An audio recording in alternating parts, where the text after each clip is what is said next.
vote. You see them not even hanging around. They just vote and they go home. Like we saw at Eziho Primary School, Ibuku, where people just voted and only to vote on that. So there's no sitting down to wait for anything. People are not hanging around to wait. When people count their vote, they will leave the place.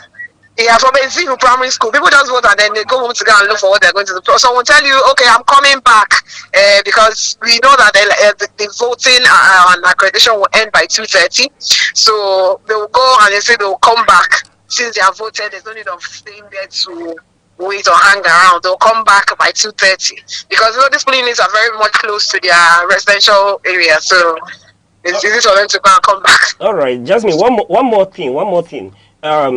Compared to previous elections in Anambra State, we know it's still too early to call, but what's your assessment of the situation as to compare to previous elections? Well, I think this is an issue of some areas because where I'm standing right now, I am at Central School in Boku, and when I came here earlier around 8:30, when accreditation started, we had low voter turnout. But at this point, there is a very huge lineup of people. People spread out everywhere. People just full, trying to vote. Right, so we, like you said, we can't actually judge the level of voter apathy at this point. But looking at now and as at 8:30, I would say it's a medium turnout. There's not full turnout of people. We can't say that we are rating it high. We can say it's on the medium part because from town school, where I was coming from to this point, we didn't have the large number of people at that area. So I think it's an issue of area. And then the reports we are also getting from areas in Oka, areas in Oka Metropolis, there's both Oka North and South local government areas. We also have some areas where people are much and where people are low. And then it's also good to note that people with disability, they are here, women, men, even the elderly are asked to vote first. People are so kind to allow the older citizens to, senior citizens to vote first. Yes. So that's another level of kindness. And people with disability are asked by themselves who they want to assist them to also cast their vote to make sure that nobody is being compromised. Wow, Jasmine, that's very wonderful of you because I was going to ask you about the situation with the disabled and the aged, if there were provisions for them in this election. So kind of you to, give us feedback on that because that's very important going into this election. But I want to ask, you say you're in Agwata? Yes, I'm in Agwata right now. Our viewers want to know, who do we call that domain? That domain is he an Abga domain for Chukuma Soludo, or who do you think really is counting on Agwata in this election? Well, as a journalist, I'll tell you that we have to wait for the election to be over and announced because we have different parties here. All the parties have their party agents. All right. Not like the major political parties have their party agents situated. So for them to be here, that means people are already voting for those parties. All so right. we just have to wait for the vote to be counted at the end of the day. So from 2:30, hopefully, we'll start seeing the votes being counted. Although it has been said by INEC that even as at 2:30, if people are still on the line, people that have been accredited are still on the line, they can still go on to complete the number of people on the line before they go on to start counting their votes. All right. Jasmine, one more thing before I let you go. Is INEC making use of the beavers in this election? Yes, they are making use of the beavers. Once you come, they're easy to accredit. And I would like to know that we've not, from the places I've gone to, we've not recorded any hitch. No glitch, no our beavers is not working, no no stories of that nature as at now. Yes. Okay, Jasmine, that's very kind of you. Wonderful. We'll keep calling on you to get feedback from the field and what's happening around the area. Thank you so much. Wonderful insight. Thank you. You're welcome. And then it's also good to note that people, even those that have stores along the road, everyone is close. They all want to go and vote. Jasmine, that's so wonderful in this election. It's heartwarming to know that the shops in Anambra are closed because people are talking about apathy in this very election, and we are so excited Yeah. to know that people are complying and shops are closed, markets are closed. Thank you very much for this update. We'll keep calling on you to get updates on what's happening minute by minute, hour by hour. Thank you so much, Jasmine. All right, you're welcome. Yes. Leave me. All right, here you can see the information filtering in from Anambra State, precisely Aguata.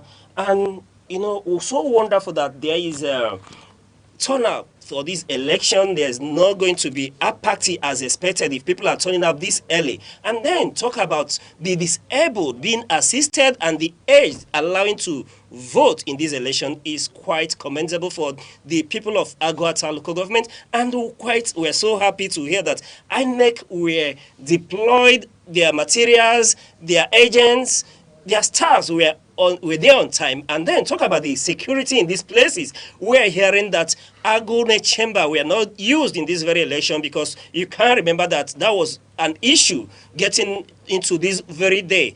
It's quite heartwarming to know that Nigeria Police, true to type, were there on time, and armed policemen are ensuring and ordering peace at the voting unit. That's quite commendable, and we're hoping that this election will be a pace setter for other elections in Nigeria.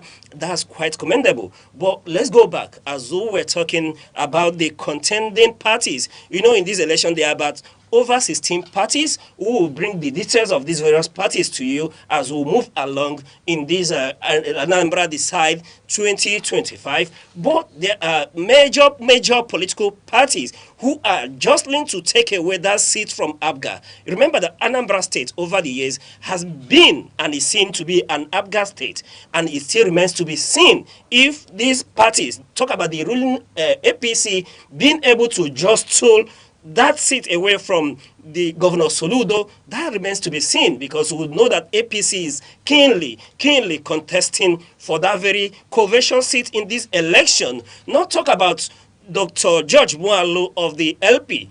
And the question is, though today, November, things are unfolding, but many are still asking that question. Will the influence of the Labour Party presidential candidate in the 2023 election, talk about Mr. Peter Obi, play a huge role in helping the LP candidates in this election? As things unfold, we'll give you up-to-date, minute-to-minute up-to-date, and live footages from Anambra State. Stay with us as we continue to x-ray on the happenings in Anambra State. But do remember that we told you that, yes, we're expecting a massive turnout in this election, because we can tell you, unlike the previous election when Governor Charles Soludo was first elected, the turnout in that election wasn't quite. You talk about voter registration, PVC collection, and participation in that election is credited to around 40 or something percent thereabout. But now we are seeing about 98% collection of PVCs registration in this election. Talk about PVCs up to over 2 million individuals going forth in Anambra State to collect their PVCs to vote in this, vote in this very election is quite commendable, given the rhetorics, given every information that we are coming out from Southeast Nigeria about apathy in voter registration. But it's quite heartwarming that we are seeing that we are believing that turnout in this election will be very high. Talking about 2,769,137 individuals going on to collect their PVC. I would say that is unheard of in Anambra elections, and we are hoping that this will translate to a huge turnout in this election. Then we'll go back to talking about the issue with the aged, the elderly in this election, the disabled in this election being accorded right of place. You can hear from our correspondent in Aguata that the aged were allowed to, that people made way for them, allowed them to vote first, and then talk about the disabled, that they were asked who they want to be to assist them to cast their vote. And that's very quite commendable that INEC, yes, really planned for all in this election, catered for the aged, the disabled in this election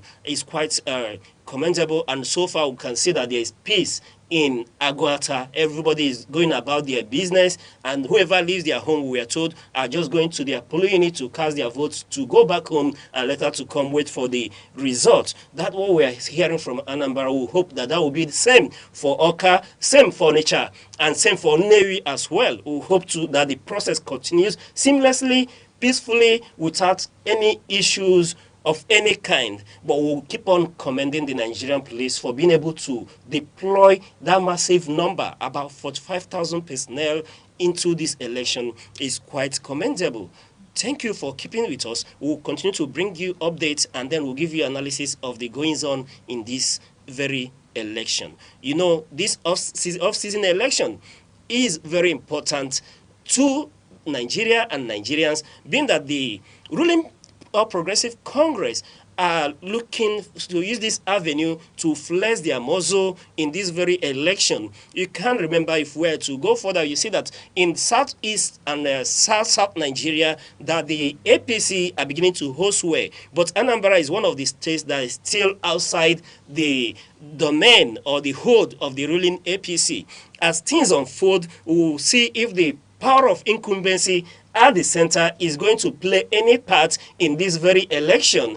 Then talk about the ruling APGA in Anambra State, who can attest to the fact that it's time for the projects of the ruling governor, Governor Chukwuma Soludo, to see how his projects, his impact, talk about economic impact, talk about everything that he has done for the people of Anambra State, if it is time for Anambra people to reward him with another term in office. And then we've spoken about Dr. George Moalo of the LP. If the ruling APGA would give the chance for LPs to do a massive showing in this very election, and we are told that LP is counting on grassroots mobilization, youth turnout in this very election. That still stands to be seen what the impact will be, and a lot of people are counting again on the influence of the Labour presidential candidate in 2023 election, or that seat to be seen.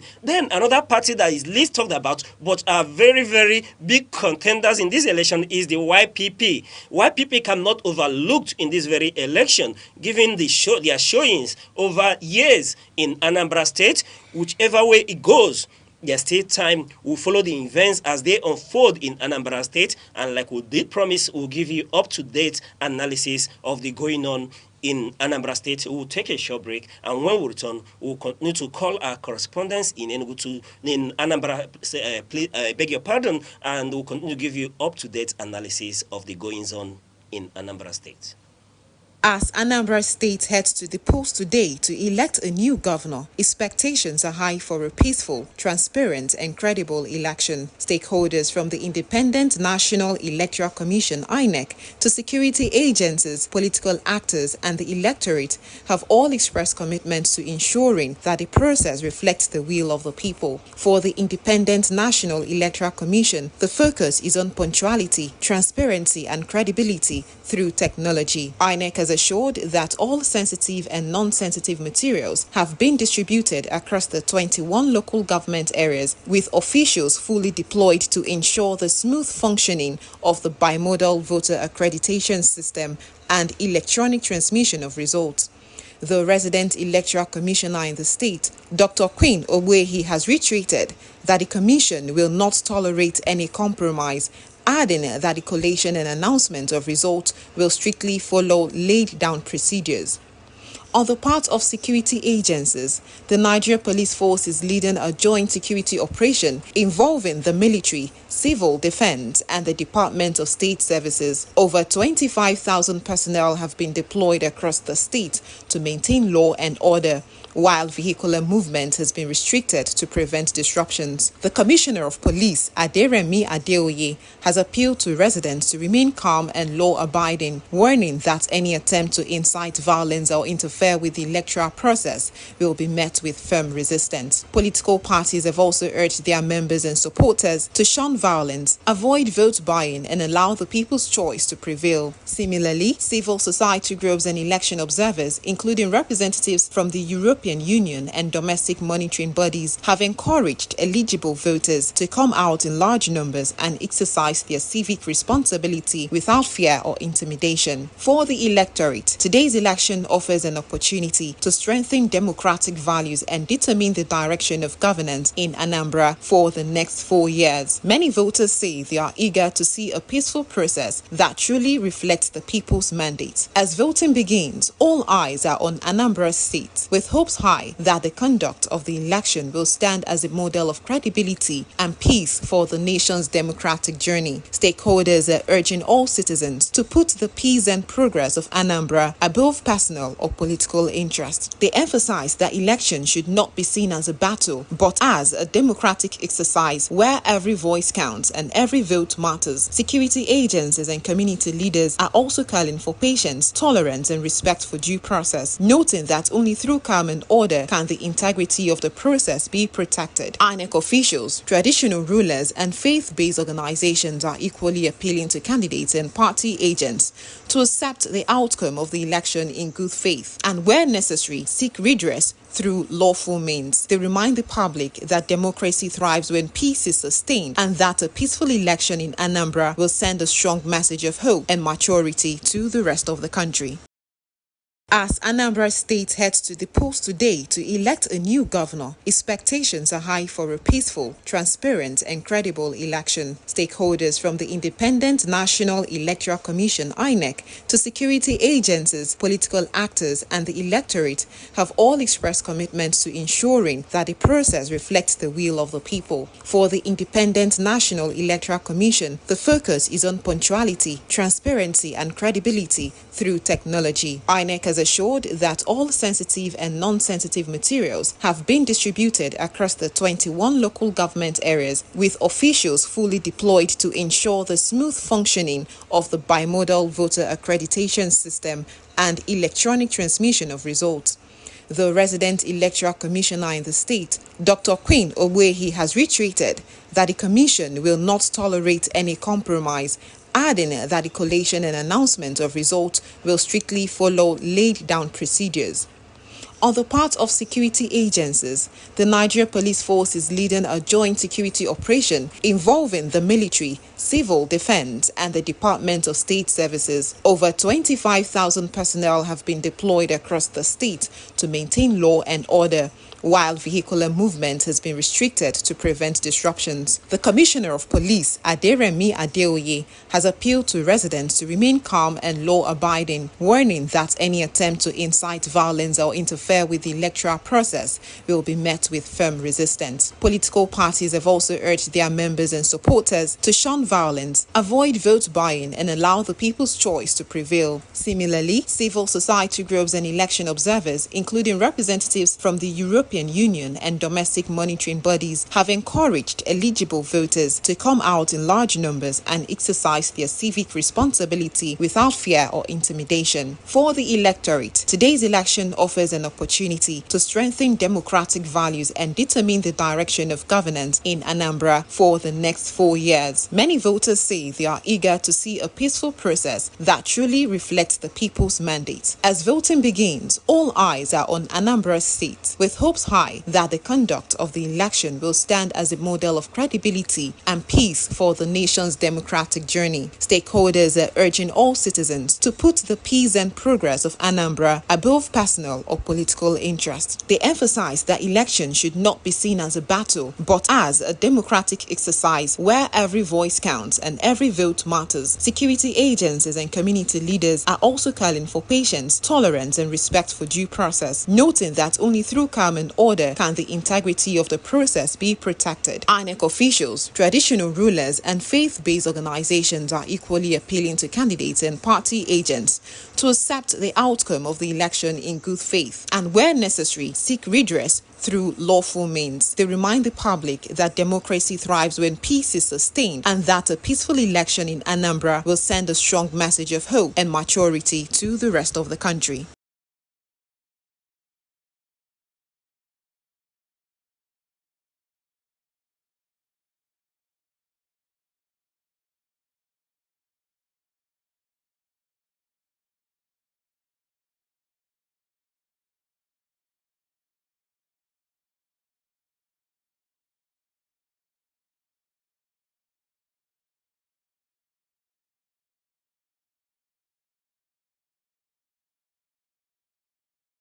still staying with us today on Anambra Decides 2025 as we give you up-to-date stories going on in Anambra. All right, so we'll continue to bring you up to date on the happenings in Anambra. As we've told you already, the election in Aguata is going on so peaceful. We'll continue to access and get reports from our on-the-field correspondents on the goings on in Anambra State as a whole. Now, we did tell you about the major political parties that are in contention in this election, talking about the ruling APGA in Anambra State, APC, you have the PDP, you have Labour Party, you have YPP, and the rest of them. There are about 16 political parties, and we'll give you the political parties, the name of their candidates as well. But quite commendable also in this election is that INEC was able to deploy over 3,000 personnel to assist the disabled in sign languages in anywhere possible to make the election, the voting process seamless for the disabled in this election. That's quite commendable in this very election. And like we did say, talking about the political parties that are involved in this election, let's look at the Accord Party that is feeding Onyeze Childe Charles. And then we'll move over to African Action Congress. We'll have Chief Ago Nnamdi Christopher. And then we'll have ADC, African Democratic Congress, Afamefuna Emmanuel Ugu. Then we'll talk about All Progressive Congress, Nicholas Okachukwu, who is equally a big contender in this very election. Then we'll talk about Professor Chukuma Soludo of APGA, or Progressive Grand Alliance. And then we'll talk about Action People's Party candidate in this election, Igwilo Ejike. And then we'll move over to the Boot Party. Remember, we told you there are 16 parties in this very election. 16 parties just laying for this Oka, the seat at the capital of Anambra State, Oka. And then Igwilo Ejike Benjamin of the APP, Action People's Party. And then we'll talk about Odume Eze Nnamdi of Boot Party. Then we'll move over to Labour Party, another party that is a very big contender in this very election, Dr. George Moalu. And then moving on, we'll talk about the New Nigeria People's Party, Chukwunonso Sunday Udo, that's the NNPP. And then Arinze Chukwuka Victor, that's the candidate of the NRM, National Rescue Movement. And then we'll have Chukura Vicent of the SDP, that's Social Democratic Party. And moving over to YPP, we'll have Charles Nnamdi Onyemenna of the YPP. Yes, and then the other political party, Zenith Labour Party, will have Ugwoji Uchenna Martin, that's ZLP. And then another party here is Ezenwa for Jude of the PDP, the People's Democratic Party. And then finally, we'll talk about the Action Alliance in this very election, Okeke Chika Jerry. These are the political parties that are jostling for the covetous seat at Oka in this very election. However, we are very particular of the ruling APC, the APGA, and then the candidates of the Labour Party and YPP, who we are seeing, according to a lot of people who interrogated, are the most contending individuals, contending parties in this very election. I will continue to give you updates on the happenings around Oka, Onitsha, Nnewi, these major cities in Anambra State, on what's happening in this election.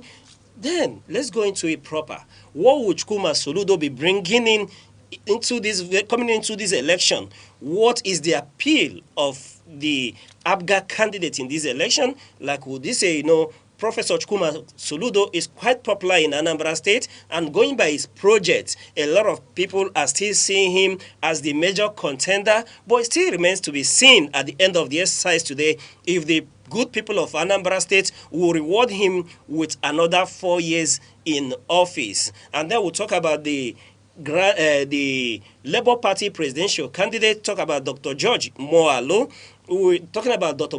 George Moalo, the LP are banking and rooting on grassroots mobilization, the turnout of youth in this very election as their own magic wand into dislodging the governor of Anambra State, of APGA, Professor Chukwuma Soludo. However, another worthy contender in this very election is Prince Nicholas Ukachukwu of the All Progressive Congress, being the party at the center. Their argument going into this election is that it's time to align Anambra State with the center for economic benefits and all. It still remains to be seen if the people of Anambra State would listen to APC, talk about Prince Nicholas Ukachukwu. And then another factor for APC is the deputy governorship aspirant of the APC in this election. Talk about Senator Uche Ekunife. People are saying that she will bring a lot of heat to the ruling party in Anambra State, being that she is so popular as well in Anambra State. Then when she has joined her force with Prince Nicholas Ukachukwu, they are expecting a massive showing from these candidates. Like we did say, we'll continue to watch the events of Ford. We'll take a short break, and when we return, we'll call on the correspondents on ground to get feedback on what is happening in various locations in Anambra. We'll give you up-to-date security updates on the goings-on, what INEC is doing, and the voter turnout in this election. Stay with us.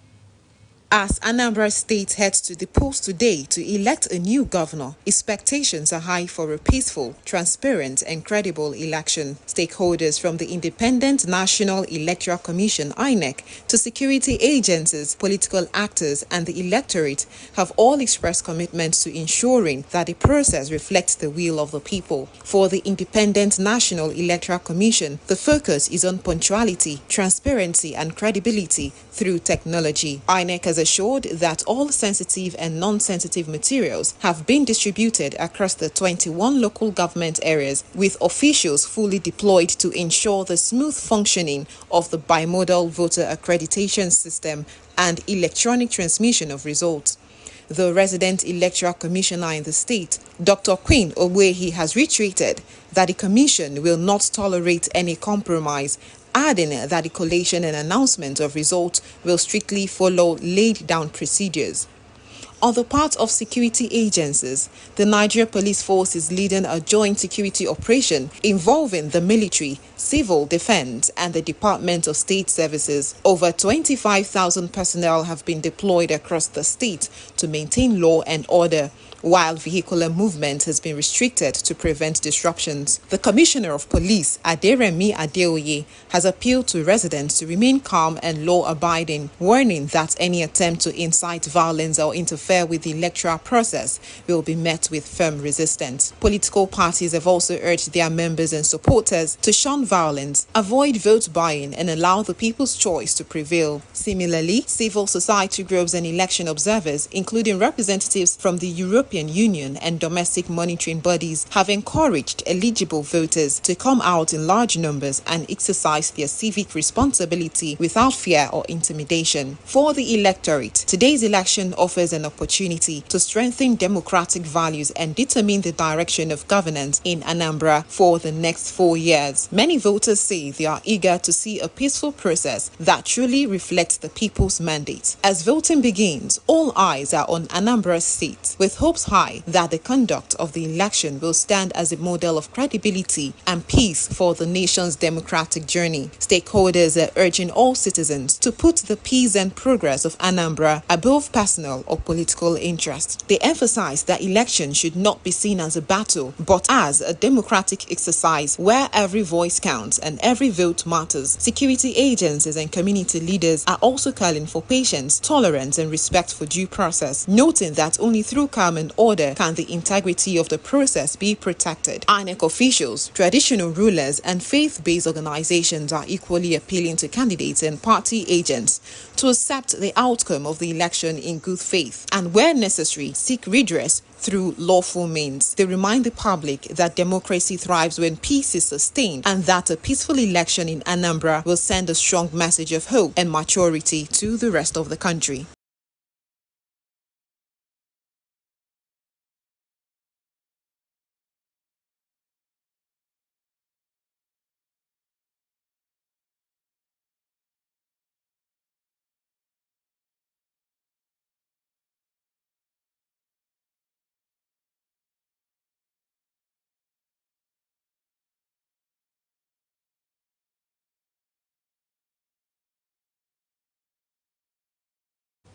Thank you for still staying with us as we continue to analyze and take up the happenings in Anambra as Anambra Decides 2025.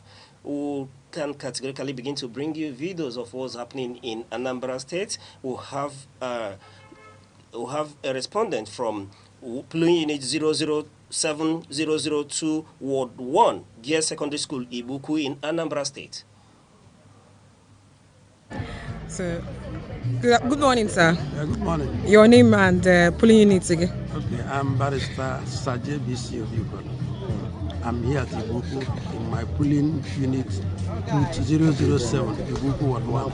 Okay. Keduka, how would you describe the INEC presence here?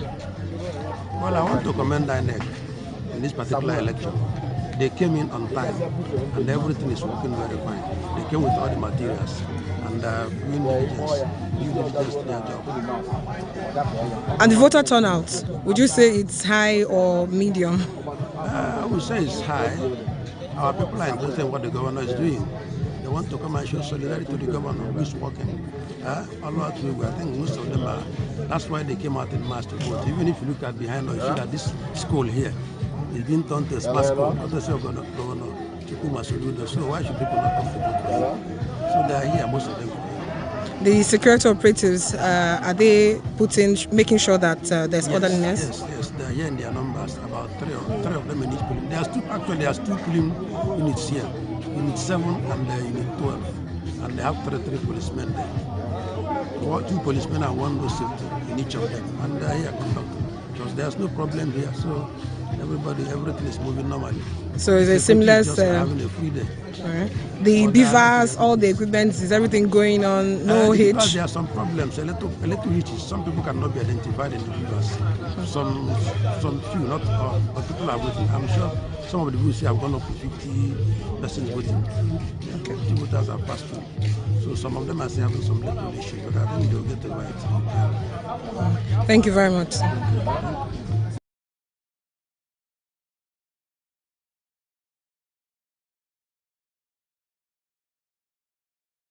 All right, we're still getting updates from voters in Anambra State. Yes, days like this, you can't expect everything to be seamlessly, but we're happy that the exercise is so far peaceful in that unit, though they are complaining of some persons having hitches identifying themselves with the beavers. But we hope that as time goes on, that will be cleared and that the process will continue seamlessly. We'll continue to give you updates from the happenings around Anambra as well. But as we look into this exercise, the question on everyone's lips is it time for APGA to get beaten in Anambra State? Is it going to happen for APGA to lose their grip on Anambra State? Is that possible?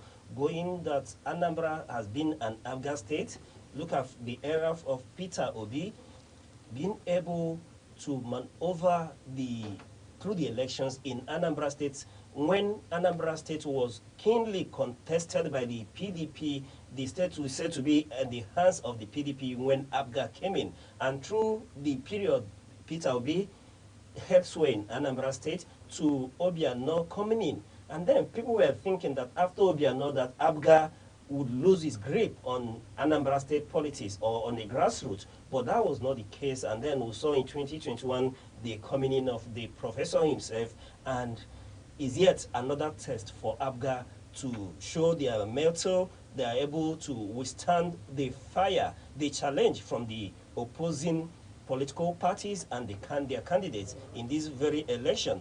But quite commendable so far with what we are seeing. We are thinking that in this election, we will have massive turnout compared to the previous years of elections in Anambra State. So, as we go along, bringing live coverages and updates on what is happening in Anambra State, we're still asking. Very soon, our analysts will join us in the studio as we begin to give more insight on this Anambra Decide 2025. We would like you to stay with us. We will bring you key analysis. We will begin to dissect the workings and the happenings of Anambra politics. We know that so far, like we did tell you, APGA is still a major contender in this very election, following through the campaigns of Professor Chukwuma Soludo of APGA. You would see that when he goes for rallies, we were told that even the keke riders, the artisans, market people were contributing to the campaign. We were seeing local governments making donation, the Okada Riders Association making donation. By the massive turnout of people in his rallies, one we're expecting equally a massive turnout. If that will be translated to loyalty, we're expecting same in this very election. And if it happens that way, then who can tell you that APGA is a major contender in this very, very election, that it may be very difficult that they be dislodged in this very election. Perhaps it may not be whole yet for opposition political parties. But that's not discharging or taking away the political caliber, the political class of other contenders in this very election. You know, we keep talking about the candidates of APC in this very election, Nicholas Okachukwu, who himself has been in this game for long, who has been eyeing that very seat for long. One is not unexpected that he will come into this fight battle ready. It's not unexpected. One expects that he would give the ruling APGA a race for their money, that it's going to be keenly contested. We'll give you updates as these things unfold. Do not take away the position of Labour Party as well in Anambra State, given by the massive support that Peter Obi received in Anambra State, who the information we are getting that Peter Obi himself is getting ready to leave his home very soon to go cast his vote in this very election, and it still remains to be seen if the loyalty Labour Party enjoyed in Anambra State in 2023 will be transferred and translated to a strong showing and loyalty to the candidate of Labour Party, Dr. George Moalo, in this very election. And if that happens, then we may begin to see a very close race in this election, but it's too early to call. All we have to do is hazard opinion, give insight, but today still remains the day Anambra people will decide on these very issues. But now that we're talking about it, you know that the APC in southeast Nigeria are beginning to host way, being that APC is dominating most of the states in southeast, and we are believing and asking, would this be an influence on Anambra and the Anambra citizens to want to sway to the side of the APC when you move from Imo State being controlled by the ruling APC to Ebonyi State, which is equally under the control of the ruling APC. And then Enugu State recently, the governor of Enugu State, Barrister Peter Mbah, moving from PDP, a PDP that has host way since the return to democracy in 1999 to date in Enugu State. But as at this moment, the governor has decamped from PDP, moved over to APC, and is still yet to be seen if this whole gathering, this whole decamping to APC would influence the turnout, the election result in Anambra State. We're still watching and still of food. We'll continue to analyze and see how this goes if the people of Anambra State will choose to align with the government at the center, as we are being told by the candidate of the APC, Nicholas Okachukwu, that it is his intention to ally Anambra State, move Anambra State from opposition to the dominant ruling government at the center, that would increase the economic and financial benefit to Anambra State. This will remain to be seen if Anambra, who are the voters in this very election, will be persuaded to toe that line of argument. Not forgetting YPP in this very election. However, people are still asking questions if YPP would give a massive showing in this election, given their trajectory and the happenings. But nobody can and should be disregarded. It could, we're still up. There could be surprises in this very election. Stay with us. We'll continue to reach out to our correspondents who are on the field in Anambra State for a minute-to-minute, hour-to-hour update on the happenings in Anambra State. Stay with us. As Anambra State heads to the polls today to elect a new governor, expectations are high for a peaceful, transparent and credible election. Stakeholders from the Independent National Electoral Commission (INEC) to security agencies, political actors and the electorate have all expressed commitment to ensuring that the process reflects the will of the people. For the Independent National Electoral Commission, the focus is on punctuality, transparency and credibility through technology. INEC has assured that all sensitive and non-sensitive materials have been distributed across the 21 local government areas, with officials fully deployed to ensure the smooth functioning of the bimodal voter accreditation system and electronic transmission of results. The resident electoral commissioner in the state, Dr. Queen Ogbuehi, has reiterated that the commission will not tolerate any compromise, adding that the collation and announcement of results will strictly follow laid-down procedures.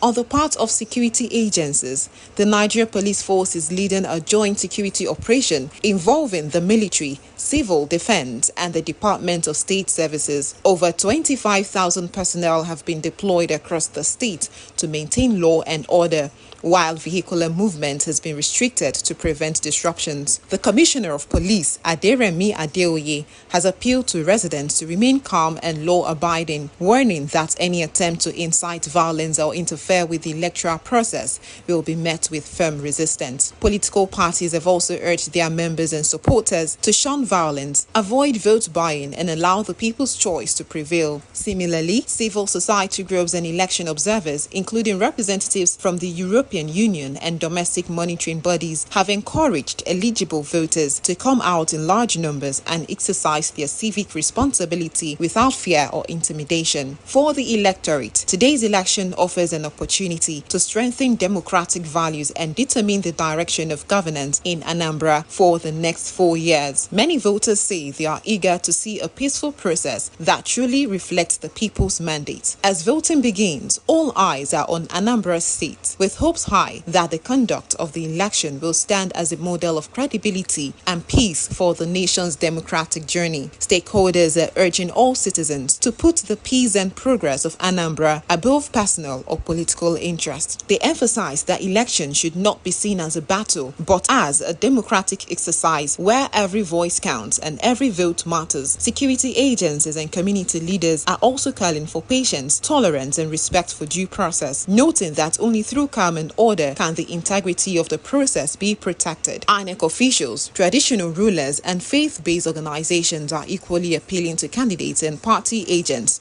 to accept the outcome of the election in good faith and, where necessary, seek redress through lawful means. They remind the public that democracy thrives when peace is sustained and that a peaceful election in Anambra will send a strong message of hope and maturity to the rest of the country.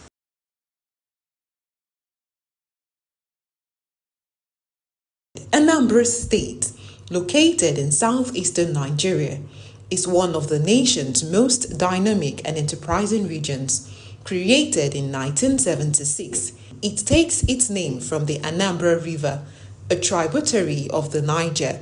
Its land is steeped in history, from the ancient Nri Kingdom, the cradle of Igbo civilization and spiritual authority, to the bustling commercial rise of Onitsha, one of West Africa's busiest trading cities.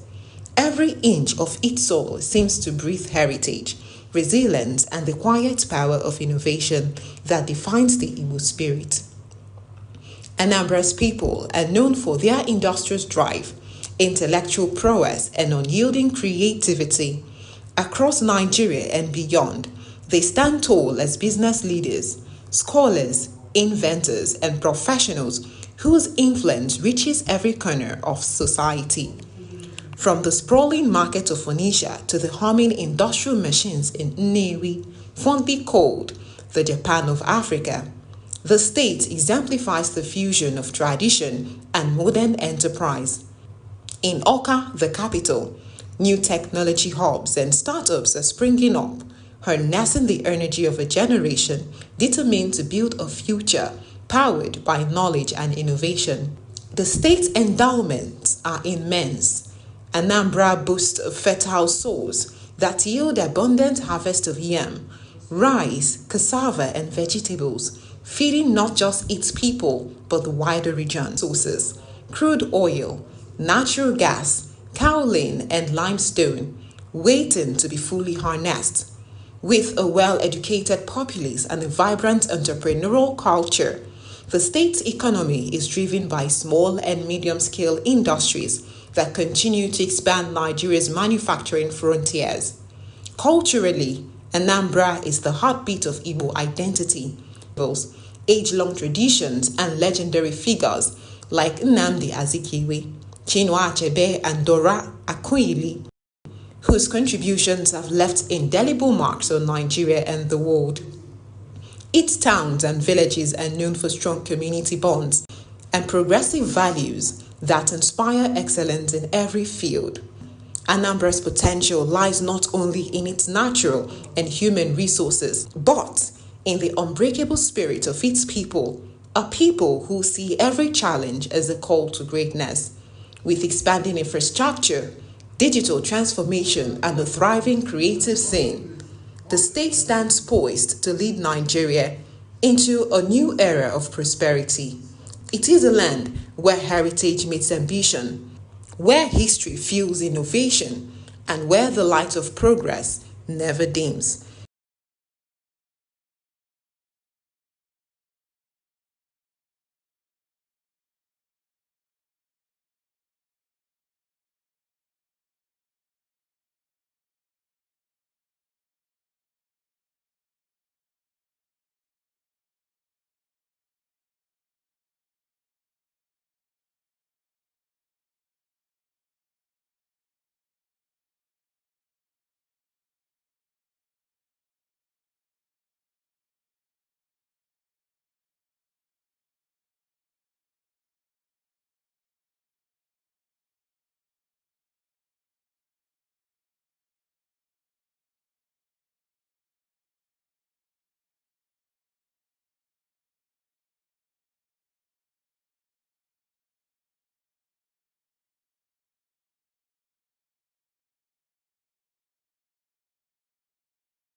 Anambra State, located in southeastern Nigeria, is one of the nation's most dynamic and enterprising regions.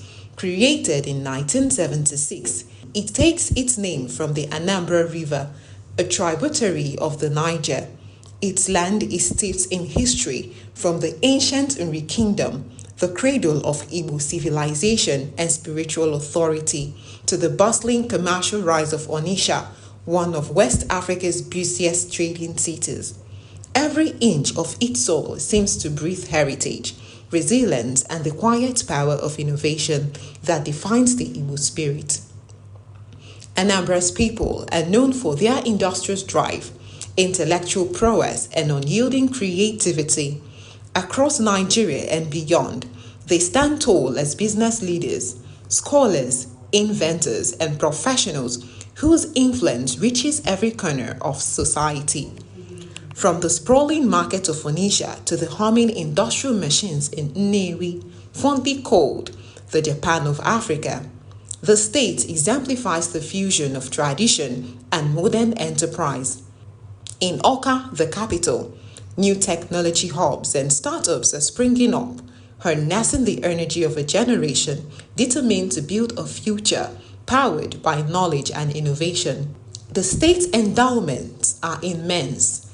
Anambra boasts of fertile soils that yield abundant harvest of yam, rice, cassava, and vegetables, feeding not just its people but the wider region. Sources: crude oil, natural gas, kaolin, and limestone, waiting to be fully harnessed. With a well-educated populace and a vibrant entrepreneurial culture, the state's economy is driven by small and medium-scale industries that continue to expand Nigeria's manufacturing frontiers. Culturally, Anambra is the heartbeat of Igbo identity. Age-long traditions and legendary figures like Nnamdi Azikiwe, Chinua Achebe, and Dora Akunyili, whose contributions have left indelible marks on Nigeria and the world.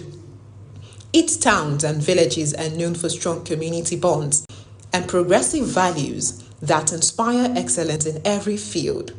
Anambra's potential lies not only in its natural and human resources, but in the unbreakable spirit of its people, a people who see every challenge as a call to greatness. With expanding infrastructure, digital transformation, and a thriving creative scene, the state stands poised to lead Nigeria into a new era of prosperity. It is a land where heritage meets ambition, where history fuels innovation, and where the light of progress never dims.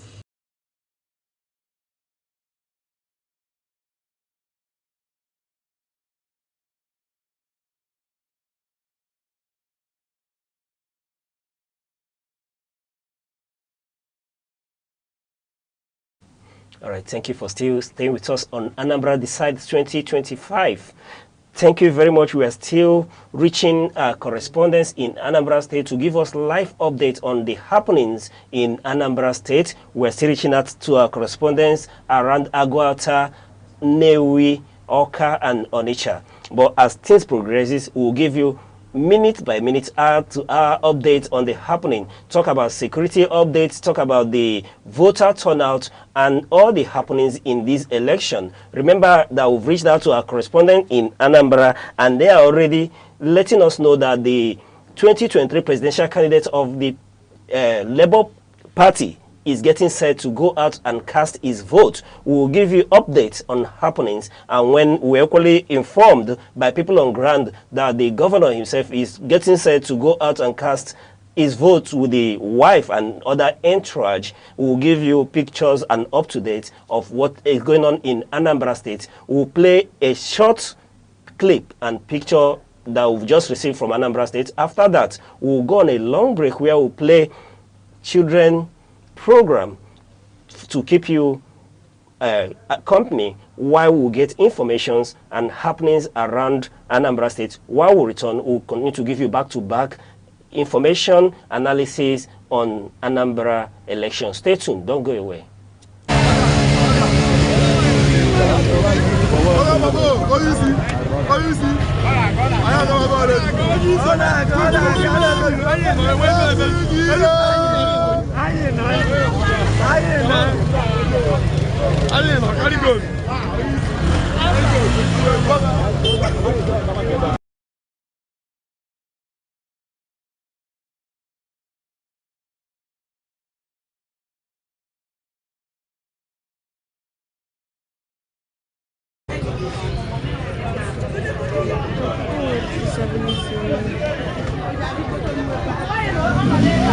So they actually help people with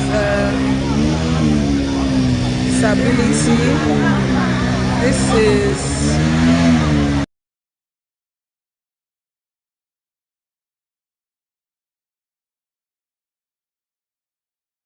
As Anambra State heads to the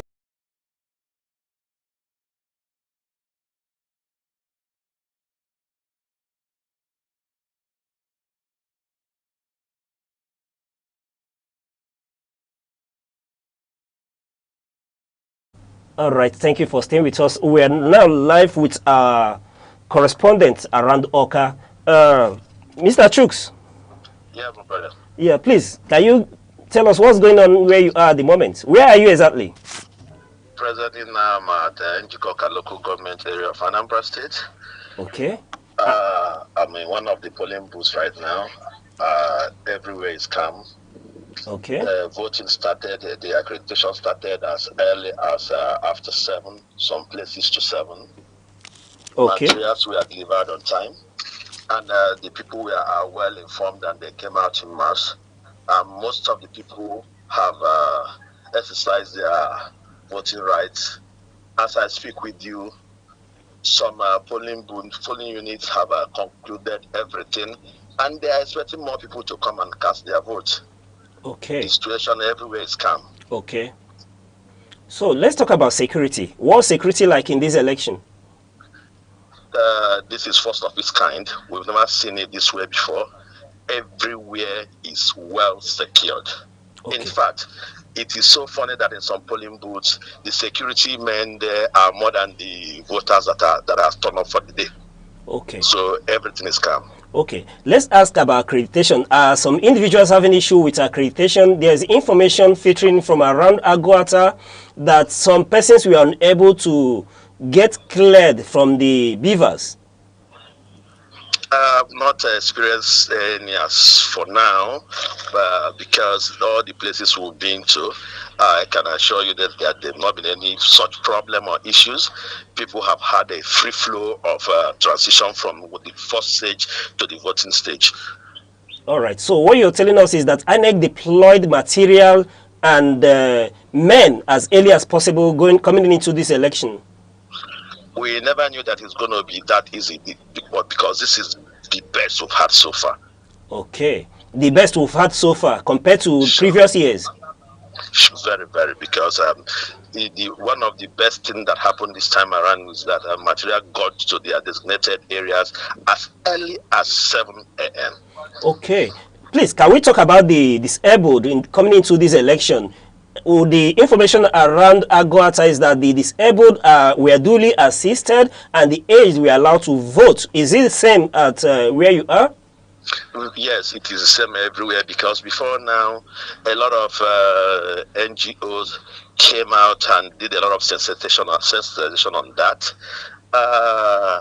And as a result, they deployed materials that you can use to vote for the disabled. And for the first time, I think the disabled have had it so good and so easy, and they are actively involved in this voting and this election. Okay.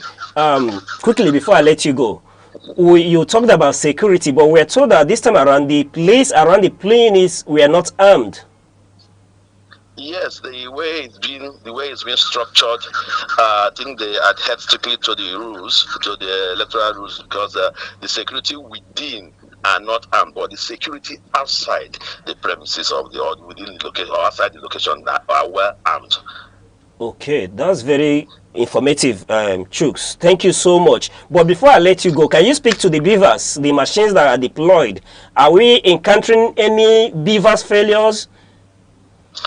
I think there's been an upgrade on the beavers issue right now, because few places that we went to that had a little issues, it has to do with network, and I think they are well educated. You see some places that the beavers is not working well or not working properly. They have to switch from one network to the other, and I think when they do that, it's okay. Oh, Mr. Chooks, thank you very much. But before I let you go, finally, is there any incident of vote buying? Anything of sort? If I must be sincere with you, I think that is one of the major problem of this election, because there is high. I think this could be said to be well organized vote buying around and within Anambra State right now. It is done in such a way that some places you see open vote buying, some places you see a well structured vote buying. That is one of the major problem of this election. And EFCC personnel are not around. The police are doing nothing about all that. I think the police are sticking to their mandate of ensuring peace and order and not arresting anybody. Apart from that, I've not seen any staff or member of EFCC anywhere. I think with this one now being to I've been to about 4 local governments, and I've not seen any EFCC official. All right, Mr. Chus. That's very, very insightful. As you go around, please, we'll continue to call upon you to feed us with information on the happenings, the areas you're covering. Thank you so much. Thank you. You're most welcome. Thank you. Yes. All right. And thank you, viewers. You can hear from our correspondent around Awka on the happenings around Awka in Anambra State. We told you, like we promised, we'll give you up-to-date information on the happenings around Anambra in this election. So we'll plead with you to stay with us as we'll take a break, go recharge and come back with more analysis, where we'll begin to delve into the happenings, the analysis of this very election. So stay with us. We'll give you other programs to entertain, keep you informed, while we'll prepare to come back more recharged, more informative, more energized into this election. Stay with us. Anambra State, located in southeastern Nigeria, is one of the nation's most dynamic and enterprising regions. Created in 1976, it takes its name from the Anambra River, a tributary of the Niger. Its land is steeped in history, from the ancient Nri Kingdom, the cradle of Igbo civilization and spiritual authority, to the bustling commercial rise of Onitsha, one of West Africa's busiest trading cities. Every inch of its soil seems to breathe heritage, resilience, and the quiet power of innovation that defines the Igbo spirit. Anambra's people are known for their industrious drive, intellectual prowess, and unyielding creativity. Across Nigeria and beyond, they stand tall as business leaders, scholars, inventors, and professionals whose influence reaches every corner of society. From the sprawling market of Onitsha to the humming industrial machines in Nnewi, fondly called the Japan of Africa, the state exemplifies the fusion of tradition and modern enterprise. In Awka, the capital, new technology hubs and startups are springing up, harnessing the energy of a generation determined to build a future powered by knowledge and innovation. The state's endowments are immense. Anambra boasts of fertile soils that yield abundant harvest of yam, rice, cassava, and vegetables, feeding not just its people but the wider region. Sources: crude oil, natural gas, kaolin, and limestone, waiting to be fully harnessed. With a well-educated populace and a vibrant entrepreneurial culture, the state's economy is driven by small and medium-scale industries that continue to expand Nigeria's manufacturing frontiers. Culturally, Anambra is the heartbeat of Igbo identity. Age-long traditions and legendary figures like Nnamdi Azikiwe, Chinua Achebe, and Dora Akunyili, whose contributions have left indelible marks on Nigeria and the world. Its towns and villages are known for strong community bonds and progressive values that inspire excellence in every field. Anambra's potential lies not only in its natural and human resources, but in the unbreakable spirit of its people, a people who see every challenge as a call to greatness. With expanding infrastructure, digital transformation, and a thriving creative scene, the state stands poised to lead Nigeria into a new era of prosperity. It is a land where heritage meets ambition, where history fuels innovation, and where the light of progress never dims.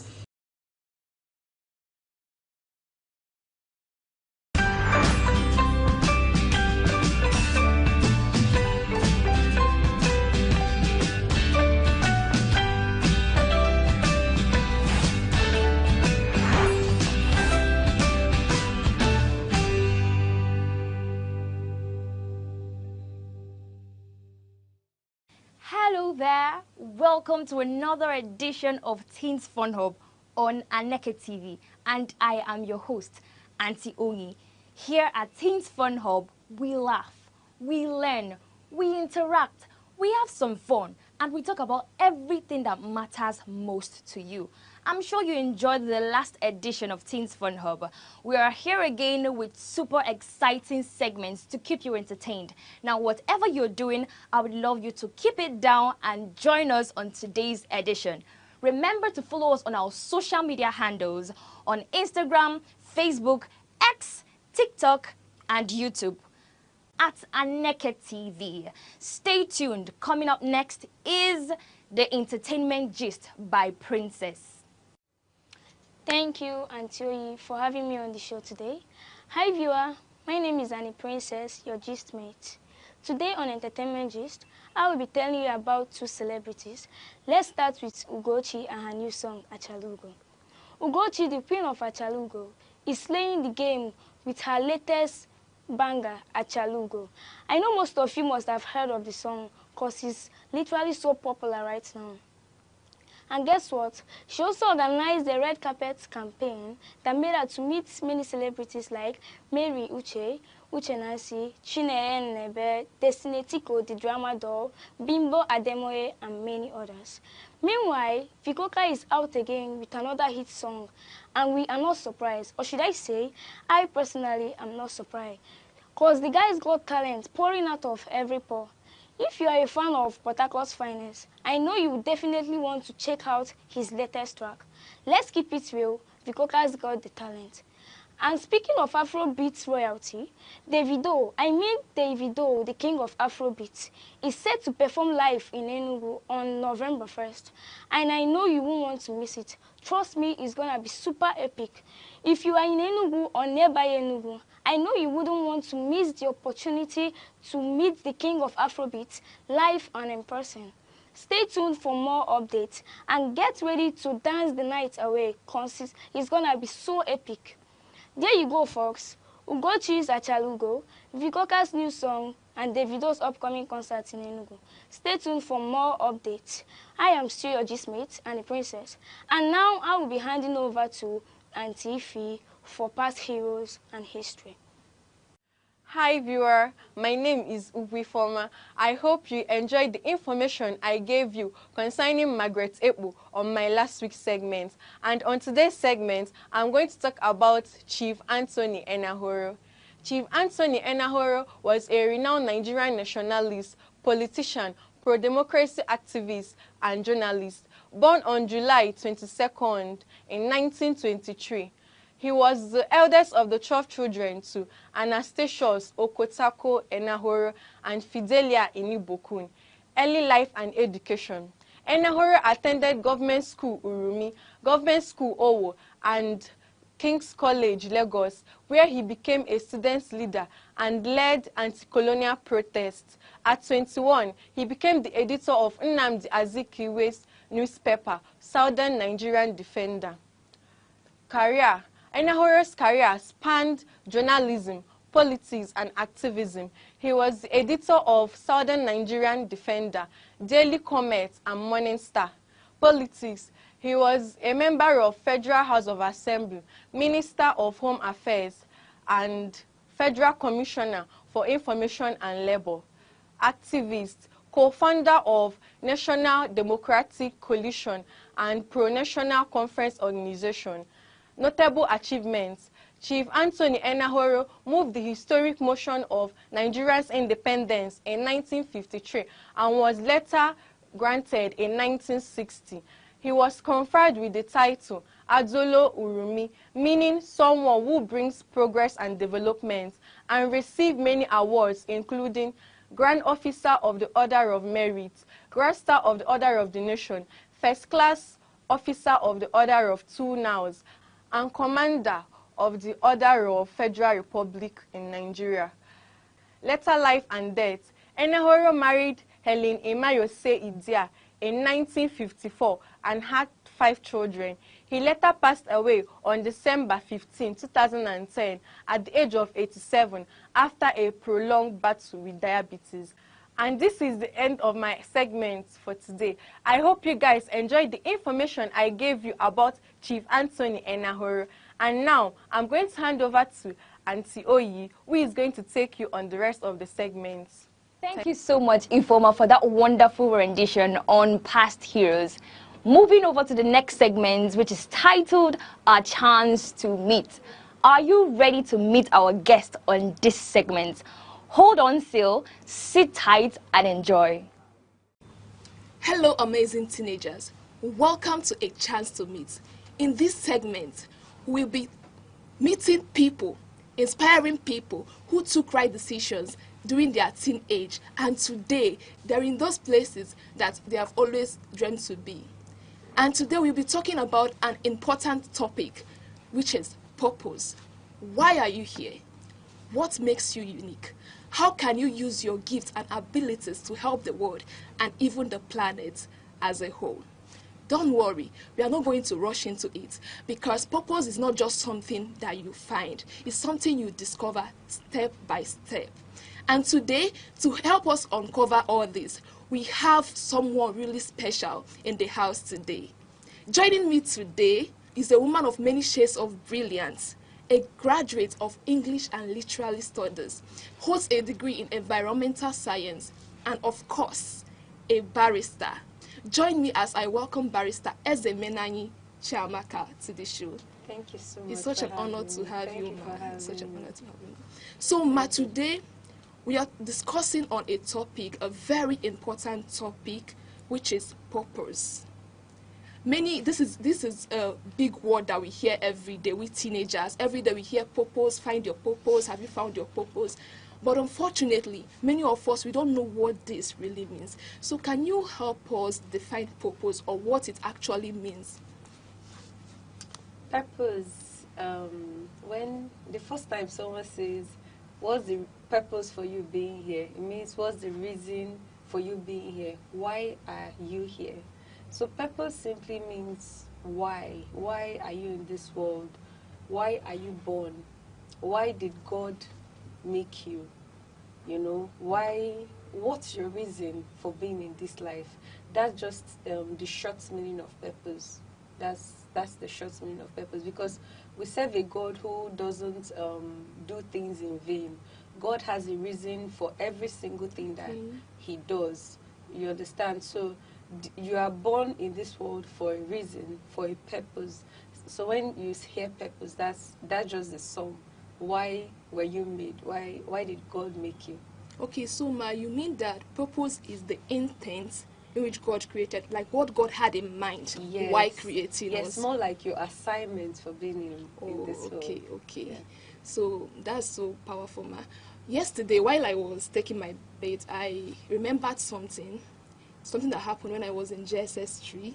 So in JSS3, I saw my classmates, they were displaying talents. Many could draw, many could sing, many could dance. In fact, the first day I tried dancing in school, it was such a disaster. I can't forget it. And I really felt bad, because I thought that I couldn't do anything. Yeah. So is there really a difference between purpose and talent? There is a difference, do you understand? But I would say that talent helps your purpose. Talent is a gift that God has given you to push your purpose faster, or to come to that designed reason why He has made you. For instance, an athlete. For instance, someone. What's the name of this popular athlete? Bolt. You know him, Bolt. So he has a talent of running, and he probably discovered it when he was small. And because of that, he discovered his purpose in life was to maybe be one of the greatest athletes in the world. So he could have as well chosen to be a basketballer. He could have as well chosen to play badminton or anything. But because he found a talent in running, he decided to shape his purpose to his talent. So he could have as well been any athlete. He could have as well been any other athlete that is not a marathon racer, but he chose to run because of his talent. So I would say talent is that gift that helps your purpose. Find your purpose. Yeah. Okay. That's really good. So, I had an opportunity to meet a girl when I was studying about purpose. So I reached out to people older than me. So I had an opportunity to meet a girl at her late teenage. She is 19, and I was asking her, have you really found your purpose? How did you find it and all that? And she told me she has not yet found her purpose, and she feels so bad about that. Do you understand? So is there a particular age that, like, is there a particular age that if you don't find your purpose at that age, then it's over for you?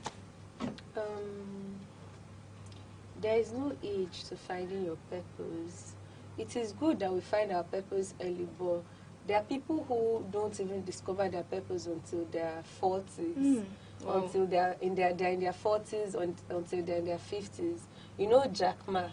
Jack Ma is a famous Chinese billionaire that found, I think, Alibaba. He found Alibaba.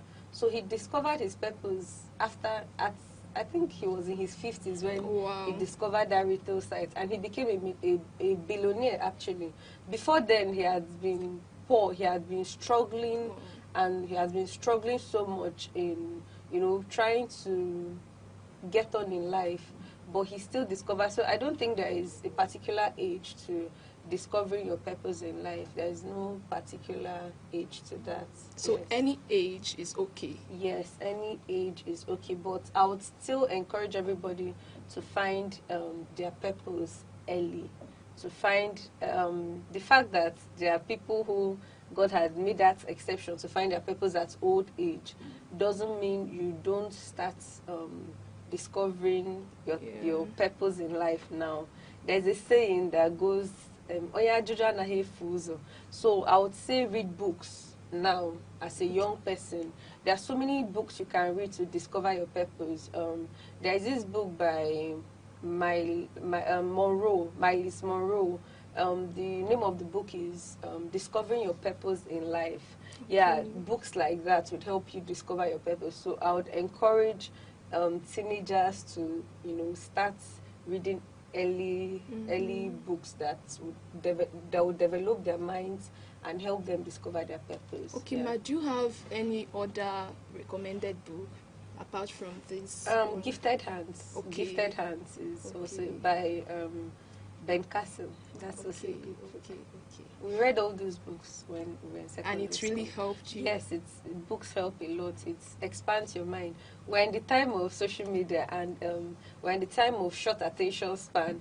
That's why you have all these shorts, because people don't have the patience. They don't have the time. So we are at an attention deficit. People don't want to actually pay attention to everything. That's why I would say the society is deteriorating, because when we were younger, everybody was looking for their purpose. In my secondary school, everybody was trying to, I remember I tried so many things. People were discovering their talents. I remember trying so many things. I remember singing. The way that's why I was smiling when you were like that. You tried to dance, because I remember trying to sing then, because everybody thought, maybe in my school, everybody thought singing was your talent. Everybody thought, okay, when you sing. So I tried singing, but I could never really, singing was not my thing. I kept on trying different things until I discovered what my talent was. And by discovering my talent, I started to develop my purpose. And purpose is something that is continuous. Do you understand? Purpose is not something that, for instance, I always wanted to be a lawyer. And to the glory of God, I am a lawyer. I have solved that part of my purpose. There's still a purpose that God wants me to achieve as a lawyer.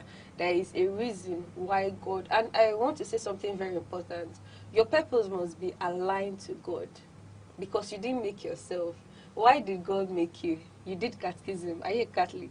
We say God made me to serve Him in this world, to love Him with my whole heart.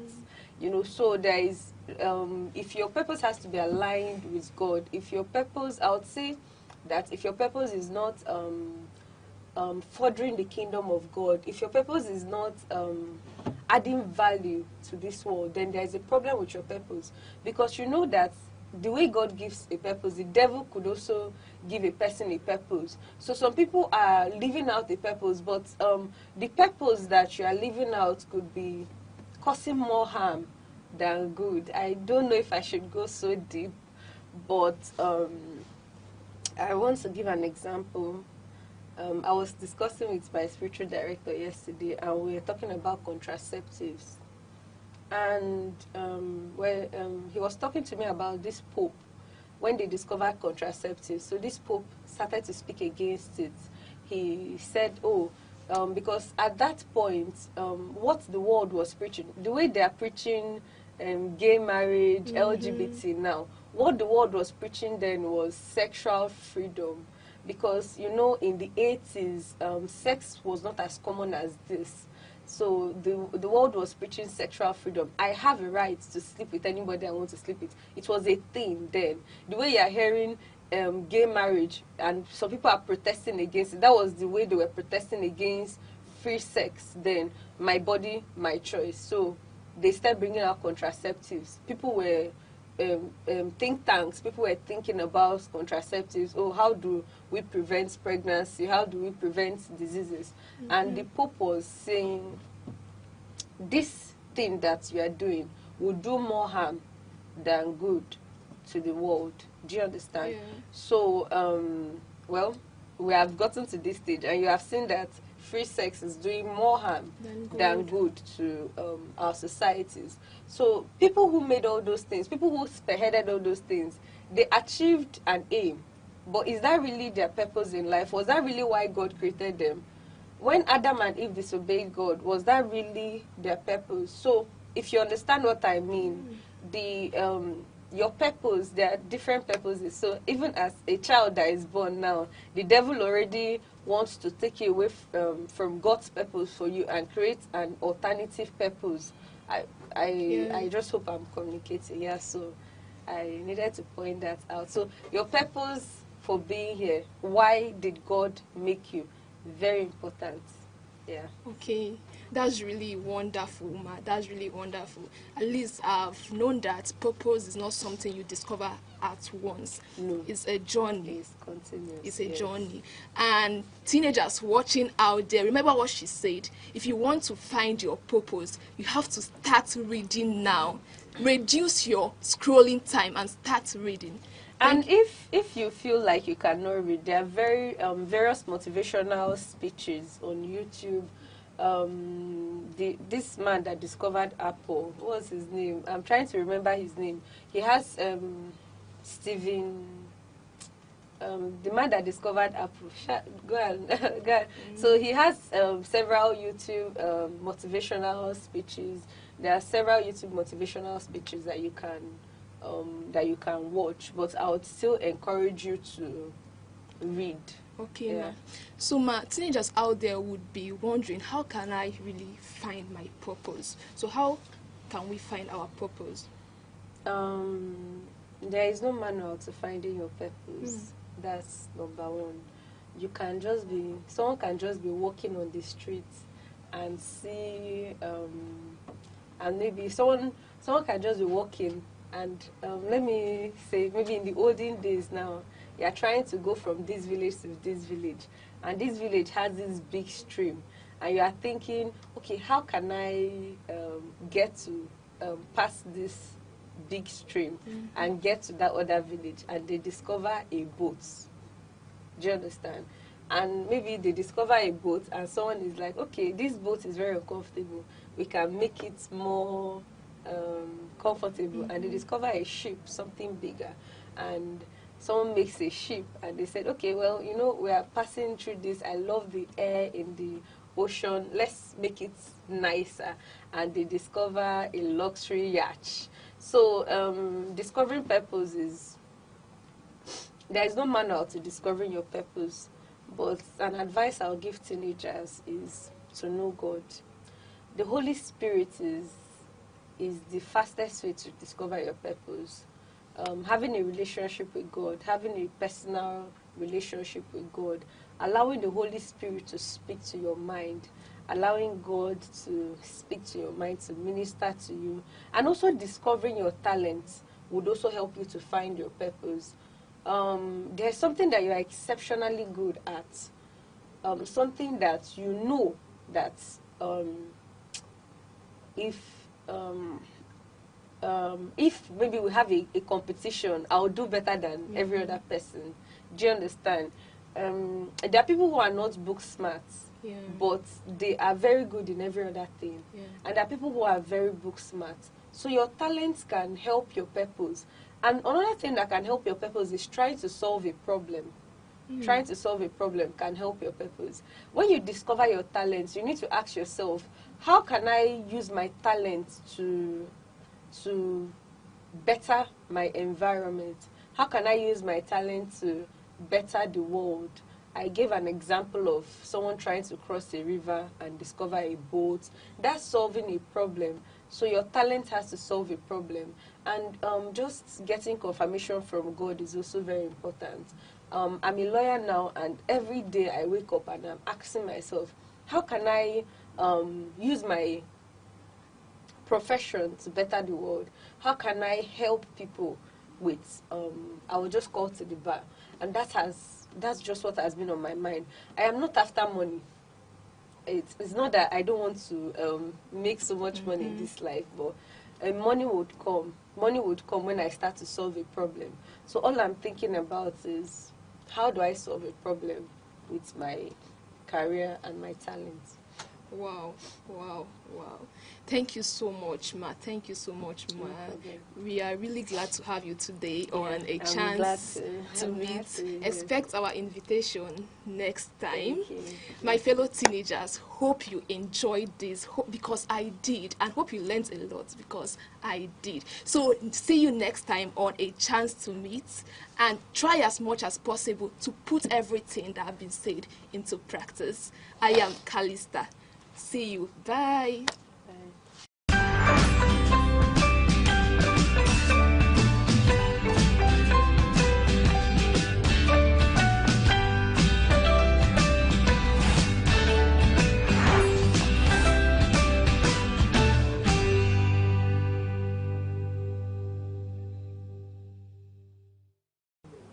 Oh, wow.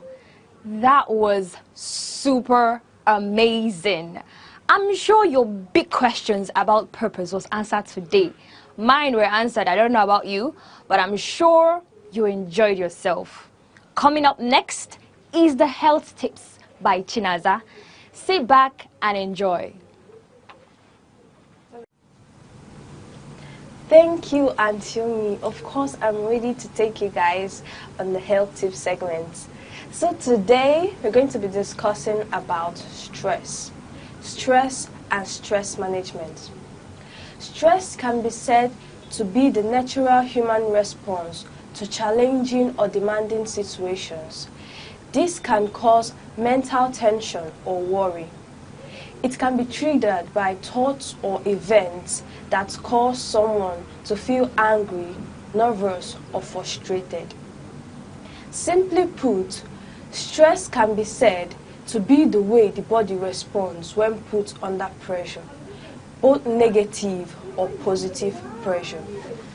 So now, we're going to move over to the causes of stress. The major cause of stress, especially in young people, is pressure. Yes, pressure, ranging from academic pressure, financial pressure, your mates are doing this and that pressure, like it's a lot in teens. So now, we're going to move into the consequences of stress. Now, firstly, stress weakens the immune system. During stress, the body releases two major hormones, adrenaline and cortisol hormones. These hormones weaken the immune system by reducing the production of white blood cells, by weakening, suppressing the immune function, and finally by impairing the immune cells. Secondly, anxiety. stress causes anxiety, too much worry. Like, if you start worrying or overthinking by the age of 16, when you're 30, what will happen? So, stress causes anxiety, which is not good, especially in young people. Thirdly, depression. Most young people suffer from depression in these days. Why? Because of the stress they are put under. So, stress causes depression. Now, I'm going to be sharing with you tips, ways, and methods to make sure you manage, control, or avoid stress. First, prioritize self-time. I'm always talking about self-time because me time is very, very essential. Get enough sleep, eat healthy, and relax your mind. Don't listen to all those pressure. When you prioritize your me time, it helps you to relax and get to know yourself better. Secondly, mindfulness and relaxation. Try to take time, take a pause. Think about your life, think about your purpose, think about your goals and your objectives. This will help you to relax your mind and to do what you know how to do best. And finally, spend time with people who support you, who help you, who are with you through the ups and downs of life. Spending time with these people, people that don't pressure you, it will help you to reduce your stress. It will help you to deafen the ears of the sounds of the pressure in your head. It will help you to reduce your stress and live healthy. So, in conclusion, try to live a stress-free life as it is essential for healthy living. When you live a stress-free life, you get to live a prolonged, healthy, and fulfilled life. So, I advise you never to joke with yourself, because anyone that is stressing you out is joking with your mental health. So try as much as possible to live a stress-free life. So till I come your way next time, same station, I still remain Miss Chinaza, and now I'll be handing over to Antioni to take us on the rest of the show. Stay tuned. Bye. Hello, welcome to the discussion segment. We just concluded the health tips by Chinaza, and I learned how to reduce stress, because stress is a slow killer, not just hypertension. It's actually a silent killer. Sometimes you end up with migraine and all that, but if you learn to reduce the stress on yourself, I think you will live better. Thank you so much, Chinaza, for that wonderful rendition. Now we're on to the discussion segment, and today we'll be talking about something, a topic that almost all the teenagers, a topic that almost every teenager at some point in their life have actually encountered. We're talking about peer pressure. Now, you will agree with me that there has actually been a time when you felt like doing something just because your friends are doing it, just because you don't want to be the boring one. Sounds familiar, right? Yes. Well, that's peer pressure, and that's what we're talking about today. We're going to talk about it. We're going to talk about how to spot them. We're going to talk about how to deal with them. Joining us on this discussion segment are beautiful and wonderful teenagers who will share their insights and experiences on how to deal with peer pressure. From my immediate left, we have... Hi viewers, Ede Collins. Welcome to the show. Hi viewers, I'm Kalista. I'm happy to have you here.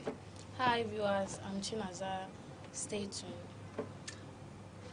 All right, let's dive in. So I'll start with you, Kalista. Can you tell us about a time when you were faced with peer pressure? Okay. There are many instances, but I just want to start from my junior secondary school.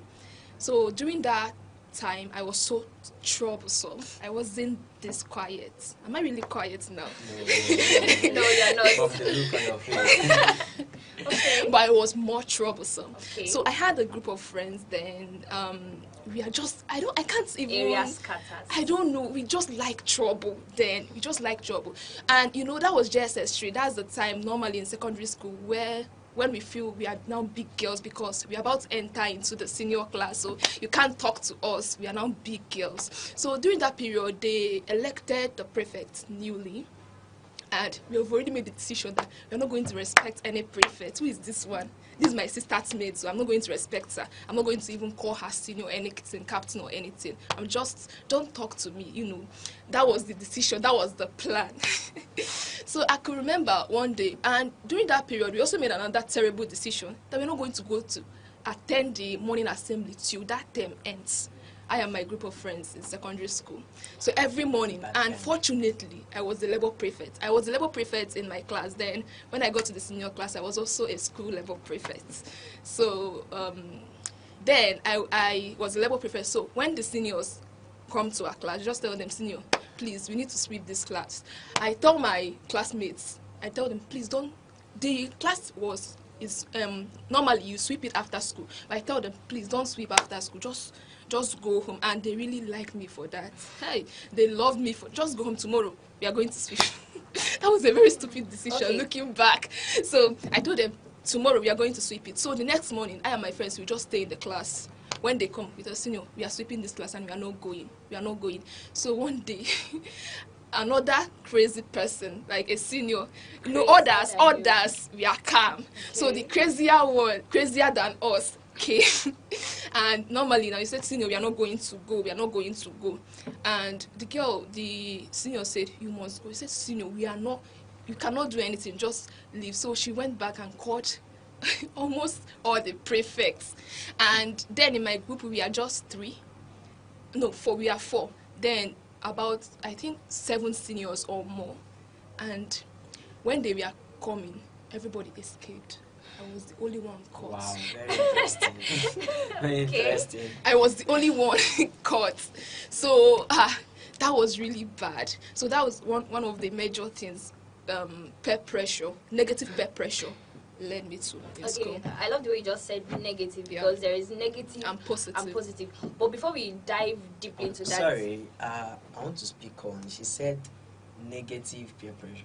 You know, in our country, Nigeria, most often we used to make out our own English, because that's positive peer pressure and negative. You know, whenever you speak of peer pressure, like everyone thinks negative. Yes. Everyone. So until now, I still think so, because I don't know if there should be something like positive peer pressure. Like there is. Okay, let me give an instance. When I was in SS1. By then I've already changed French, but this one still have problem. So they normally do something. We cook. You know, this person will cook and bring, everybody would eat. And during that time, I've not even started entering the kitchen.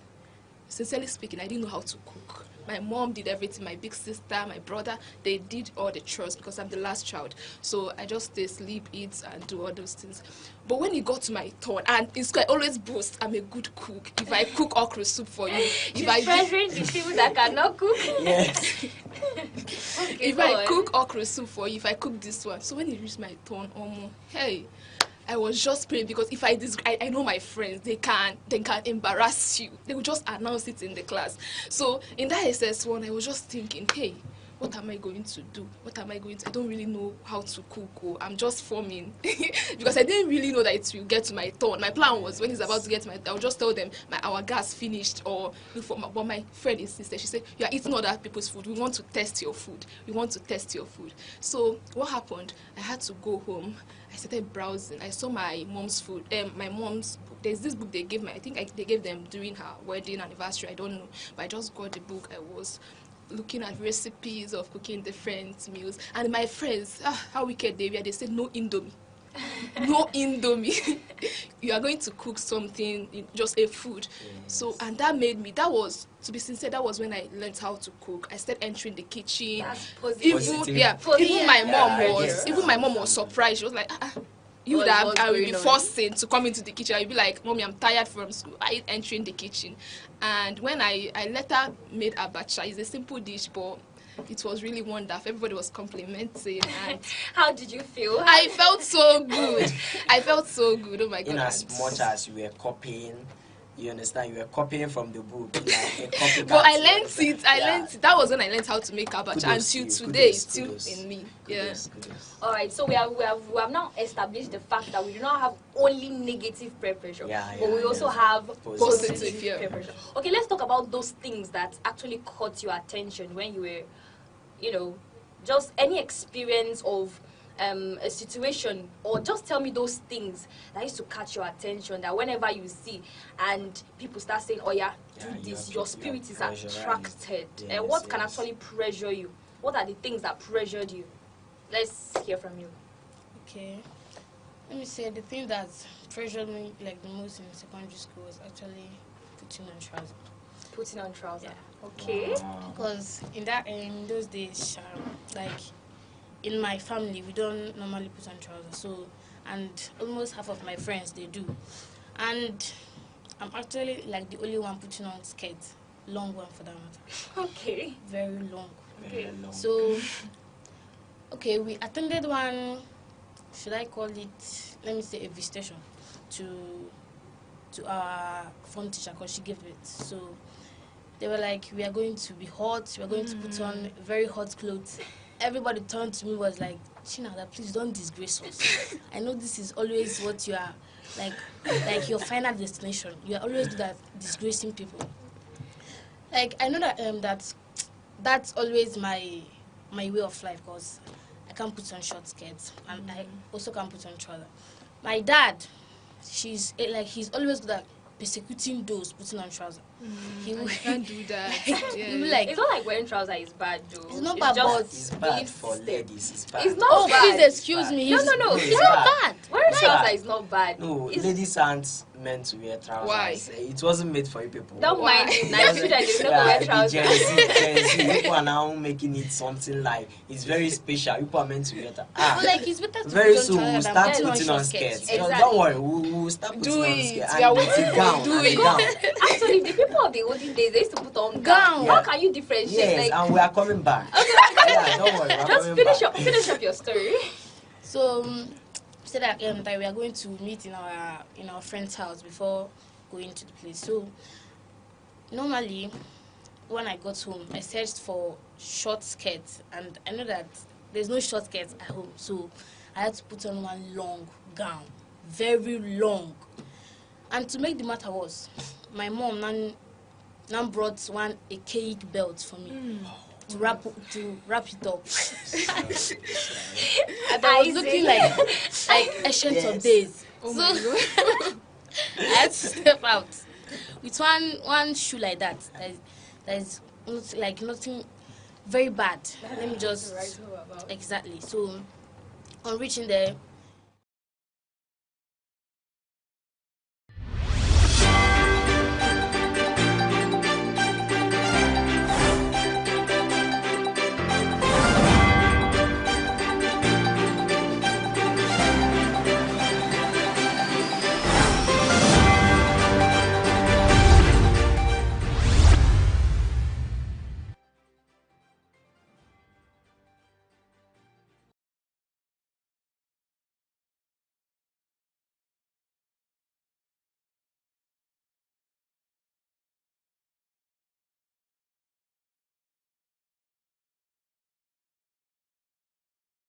Good afternoon and welcome to news across the country on Anike TV. I'm Deborah Wakaba. Now to the headlines. President Bola Ahmed Tinubu meets behind closed doors with Sierra Leone's President Julius Maada Bio. Technical glitches with BVAS machines stall voting in Onitsha as voters wait for hours. Anambra governorship election records a slow start at Awka's Aroma Junction. Voter turnout drops by 58% in Anambra despite an increase in registered voters. Governor Umo Eno inaugurates the federal affordable housing scheme in Akwa Ibom State. WTO Director General Ngozi Okonjo-Iweala disowns fake social media posts criticizing President Tinubu. NAFDAC uncovers a warehouse in Jos where expiry dates on products were allegedly altered. Cross River State Governor pledges continued support for women's initiatives, commends the efforts of Governor's Wives Forum. Now to the details of the news.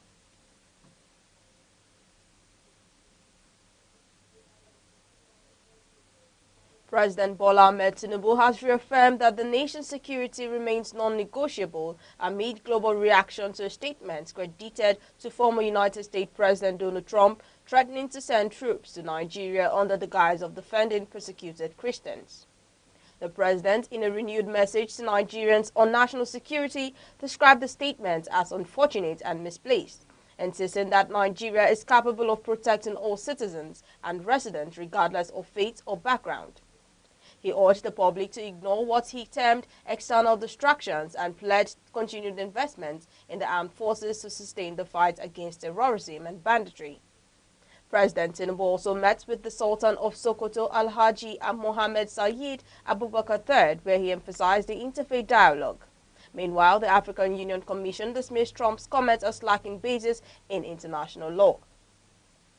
President Bola Tinubu last night received his Sierra Leonean counterpart, President Julius Maada Bio, at the State House in Abuja, where both leaders held a closed-door meeting that lasted over an hour. The visit, marked by full ceremonial honors, reflects the cordial diplomatic relations between both nations and the deepening of West African regional cooperation. Sources at the State House disclosed that discussions centered on regional peace, counter-terrorism, and threatening trade ties with an economic community of West African states, ECOWAS. President Bio, who succeeded Tinubu as ECOWAS chairman in July 2025, reportedly commended Nigeria's role in stabilizing democracy across the sub-region. Diplomatic observers say the meeting highlights Nigeria's enduring influence in the region and signals continuity of leadership within ECOWAS. Both countries are expected to issue a joint communique after the talks, reaffirming their commitment to collaborative governance, peace enforcement, and shared prosperity within the West African bloc. Tension erupted early Saturday in Ihala, Anambra State, after policemen allegedly fired tear gas at the INEC Secretariat, injuring a core member and an election observer from Yaga, Africa. Eyewitnesses say the officers, believed to be intoxicated, shot tear gas indiscriminately, forcing staff and observers to flee. The incident reportedly began when a core member questioned the officers' conduct. Police spokesperson SP Tochukwu Ikenga confirmed the development, described it as a misunderstanding that has since been resolved. Meanwhile, in Ferge Ward 5, Onitsha, voting was delayed due to BVAS malfunction, leaving voters frustrated despite INEC's assurance of preparedness. Voting was delayed for hours in parts of Onitsha's BVAS malfunctioned in several polling units. At polling unit 1001, Fergie Ward 5, INEC officials arrived early and settled before 8 a.m., but accreditation was halted by repeated device failures. Presiding officer Samuel Obiora said technicians had been contacted to replace the faulty machine, but voting had yet to begin by 10 a.m. Observers from the CJRD Africa and ICIR reported early arrival of materials across the state, but warned that technical glitches could again undermine public confidence in the process. The Anambra governorship election began slowly at Aroma Junction, Awka, with few voters and delayed arrival of election officials. Observers attributed the low turnout to apathy and logistical setbacks, warning it could cause congestion later in the day. Some voters expressed frustration over INEC's late start, while others remained hopeful that the process would improve as polling progressed. Security has been tightened across Anambra State as residents head to the polls to elect a new governor. The election marks the first major assignment for INEC Chairman Professor Joash Amupitan, who assumed office 3 weeks ago. Armed personnel from the Army, Police and DSS have been deployed across all local governments to ensure safety. Election observers have urged voters to remain patient and law-abiding throughout the exercise. The Federal Housing Authority has launched the Renewed Hope Housing Estate in Uyo, Akwa Ibom State under the federal government Affordable House Initiative. Governor Umo Ene led the groundbreaking ceremony alongside FHA Managing Director Oyetunde Ojo, who commended the state for providing land and support for the project. Governor Eno said the scheme aligns with his administration's housing agenda for civil servants, promising timely delivery and site security. The renewed Hope Housing Scheme is designed to bridge Nigerians' housing deficits, generate jobs, and promote inclusive home ownership. Anambra State has recorded a 58% drop in voter turnout over the past 8 years, despite a steady rise in voter registration. The finding released by Kim Park's Development Initiative indicates growing voter apathy linked to security concerns, poor logistics, and declining trust in electoral institutions. KDI's Executive Director Bukola Idowu identified Agwata and Ihala local government areas as potential flashpoints and called for visible but non-threatened security presence to protect voters and materials. She urged citizens to participate peacefully and political actors to maintain restraint for credible elections. The management of Ladoke Akintola University of Technology, LAUTECH, has closed its Ishayi campus for 2 weeks following the death of a 200-level student in a road accident. The victim, a student of agricultural economics, was killed by a hit-and-run driver on the Ishayi-Saki road. The incident sparked protest as students set the vehicle ablaze after the driver fled. Registrar Olayinka Balogo expressed condolences and directed students of the College of Agricultural Sciences and Renewable Natural Resources to proceed on a 2-week break. Academic activities will resume on November 24, 2025. The National Youth Service Corps has announced a 48-hour extension for the online registration of its 2025 Batch C mobilization following widespread network disruptions experienced by prospective Corps members. The new deadline has now been shifted to midnight Tuesday, November 11, 2025, to allow more applicants to complete their registration process without technical hitches. According to NYSC spokesperson Caroline Imbu, the decision was taken to cushion the effect of server downtime and ensure fairness for all intending Corps members. She apologized for the inconvenience caused by the glitches and assured that the core technical team is working round the clock to stabilize the registration portal and enhance user experience. The extension comes as the NYSC prepares for the deployment of thousands of Corps members across the country, particularly in Anambra State, where they will play key roles in the governorship election. The agency reaffirmed that it has manpower and logistics to support the electoral process, with backup personnel already being coordinated from nearby state offices to cover any shortfall. A deputy superintendent of the Nigerian Security and Civil Defense Corps, Sani Yakubu, has pleaded guilty to diverting 1.7 million naira entrusted to him while acting in his official capacity. Yakubu, who was arraigned by the Independent Corrupt Practices and Other Related Offences Commission, ICPC, before Kaduna State High Court 12, admitted to 3 counts of criminal breach of trust and misappropriation of public funds. The officer, visibly emotional, broke down in tears as he confessed to the charges during court proceedings. The presiding judge fixed judgment and sentencing for November 12, 2025, signaling what could be a significant disciplinary action within the Corps. Observers say the development reinforces the judiciary's commitment to holding public officers accountable, regardless of rank or status. Meanwhile, the ICPC has restated its resolve to ensure that no public servant escapes justice for acts of corruption. The Commission warned that anyone exploiting their office for personal gain would face the full weight of the law, emphasizing that corruption, no matter how small, weakens public trust in governance and erodes institutional integrity. You're watching Aneke TV News across the country. Remember, you can follow us on Facebook, X, Instagram, TikTok, and YouTube, all at Aneke TV. Now a quick reminder of major developments in the news. President Bola Ahmed Tinubu meets behind closed doors with Sierra Leone's President Julius Maada Bio. Technical glitches with BVAS machine stalled voting in Onitsha as voters wait for hours. Anambra governorship election records a slow start at Oka Aroma Junction.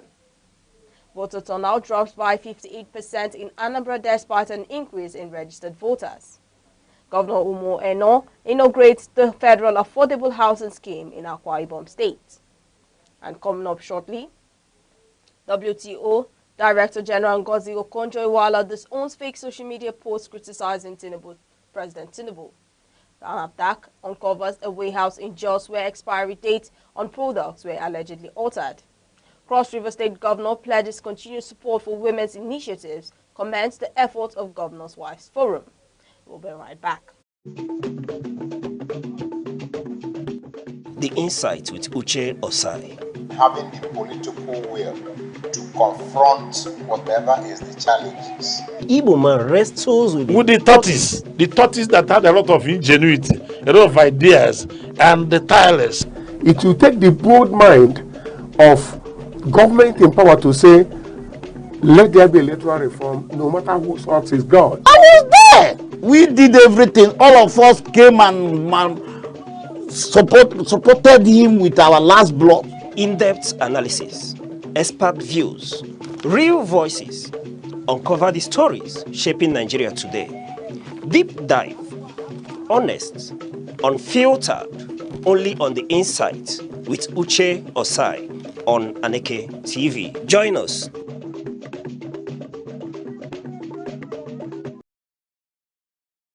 Still on the news, WTO Director General Dr. Ngozi Okonjo-Iweala has denied authorship of a viral social media post that allegedly criticized President Bola Tinubu.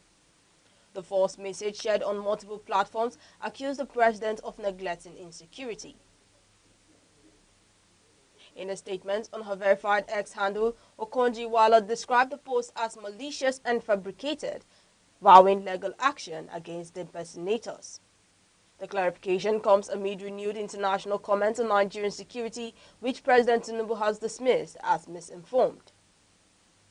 NAFDAC has uncovered a warehouse in Jos where suspects allegedly altered expiry dates on expired beverages and wines.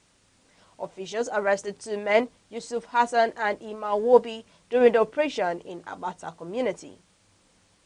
NAFDAC North Central Director Kenneth Azikwe said the suspects relabeled products to deceive consumers, warning the public to scrutinize product labels carefully. The agency pledged continued nationwide enforcement to eliminate unsafe, expired, and counterfeit goods. Cross River State Governor Basi Otu has commended members of the Nigerian Governor Spouses Forum for their impact on national development and gender inclusion. The governor made the remarks while hosting the forum led by Kwara First Lady Olufolake Abdul Razak at its 2025 retreat in Calabar. He cited Cross River's 6-month paid maternity leave as evidence of his administration's gender-sensitive policies. The forum reaffirmed its commitment to women's health, child welfare, and advocacy against gender-based violence. Now moving over to business news. Stakeholders in Nigeria's livestock sector have called for stronger regulation of industrial farming to safeguard public health and smallholder livelihoods. Speaking at a national dialogue, Sanuvia co-founder Ainde Daniel warned against risk of zoonotic diseases and environmental degradation. Officials emphasized the importance of animal welfare, with the National Committee on Animal Welfare in Transit working to ensure humane practices. Experts say coordinated policy reforms are needed to balance livestock growth with sustainability and public safety. Meanwhile, the federal government's approval of a 15% import duty on petrol has sparked widespread criticism from labor unions and economists. The new directive signed by President Bola Tinubu authorizes the FIRS and the Midstream and Downstream Petroleum Regulatory Authority to begin immediate enforcement. Analysts warned the levy could raise fuel price to nearly 965 naira per litre, worsening the inflation and living costs. Economics Marcelo Keke described the measure as a cost-push inflation trigger, urging the government to prioritize local refining instead of taxing imports. Labour groups, including the Nigerian Labour Congress, have labelled the policy anti-people, claiming it favours monopoly interests while public refineries remain idle. Observers say the policy could further strain households already burdened by high energy and transport costs. And now moving over to sports. Nigeria has announced a 24-man squad for the 2026 World Cup playoffs against Gabon, with goalkeeper Maduka Okoye returning to the team. Also listed are Victor Osimhen, Ademola Lookman, Wilfred Ndidi, and Captain William Troost Ekong. The Super Eagles will face Gabon in a two-leg tie as they pursue qualifications for the 2026 FIFA World Cup. Also, the Confederation of African Football will host 2025 CAF Awards in Rabat, Morocco. The ceremony will celebrate outstanding achievements by players, coaches, and national teams across the continent. Nigeria is well represented with Victor Osimhen shortlisted for Men's Player of the Year, Stanley Wabali for Goalkeeper of the Year, and Daniel Bameyi for Young Player of the Year. In the women's categories, Rashidat Ajibade, Esther Okoronkwo, and Chiamaka Nadozie have all received nominations. CAF says the event will highlight Africans' growing football influence and honor individuals whose performance have elevated the sport globally. And now moving over to the world of entertainment. The Oyo State government has approved free tickets for youth to attend Davido's 5-tour concert in Ibadan.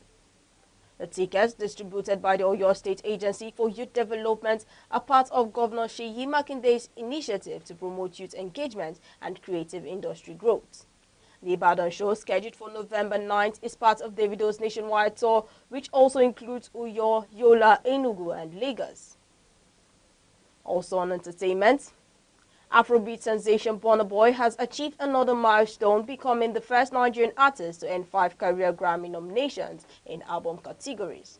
His latest project, No Sign of Weakness, is nominated for the Best Global Music Album at the 2026 Grammy Awards. He also received a nod for Best African Music Performance for his hit single Love, alongside fellow Nigerian stars Davido, Irish Star, Wizkid, and Omah. The nominations bring his career total to 13, including his 2021 Grammy win for Twice as Tall. The Grammy Awards will hold on February 1st, 2026 at the Crypto.com Arena in Los Angeles, showcasing Africans' growing impact on the global music industry. And now to end news across the country, here are the main points again. President Bola Ahmed Tinubu has met behind closed doors with Sierra Leone's President Julius Maada Bio. Technical glitches with BVAS machines stop voting in Onitsha as voters wait for hours. Anambra governorship election records a slow start at Awka's Aroma Junction. Voter turnout drops by 58% in Anambra despite an increase in registered voters. Governor Umo Eno inaugurates the Federal Affordable Housing Scheme in Akwa Ibom State. WTO Director General Ngozi Okonjo-Iweala disowns fake social media posts criticizing President Tinubu. Cross River State Governor pledges continued support for women's initiatives, commends the efforts of Governor's Wives Forum. That's news across the country at noon. For breaking stories and eyewitness reports, call 0703-043-7110 or follow us on Facebook, X, Instagram, TikTok, and YouTube, all at Aneke TV. On behalf of the producer, Chidima Sogwa, and the entire news team, I'm Deborah Wakaba, thanking you for watching. Enjoy the rest of your day.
As Anambra State heads to the polls today to elect a new governor, expectations are high for a peaceful, transparent and credible election. Stakeholders from the Independent National Electoral Commission (INEC) to security agencies, political actors and the electorate have all expressed commitment to ensuring that the process reflects the will of the people. For the Independent National Electoral Commission, the focus is on punctuality, transparency and credibility through technology. INEC has assured that all sensitive and non-sensitive materials have been distributed across the 21 local government areas, with officials fully deployed to ensure the smooth functioning of the bimodal voter accreditation system and electronic transmission of results.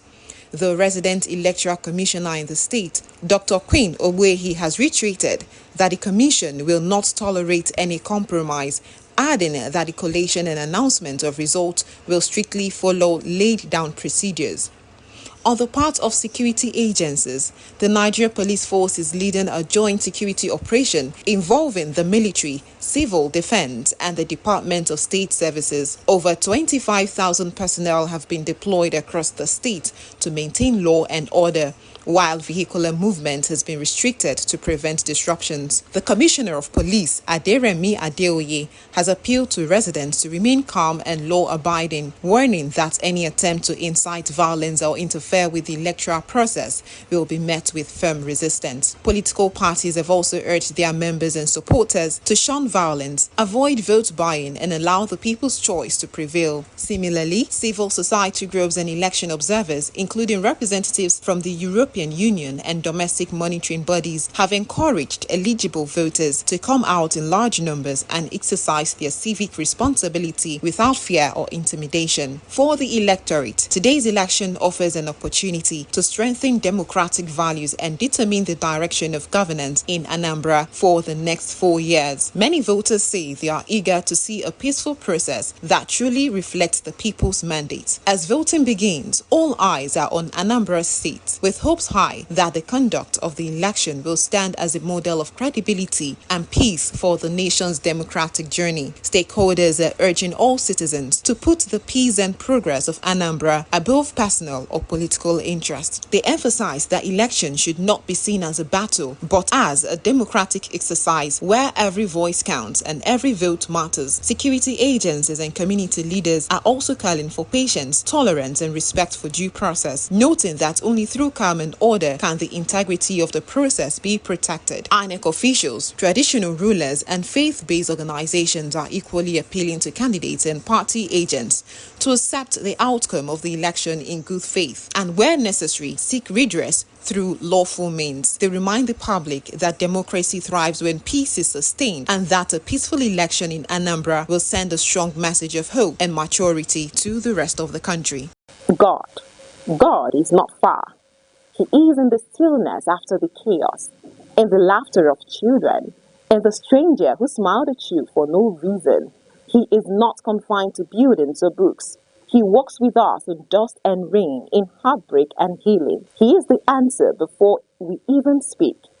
To seek God is to seek love, and to find God, truly find Him, is to love deeper, live fuller, and give without counting. The Nigeria Security and Civil Defense Corps, NSCDC, Enugu State Command, has inaugurated the Civil Defense Community Partnership Network, CDCPN, to strengthen grassroots security collaboration and promote sustainable peace across the state. The event, which held at the NSCDC Mediation Hall in Enugu, had the theme, Charting a Pathway for Enhanced Security Through Community Engagement. It is an initiative of the State Commandant, Dr. Elijah Timwili, aimed at enhancing synergy between the Corps, sister agencies, and community stakeholders. In his address, the network coordinator and head of the CDCPN unit, ACC Odo Robinson, said the program was designed to build stronger partnerships that would redefine security management in the state through sustainable community involvement and information sharing. The Community Partnership Network in Enugu State Command is to enhance security measures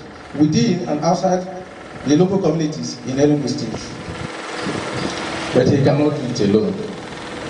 This is his objective. And we can only achieve this with your help. How? By giving us information at the right time, because information is the lifewire of an organization. Without information, we cannot achieve anything. Also speaking, ASC1 Pamela Chukwu commended the leadership of Commandant Willie, describing his first year in office as impactful with visible achievements in peace building, community engagement, and field supervision. Organizing consistent stakeholders engagement with quarry operators, borrow pits, miners, and truck drivers. These meetings promoted compliance with the mining regulations and curb illegal activities and encourage environmental safety and accountability within the sector. Deputy Commandant DCC AHO Rogo noted that Enugu State had faced serious security challenges before the inception of Governor Peter Mbah's administration. He, however, allowed the joint efforts of the state government and the NSCDC in restoring relative peace, stressing that the new network would help tackle emerging threats through timely intelligence from communities.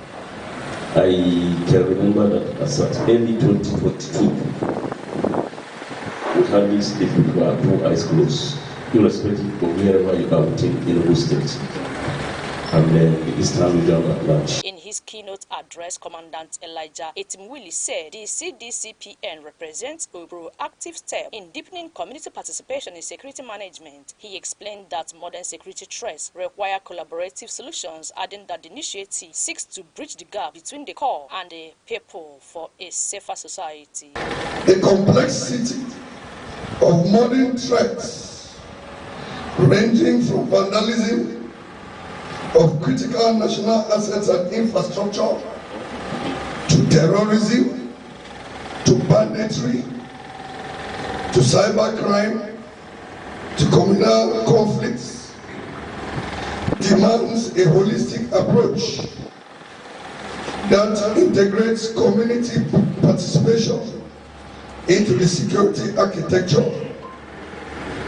It is against this backdrop that the Civil Defense Community Partnership Network, CDCPN, emerges as a strategic framework of the Nigerian Security and Civil Defense Corps. During the interactive session, traditional rulers and other participants applauded the initiative. His Royal Majesty Dr. Uchenna Anikwe proposed the creation of a communicate portal to improve coordination among members, while His Royal Majesty Professor Vitalis Ona, the Ezoshimiri I of Ukwoto Edobara Ancient Kingdom, advised the command to establish a liaison office within the smart school premises. Architect Chima Ije also called attention to reoccurring headers farmers clashes requiring urgent attention. The highlight of the occasion was the formal inauguration and oath-taking of new members of the Civil Defense Community Partnership Network. Chidimi Kemede, Aneke TV.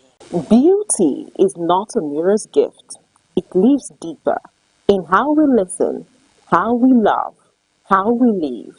It's the kindness that lingers and the courage that doesn't quit. The world may sell perfection, but real beauty is flawed, fierce, and free. It's in stretch marks and smile lines, in stories and scars. When you see someone who glows, it's not their skin, it's their soul breaking through. That's beauty, raw, radiant, and real. To be a man is not to be hard, but to be whole. A true man feels, weeps, protects, dreams. He does not hide behind silence. He speaks with strength and softness. He carries responsibility, yes, but also joy. He provides, but he also hugs. He's not just a builder of homes, but a nurturer of hearts. A man is not less when he leans on others. He is more when he uplifts them. In truth, in tenderness, in integrity, that's where manhood truly begins. As Anambra State. We are back on Anambra Decides 2025. Remember, we did promise you real-time updates, reports from our correspondents across the state, and expert analysis and on the ground developments as Anambra Decides 2025 continue to unfold. I still remain your host, Uche Osai, and joining us is an expert analyst on political issues. We're talking about Sir Anoyi Yago. You're welcome. Thank you. It's always a pleasure to have you. And to have you on Anambra Decides. You're welcome. All right. Without wasting much of your time, we'll cue you into pictures and little clips coming in from Anambra State.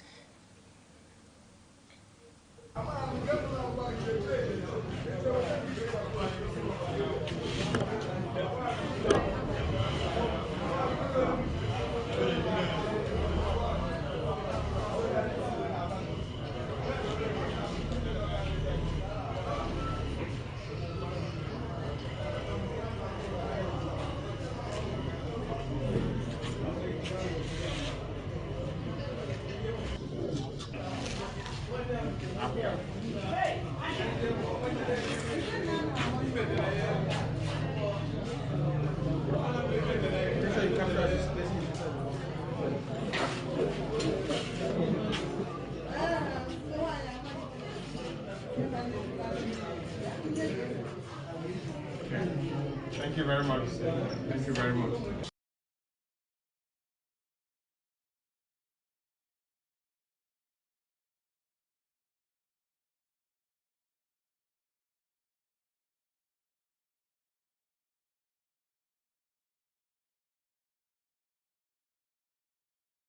All right. For a recap on what's happening in Anambra State, we've seen voters, the beavers, working, accreditation going on and voting going on simultaneously without any hazard. Everything is moving seamlessly, and the report coming in from Anambra State, Sano Iago. We were told this morning that everything in Anambra, ranging from accreditation, is moving on seamlessly. From our reporters on the ground around Oka and Aguata, we were told that voters came out early and INEC was able to deploy materials on time. As security, the police were on ground, though unarmed. They're saying that this is for the first time they are seeing a hitch-free and calm atmosphere in around the units in Anambra State. But for vote buying around Oka, every other thing seems to be moving on seamlessly. Sir, is that what you expected of this election, that INEC will turn out on time? Well, but before I talk about or I respond to your question, I would like to make a comment on the picture I saw a while ago. Okay. The picture of a supposed candidate in the election casting his vote and displaying his ballot paper to the whole world, to the public. I think it's wrong. It's wrong. And I will regard it as an election malpractice. And he ought to be punished, adequately punished for what he did, because it amounted to running campaign, engaging in electioneering, even when electioneering had ended the previous day, according to the law. He shouldn't have done that. What he did was an indirect way of campaigning, seeking for voters or the vote, seeking for the vote of the electorate. It is very, very wrong and it is condemnable. Now to your question. Well, I wouldn't express surprise or so much surprise that things are moving on well as has so far been reported with the election in Anambra State. One, it is a staggered election. And INEC, they don't have, I am not sure they have any election or any major election as governorship election in any other part of the country. So why wouldn't they make adequate preparation, flawless preparation for the election? And again, it is a litmus test for the man that came in few weeks back as the chairman of the electoral body. So much controversy followed him. He was said to have been a lawyer to the president during the post-election matters at the court, at the tribunal, and he made efforts to deny that allegation. So because people are already being apprehensive, people do not have that confidence in him that he's going to be a dispassionate and or a neutral umpire in elections on the premise of that allegation that he was in the legal team of Mr. President. So it's a litmus test for him and for his organization, the organization that he represents, that's INEC. And they want to do it and do it well in order to instill confidence for elections ahead, particularly the general elections in 2027. That is, if they will allow the election to hold, as the feelers we had from the National Assembly sometime recently indicated that there was this move or so to shift the date of the 2027 election. So if election is coming in 2027, I think the man would want to use this opportunity, would want to use this Anambra election as his first election, his first major election since assumption of office as the chairman of INEC, to tell the world, to tell Nigerians that, look, I'm here for business. I'm here not to advance the cause of any particular person, but to advance the common cause of Nigeria. Okay. And that is it. So that they were able to do this is a credit to INEC. And if I may say, a credit to the political actors, to the political parties in the state who are contesting in this election, and also to the government of the day in Anambra State. Because for the government to have allowed that free and fair election, it means that I think Anambra is beginning to make a change, to shift from, what, and if you remember, Uche, prelude to this election, we have not had any cases of killings as we had in the election that brought Soludo to power, as we had during the election of the second term of the former governor, Willie Obiano, and all that. So I think it's a credit to the present regime in the state, because it was during that election that so many prominent people lost their lives in Anambra. You remember that was the time Dr. John Akunele was gruesomely murdered around, I think they said around Mpo or so, in Anambra State. So it was very hot then. It was very hot, so hot that everybody, and it affected the turnout. How many people voted for the person that is governing Anambra State today? It was not even up to 600 or even 500 persons. And yet, Anambra had more than 2 million registered voters, as records would show. So for this election to have been going on so far in a peaceful manner, and the materials, the electoral materials or the election materials seem to have been readily available, even as at the appropriate time, I think is something commendable. Okay, very well said, Sir Abuchi. But before I go into the intricate matters of this election, I want to ask a very direct question. Do you think the governor, talking about Professor Charles Soludo, will be able to repeat the victory of 2021? Abed the father you've mentioned, he got only 112,229 votes in that election to defeat the PDP candidate Valentine Ozigbo in that very election, who only garnered about 50-something thousand votes in that election, followed by APC candidate then talk about Andy Oba in that very election, who himself scored less than 45,000 votes in that very election. So let me repeat my question. Do you think the professor can be able to, the Nkube governor can be able to repeat that feat in this very election, given the fact that we've seen APC being sort of having a resurgence in the southeast? Remember, they were previously rejected in the southeast, but we've seen, thanks to decampment, we've seen Enugu State taken over by APC.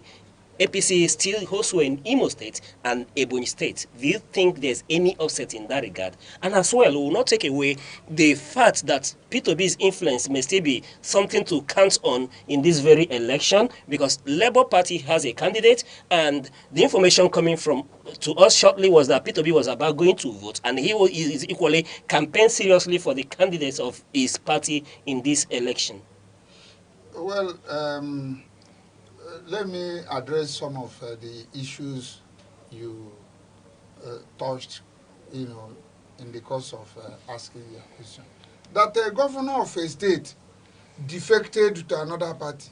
I don't like this idea of people saying because a governor of a state has decided to decamp to one political party, then the entire state, you just generalize that the entire state has also joined him in defecting to the other party. I don't think it is so. If not for election rigging, that the governor decided to go on the unpopular side, is not tantamount to the entire state following him. That's the point. That the governor decided to join one to jump from his the political platform that brought him to power to another political party it's not something that anybody should say, oh, the entire state is now that has now gone to that political party that the governor defected to.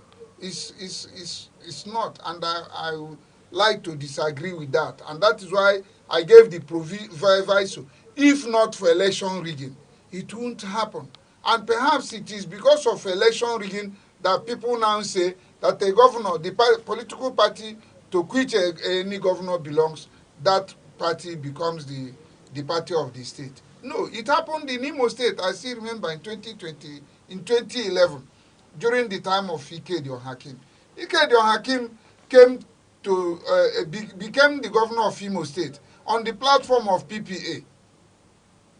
And shortly after assumption of office as the governor of Imo State, there was this euphoria and all that he, out of euphoria and exuberance, he decided to defect to PDP, believing that the PDP machinery, as they used to say, will now deliver him. But Imo State is a different ball game. It's an egalitarian society, it's an egalitarian place, and they are very, very discerning.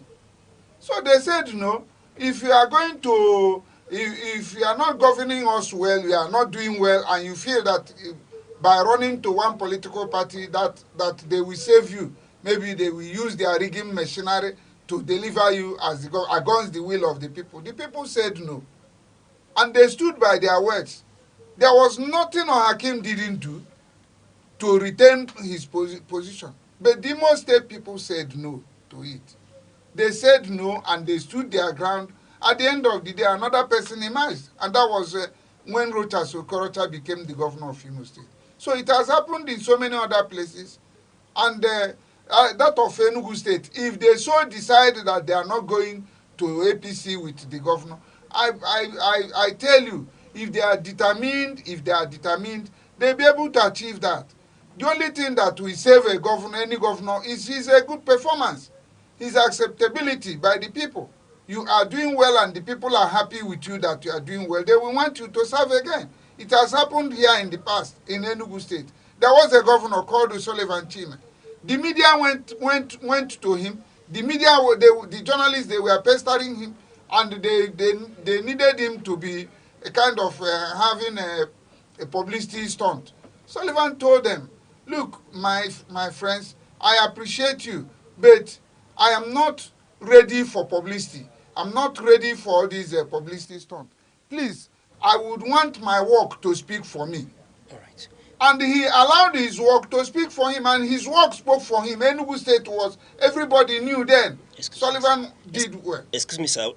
We're getting a feedback from one of the reporters on the field. Miss Jasmine. Hello, good afternoon. Good afternoon. Please, what's How's happening? it going over there? What's happening on? We're in the studio analyzing, and information coming in is that the candidates have gone out to vote already. So what's happening where you are at the moment? Well, voting is still going on. Some places they are done voting. Some polling units are done voting here in Aguata. I'm waiting for time. Come again, please. Come again, please. You say some polling units are not what? Some polling units are already done voting. Okay. Places that have low number of turnouts of people, they are done voting, and then we are waiting for when they start counting the results for these polling units. Okay. But we know that the voting ends by 2:30, so they still need to stay around and get their results. Okay. Can you still speak to the issue of vote buying? Is there vote buying around the area you are? Because information we are getting from around Oka is that there is high incidence of vote buying in that area. Well, we'll say that the party agents in this area, they don't have any money to give at the moment because some people are very much angry. It's as if the parties don't want to buy votes, but the people coming to cast the votes are asking them like. Okay, what you're saying is that the voters are calling for vote buying in that area. Yeah, they are of the opinion that you people are you not bringing money? So we're waiting for people to give us money. What's going on? And the party members are like, please vote. Okay, can you feed us into the security situation around the area you are? When we spoke in the morning, you said that everything is calm, that the police are civil, and everything is moving on in a civic and orderly manner. Yes, exactly. It's still the same way up to now. We've not had any record of violence in any area so far, and yeah, everything is going well. The elderly, people with disabilities, everyone is voting. We have, and like I said in the morning, that we don't know the level at which the apathy is going to look like today. But this afternoon, after having gone around two major communities in Aguas, I can tell you that we'll say the voter apathy is at medium. It's not low, but people are coming out to vote. No, Jasmine, let's bring it into context. When you say the voter party is medium, are you trying to tell us that the turnout around this area is more higher compared to 2021 when the incumbent Governor Soludo had sway? Yes. I can tell you that because with what I'm seeing and looking at the number of registered voters and number of people that are participating, I'll say it's almost the same thing with 2021. That's what I'm going to say. But a little improvement, yeah. Okay. Just a little improvement, yes. Okay. For a little context, you are talking about party agents. Can you let us into their conduct around the area? Everything is still going on in a peaceful manner? Yes, everything is going on in a peaceful manner. The party agents as well are making sure that, firstly, to make sure that all documents, everything from INEC is complete and none is missing. And if there is any lapses from INEC, they do report it. And so far, so good. They have been of good conduct. For them to tell people to vote, to go and vote without even bringing them money. Because if the level of pressure we saw this morning, some people were like, you're not giving us money, we're not voting, you're not giving us money, we're not voting. I'm like, please vote. So it's more of party agents begging people to vote, please vote. And if they had money to buy these votes, they would have run out the money to like, okay, take, go and vote for us. Okay, okay, Jasmine, before I let you go, in the morning we were talking to the issue of the disabled being taken care of in this very election, which is unheard of in previous election. People are testing to this one being different from others. Is that still the situation where you are at the moment? Yes, I just left a polling unit where a very elderly woman who has a back problem was helped to vote. Like, she had the right to see whom she wants to assist her to vote. So it's not an issue of someone pressuring her or a party agent coming to come and pressure her to vote for a particular party. But I've not seen people with this people with impaired vision. So we can't actually see if there's a braille, like INEC had promised that there'll be braille for people who do not have proper good eyesight at the moment. But so far so good. We've recorded people with disabilities. Before I let you go this time around, I want to ask, the INEC talked about deploying over 3,000 personnel to aid the disabled, the visually impaired. Have you seen them at the location you've visited so far? I've not seen anyone who is helping anybody specially. From where the place I've gone to, I would say the INEC, the presiding officers and assistant presiding officers go on to assist these people. Like, ask them, whom are you comfortable to help you, so that they can also get on with their own job, the business of the day, which is to accredit and let people vote. So that's the process of what's going on right now. All right, all right, Jasmine. Thank you for that insight. This moment, we'll let you go. But then we also have in some places there are first aid boxes in some areas that I went to. So that's also first aid boxes and the first aid people, the Red Cross, are there as well. All right, Jasmine. Thank you very much. We'll still hope for more updates from your area as we move along in this election. Thank you very much. Yeah, because from 2:30 now, we look forward to votes counting. Okay. That's wonderful. Thank you very much, Jasmine. You're welcome. All right. Sir Anoyago Sabuchi, you heard the correspondent on ground talking about the situation around Aguata where he is. The information since morning and this moment is that everything is moving on seamlessly. And we did talk about police being civil in this very election. Yeah, of course, police, they should be they should be civil. They don't have option because of credibility question. If they are found wanting in any manner, the whole world will raise objection and will kick against what they did in a wrong manner. So in that aspect, police would like to instill that confidence in people that they are better this time around than in the past. And on the voter turnout, I listened to the reporter filing the report. I think yes, there is a need for improvement in voters' turnout. As I observed earlier, that violence, there were no cases of violence as happened in 2021, pre-election violence, where people were killed. I think we didn't get that report this time.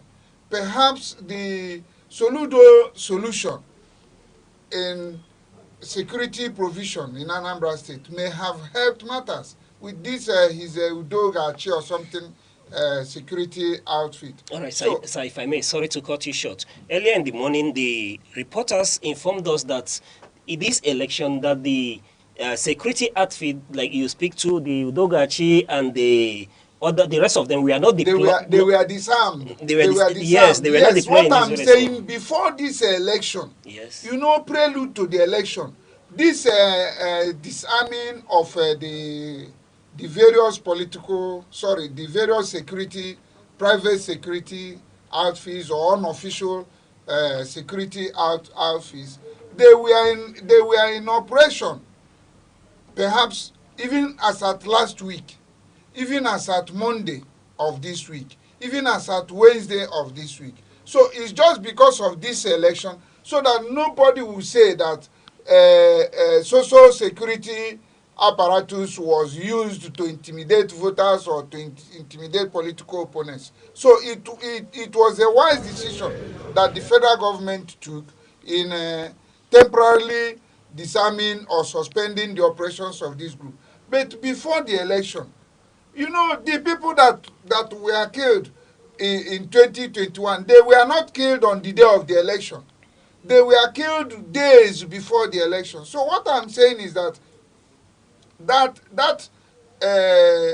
good atmosphere may have encouraged people to come out today to perform their civic responsibility of voting for the candidate that they prefer. So it is a good development that, so far we have not had cases of violence.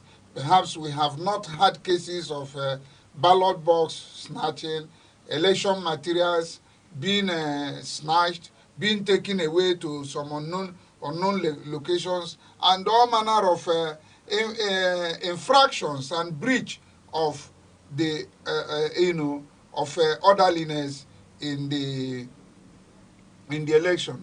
I think it's something that is commendable and that should be sustained, not just for this Anambra State election, but in future elections, because there is going to be election in Ekiti soon. There is going to be a governorship election in Osun, and I think in Ondo, even in Edo State or so.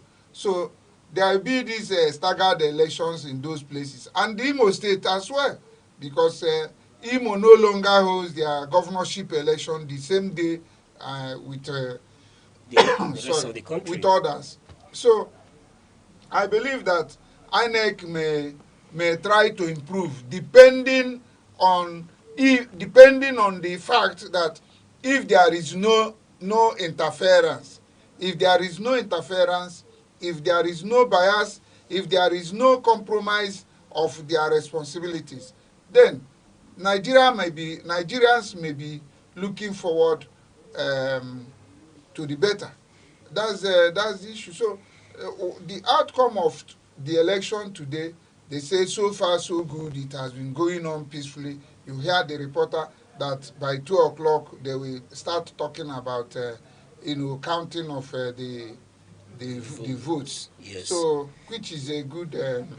All right. Which is a good development. Thank you, sir, for that deep insight. But let's speak to the political parties and the candidates in this election. We know that 16 political parties are jostling for this coveted seat at Oka.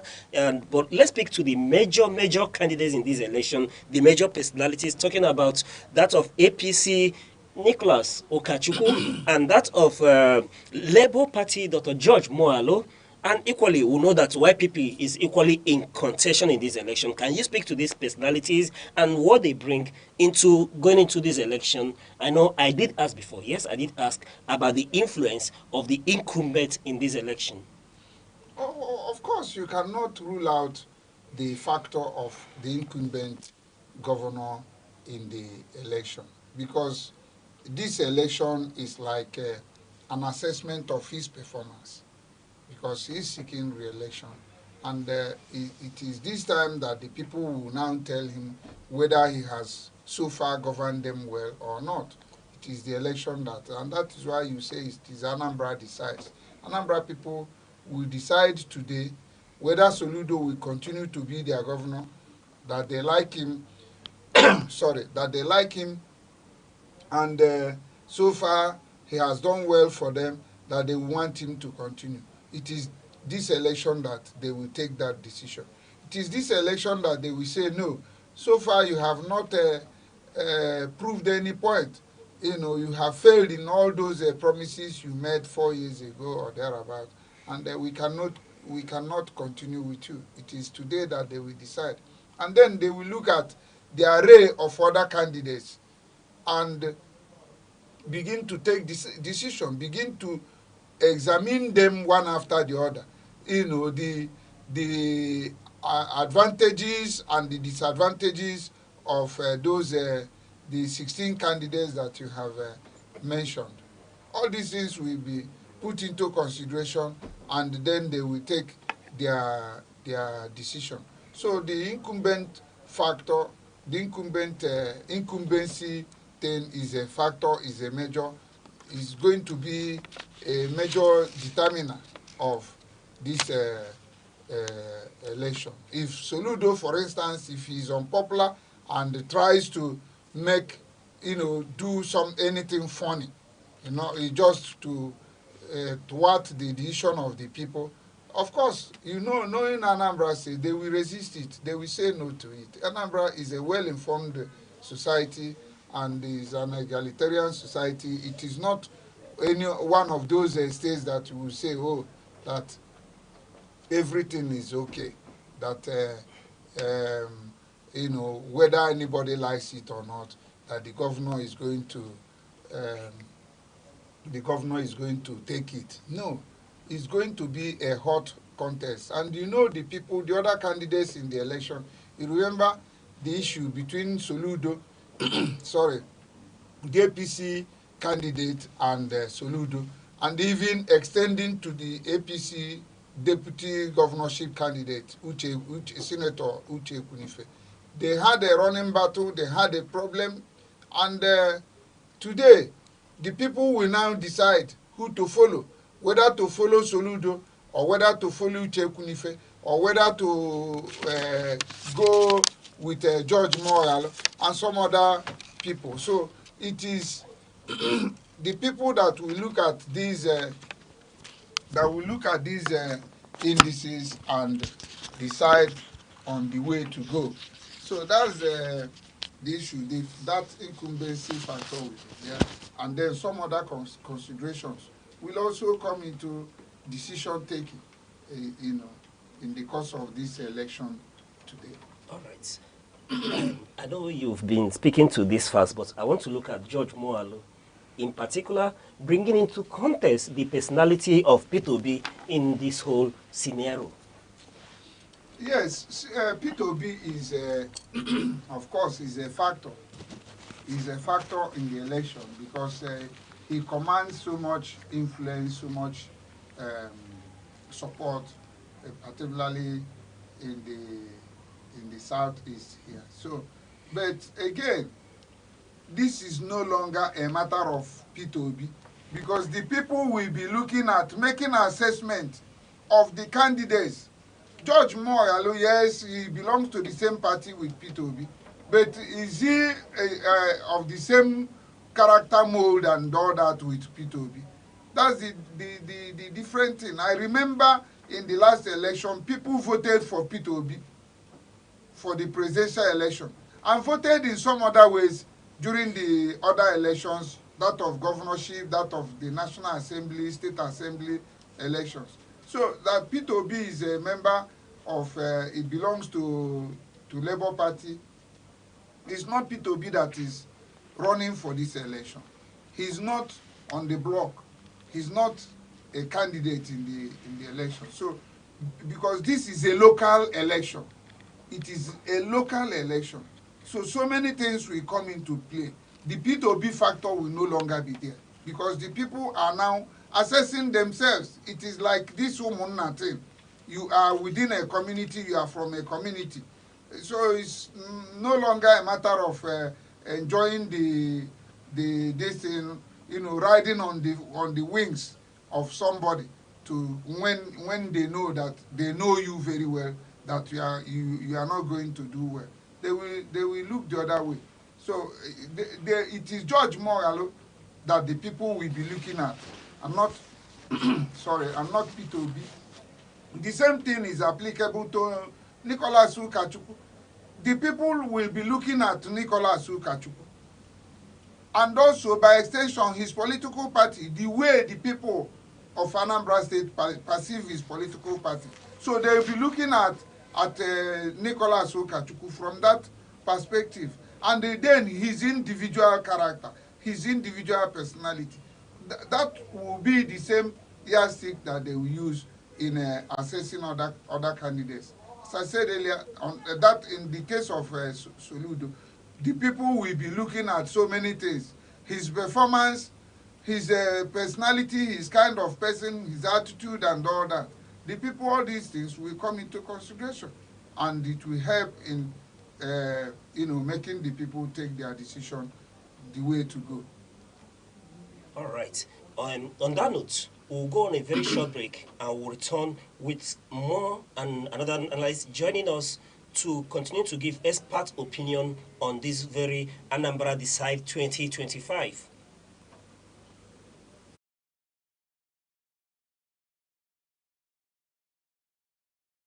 As Anambra State heads to the polls today to elect a new governor, expectations are high for a peaceful, transparent and credible election. Stakeholders from the Independent National Electoral Commission (INEC) to security agencies, political actors and the electorate have all expressed commitment to ensuring that the process reflects the will of the people. For the Independent National Electoral Commission, the focus is on punctuality, transparency and credibility through technology. INEC has assured that all sensitive and non-sensitive materials have been distributed across the 21 local government areas, with officials fully deployed to ensure the smooth functioning of the bimodal voter accreditation system and electronic transmission of results.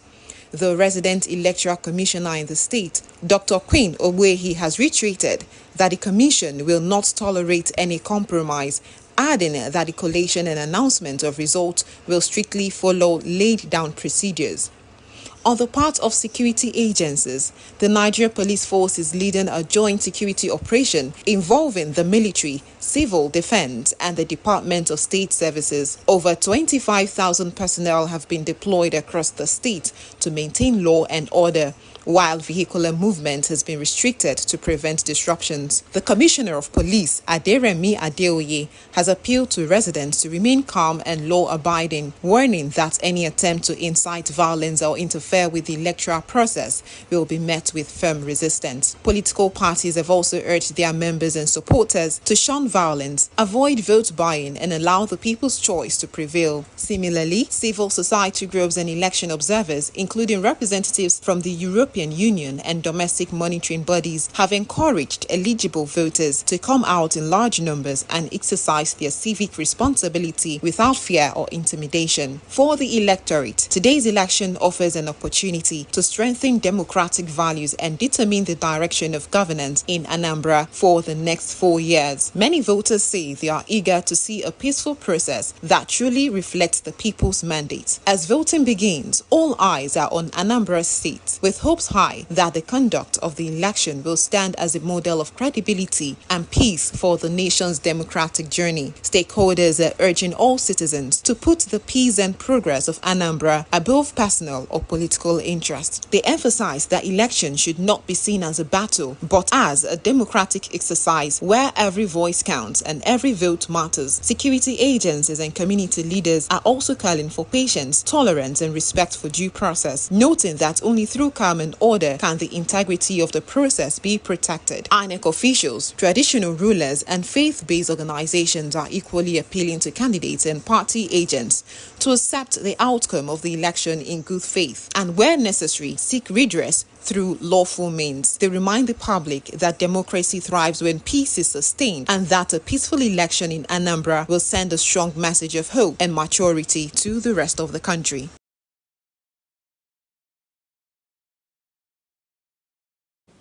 Thank you for staying with us on Anambra Decide 2025. And joining us to still give expert analysis on the Anambra Decide 2025 is Onyedikachi Abo, a political affairs analyst. Sir Onyedikachi, you're welcome. Thank you very much. All right. Yes. Now we've been discussing the Anambra elections as things are unfolding. The reporters on ground are telling us that things are moving on seamlessly. The police are very civil in this case. The voter turnout, everything is going in orderly manner, and more heartwarming is the fact that INEC was able to deploy materials on time in this very election, and people are commending INEC for that matter. In fact, in some polling units, we are told that they're already done with voting as we are speaking. And going into this election, people never expected that the disabled would be allowed and assisted in the manner they've been assisted in this very election, which is kudos to INEC. However, we are at this moment analyzing the influence of this candidate coming into this election. And I would want to welcome you into the discussion by, we've been talking about the candidates of ABGA, the incumbent governor Chukwuma Soludo, and the influence of the APC candidate, talking about Nicholas Ukachukwu, who equally aligns with the government at the center, and then the influence of Peter Obi for that of Labour Party and their candidate, Dr. George Moalo, to which Sir Abuchi has rightly said that most of the voters would align or not with LP based on the character and the person of their candidate and not of that of Peter Obi himself. However, I want to bring on the issue of YPP in this very election, the demise of their candidate in 2021, speaking of Ifan Yuba, who was able to get about 8.8% of the votes in that very election. We know that he is a big influence in Anambra politics. But do you see that having any part in this very election? And on to their candidate, the candidate of YPP, talk about Paul Chukuma in this election. Of course, in the southeast, Anambra State is the most political aware state. Okay. They equally have the gameplay of the big wigs. Excuse me. Let me be a little bit controversial. Sabuchi, I want to bring you on. He just made a very deep call. He said that Anambra State is the most politically aware state in Southeast Nigeria. Do you align to that thought as well? Most politically aware state in the Southeast. Well, it depends on the perspective of any individual. Because if you are talking in terms of being politically aware and egalitarian, you may give it to Imo State, because Imo State, between 1999 and now, Imo State have had changes in the political parties that have so far governed Imo State. Remember, it started with PDP. In 1999. You talk about Atiku Udenwa. He ran for 8 years. He was there for 8 years. And then, after 8 years, Imo State changed to PPA.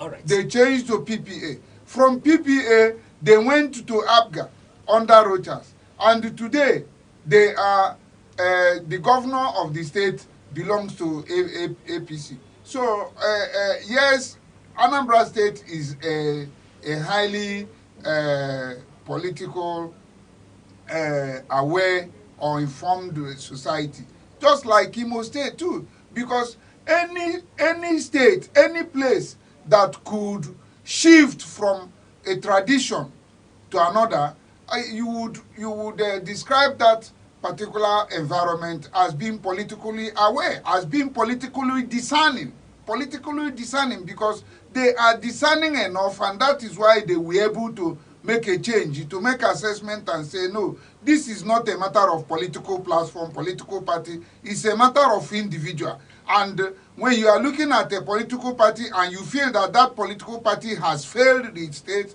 you make a change, you shift to another political party. All right, very well said. Sir Onyedika, are you with us? I just want us to establish further that contest is quite debatable in this instance. However, you still have the flaw on the influence of YPP candidates in the 2021 election, the late Ifan Yuba, who garnered 8.8% in that election. Do you still think he will have influence in this election? Except you wanted to use the intervention of the veteran journalist to beat down my submission. No. I know. Not everything is debatable. Okay. Yeah, in this part of the world, some people see Peter Obi as the next thing after slice cake. Okay. A lot of other people feel that he performed woefully as the governor of Anambra State. So people debate religion, debate politics, depending on what context. And when he was trying to jump in, he said it depends on the perspective from which you're looking at it. That perspective now. Now, the Ifan Yuba you mentioned, who you know won his senatorial seat not on the platform of APGA, that has been the party holding sway for the state over time. Anambra State is also one place where you don't come in, mainly from the influence of the incumbents. You just gave out the update yourself, how seamlessly the exercise is going on there now. I might not be able to look at any other states around Southeast where elections at this magnitude will be going on, and it will be recording this level of success. However, Ifan Yuba's influence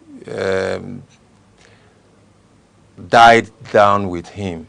just like when he was making reference with Peter Obi. Imagine a person going to vote Mohalo because he's on Peter Obi's platform. Even if the person hasn't learned any lesson, you might have looked at what has happened to those who rode on the horses of Labour Party in the last election and be asking yourself, where are they today? So it's a miscalculation to think that Ifeanyi had influence. Yes, he was doing a lot of things for his people, especially in the senatorial district, but he's no longer there. So whosoever the Anambra people will decide to follow today will be purely on the merit of the person. You know, but, you know, the journalist said something about the party of Nicholas. People will say, we will not vote Mohalo because of Obi. And mainly the perception of Ndibo, not just in the Anambra, about APC. Even if Nicholas was to be an angel and is vying on that party, he will fail. The sentiment of the party on which he is contesting has a very strong role to play, which I do not totally subscribe to, because last time I was on this station, I talked about that demonization of APC by our people. There could be things you will point out as indices. These are the things where you falter the party and the people who have run the affairs of the party before now. But you can also not exonerate the other parties. Every party has their own shortcomings. So there's a general perception which is very strong, which is very influential around here. But it's being broken by the governors who are now aligning to the center. So Ukachukwu's party at the center will not help him here. Peter Obi's party will not help Mohalo. So also would the influence of the late senator not do anything for the guy who is running under the candidate of his party. I was even expecting that the beautiful young girl, what is it, Choma also, that is also a candidate, will have a chance in this election, because I saw where Soludo was shaking hands with her and saying, I saw you dancing. You will be good. You are a good dancer. He said, I'm not only a good dancer. I was going to come to the antics during the campaign, moving into this election. But that was very quite thoughtful of you to remember that I bring it into contest. Soludo shocked me to my bone marrow. The way he tried to floor every other person. I was saying, I used to think that this man is a professor. You know, I do not want to agree with the people who are saying bring him down, because Soludo went against the mob in so many angles. There's a person you don't touch. Just like most of the time when we do our analysis, either on television or radio, if you want to remain the beautiful bride in the hands of the people, there are places, you know that this is the truth, but you don't go there because there's a perception hovering now. So you do not put your pen and write anything. In my ward, in my local ward in the village, when that 2023 election was going on, people who said we won't support Peter Obi were threatened to be beaten. There at the poll, they say, if you're not voting him, leave this polling center, you're not part of us. You know, so that's the perception at that time.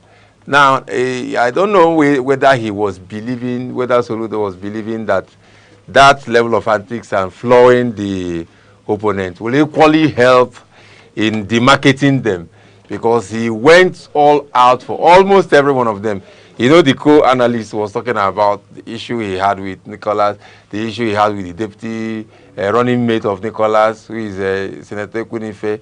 He had issue with almost everybody. And he will look at whether you passed, you had any WAEC, or you failed, or you had a borrowed bought over PhD, he turned this second term campaign into practically market woman exchange of words. So we're clarifying that as being petty and not good enough for the professor. I do not want to agree to that. You know, most of the time, people who are demarketing Soludo, sorry to say, they are members of the mob. Members of the mob. No, they are saying they don't even want him to win. You know, you've alluded to this mob. Who are the mob? that we'll talk about. These Okay. are voters in this election as well. Okay. In the voter, you just talked about how they are aiding the people with special needs. Yes. Everybody is a voter. Even the empty skulls are coming to vote. The mob in this contest are people you might use another baptismal name of Ratel. These people are people who move in group. They don't want to reason objectively. Once they say this is where we're going, every other point would not matter. For instance, people who are calling for Soludo's head, sit them down and ask them, what exactly are the crimes of the governor? Most of them will not be able to point out anything tangible, because I recently found out that Soludo, Anambra even had a smart school. Anambra was doing a lot in terms of security. There were things I didn't know. And, I've always said this whenever I have the opportunity to do analysis. Can we concentrate on this charity begins at home attitude? Because I see people jump into Imo State and say, oh, it became the worst state. Oh, why did an APC governor run Imo State the way he ran it? And in those people who are condemning that state, ask them questions about their own state of origin, probably which is also where they are living. They may not have so much to say. So I do not have all the details in what has happened in Anambra, but from afar, what I see on social media almost on a daily basis, how they are catching some of these, what do I call it, people who turn from struggle to kidnappers. There was a name they used to give themselves.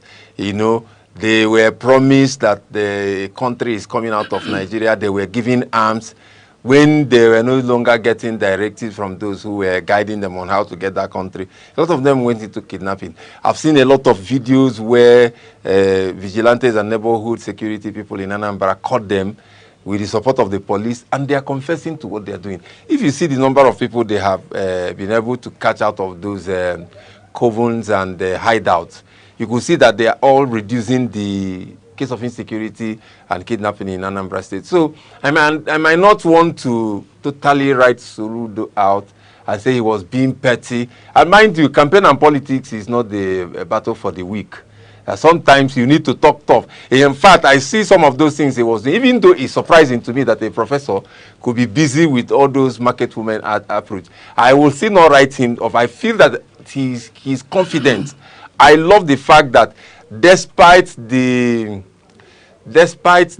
shouting down of the social media Gen Z, he was still confident enough to look at all his opponents and say, who is this one coming to contest against me? And mind you, if you're going into the ring for wrestling, for instance, you do not start acknowledging the strength of your opponent. No matter how huge or heavy muzzled he is, you'll be looking at him and say, I'll beat you down like a child. Right. So everybody is entitled to their opinions. All right.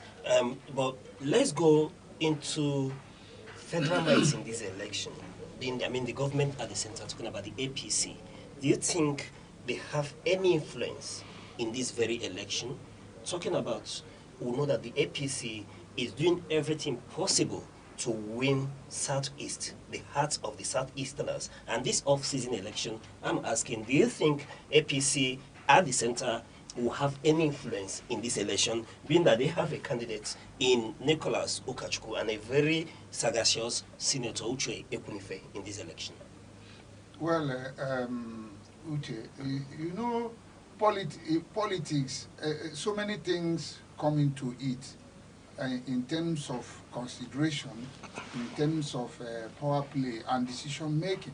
You see a situation where somebody might be in party A and by the person's body language, he's supporting the other man in party B. It has happened here in the past. I still say it very well because I knew what happened. I was close to Ayo Ogeze, the later Ayo Ogeze of blessed memory. In 2019 election, Ayo Ogeze was so popular. He was very, very popular during that electioneering because Enugu State believed that the governor then was a failure and they needed a change. And Ayo Ogeze came out despite the fact that Tayo Ogeze was a APC candidate, but his personality, his candidacy, sold him to the people. But the party that he was representing then, we are not with him. I mean the party machinery, the national leadership of the party. And they made it in such a way that they frustrated him at the end of the day. They didn't give him the desired support, the required support that he needed, because their body language was in support of the then governor, who was reported to have made some undercurrent arrangement with them, a kind of scratch my back, I scratch your back, you know, during the presidential election, I will make sure I mobilize votes that you will get at least a minimum of 25% votes in terms of spread in Enugu State. But you allow me to have my way to have a second term in office. And that was the fate of Tayo Ogeze. And in the end, you know, the party didn't give him so much support. So that Soludo is in Abga does not mean that he's the political foe of the man in Abuja. Everybody knows that they have a convivial relationship, they have a cordial relationship, they have a kind of mutual understanding that the president might be looking the other way, even though his party has a candidate, as the case may be, because they must have a candidate. But for the soul of the man at the center, where is it? It seems to be with Soludo, because if it is not with Soludo, we would have seen it. The way they would have done, they would have used the security agencies to even intimidate Soludo. You remember during the case of Willie Obiano, it took the intervention of the then President Muhammadu Buhari, to save him on the eve of the election for his re-election. He was stripped of the security personnel attached to him, and he started crying like a baby, lamenting to the president, and the president had to make a last-minute intervention that restored his security details or security people around him, the police and the other the other forms of government security. So Soludo seems to be enjoying the friendship, the cordial relationship of the man at the center, I mean President Tinubu, and that is why he's having his way. And as I said earlier, Soludo has done so well. We must give him that recognition. He has done so well in terms of bringing down the high rate of state of insecurity in Anambra State. Through this, you remember when he came in, he gave those people, those non-political actors, he gave them the opportunity to renounce whatever they were doing. He said, come, I have a peace commission, I have a reconciliatory commission, come, volunteer yourself, drop all that we are doing, all these unknown government issues and things like that. Please come, let us find the peace path. He gave them enough time, and they seemed to maybe to have challenged him that there was nothing he could do. And the next thing he did was to mobilize forces. You remember, he mobilized the police that seemed to be ineffective or inactive in Anambra State in terms of provision of security. They woke up because Soludo mobilized them, gingered them, and started breaking the cells, the various cells in various places of all these non-state actors. You remember the case when they went to somewhere, I think around Oboji, Agule Zechuku, ISIS, the forest there, and smashed these people. They smashed them, they were able to recover vehicles, they were able to rescue human beings that were kidnapped, and they kept there. And what happened? As these people were fleeing, they were running away, they went and burnt the Anambra, the Aguata local government headquarters, and so many other places. Soludo continued in that onslaught against the unknown government, against all these non-state actors, to the extent that having done that, having pummeled them, it's like watering the ground. He now came up with Udogachi, and he faced, he was doing it in phases. After those other people, he now went after these other people that were doing Yahoo thing, using the so-called native doctor thing to intimidate the people, and in the end, he was able to catch some of them, to arrest some of them, and he dared them. If you say you're a traditional ruler, perform and free yourself from arrest. From then detention. I will follow you. And they couldn't do that. Exactly. So he was able to demystify them. He demystified them, and the people became free. That's the benefit of this.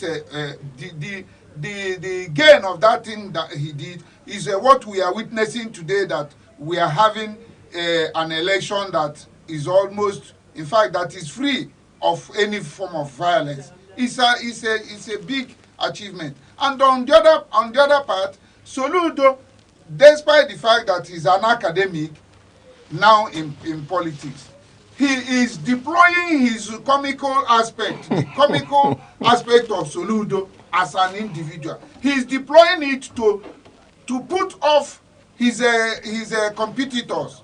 It was like what Muhammad Ali did. Muhammad Ali, during his boxing era, he knew that George Foreman was a very potent, powerful boxer. He knew that Ken Norton was powerful and all that. And they were bigger than him. George Foreman had a bigger weight, a bigger size than Soludo, but he used taunting. He deployed the tactics of taunting. He taunted George Foreman to the fact that George Foreman became infuriated and lost concentration. And Ali just went in there and just finished the job. So that's the kind of thing that Soludo is doing. He will come and look at the candidates who are contesting against him and reduce them like minions, through his comical approach. He will upset them, and they will be angered, and they will lose focus, they will lose concentration, and Soludo will move in to finish the job. You remember all these running battles, altercations he had with Uche Kunife and Ukachukwu. He didn't feel. He felt undaunted, even when they were. Hello, sir. Please continue. He felt undaunted, even with the reaction of Uche Kunife attacking his wife and things like that. Soludo allowed his wife to take care of that. And he faced Ukachukwu on the issue of his academic qualifications and things like that. And the next thing you see the same Soludo will meet Ukachukwu and even embrace him and have a warm exchange of pleasantries. And you will be wondering, was it not the same Soludo, or is it not the same Soludo that attacked Ukachukwu the other day, or even in the morning? Now he has seen Ukachukwu, and he has embraced Ukachukwu, and he's holding him by the hands, and they were chatting and discussing. So that's the kind of person he is. Whatever is to his advantage, he will deploy it. He deployed it in 2021 against Andy Uba. Everybody saw it, the way he messed up Andy Uba on television during the debate. And Andy Uba showed anger, but Soludo showed composure. All right. Over to you, sir Onyedikachi. We're talking about, he's been speaking, but we're still looking at the influence of the federal government, the government at the center, being an APC government and having an APC candidate in this off-cycle election. Do you think their influence will be anything to count on?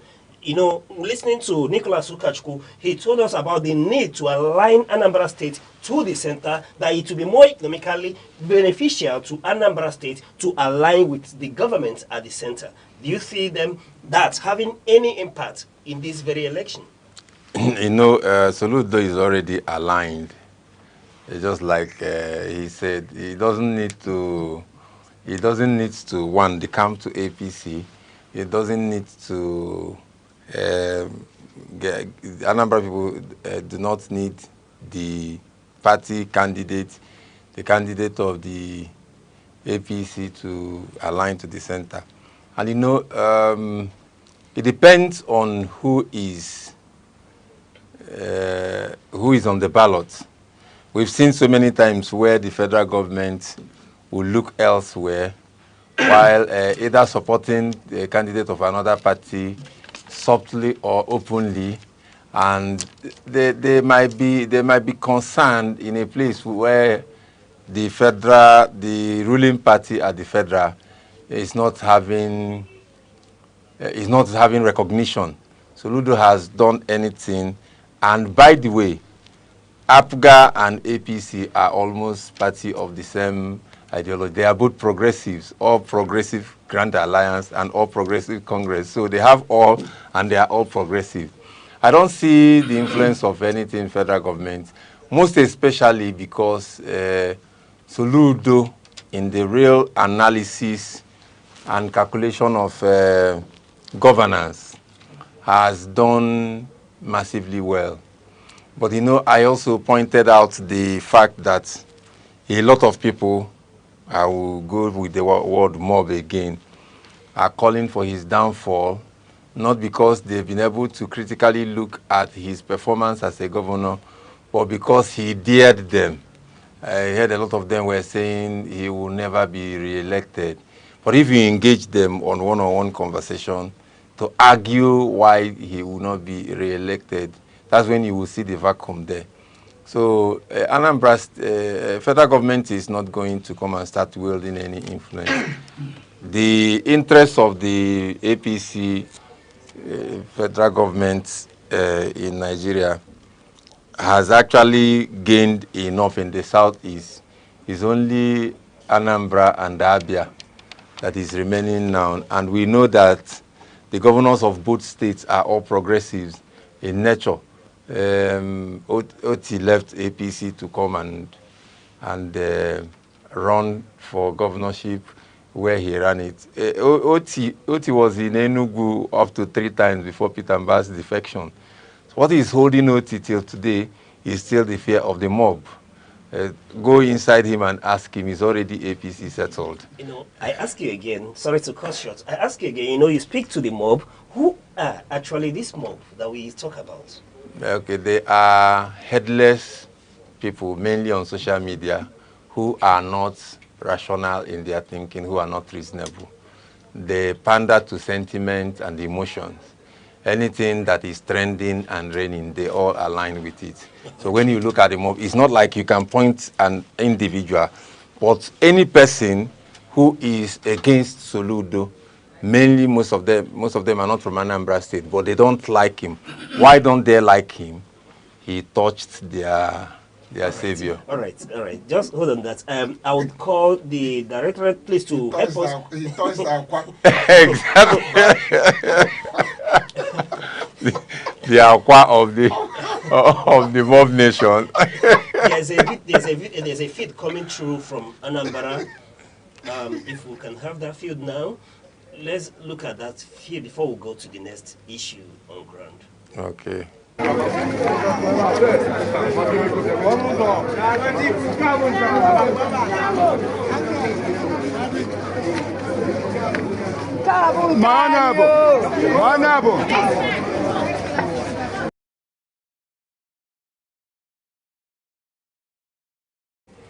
All right, that's an eyewitness report, you know, an amateur photographer for that matter, but we are told that that's the candidate of the APC going out to cast his vote in the election.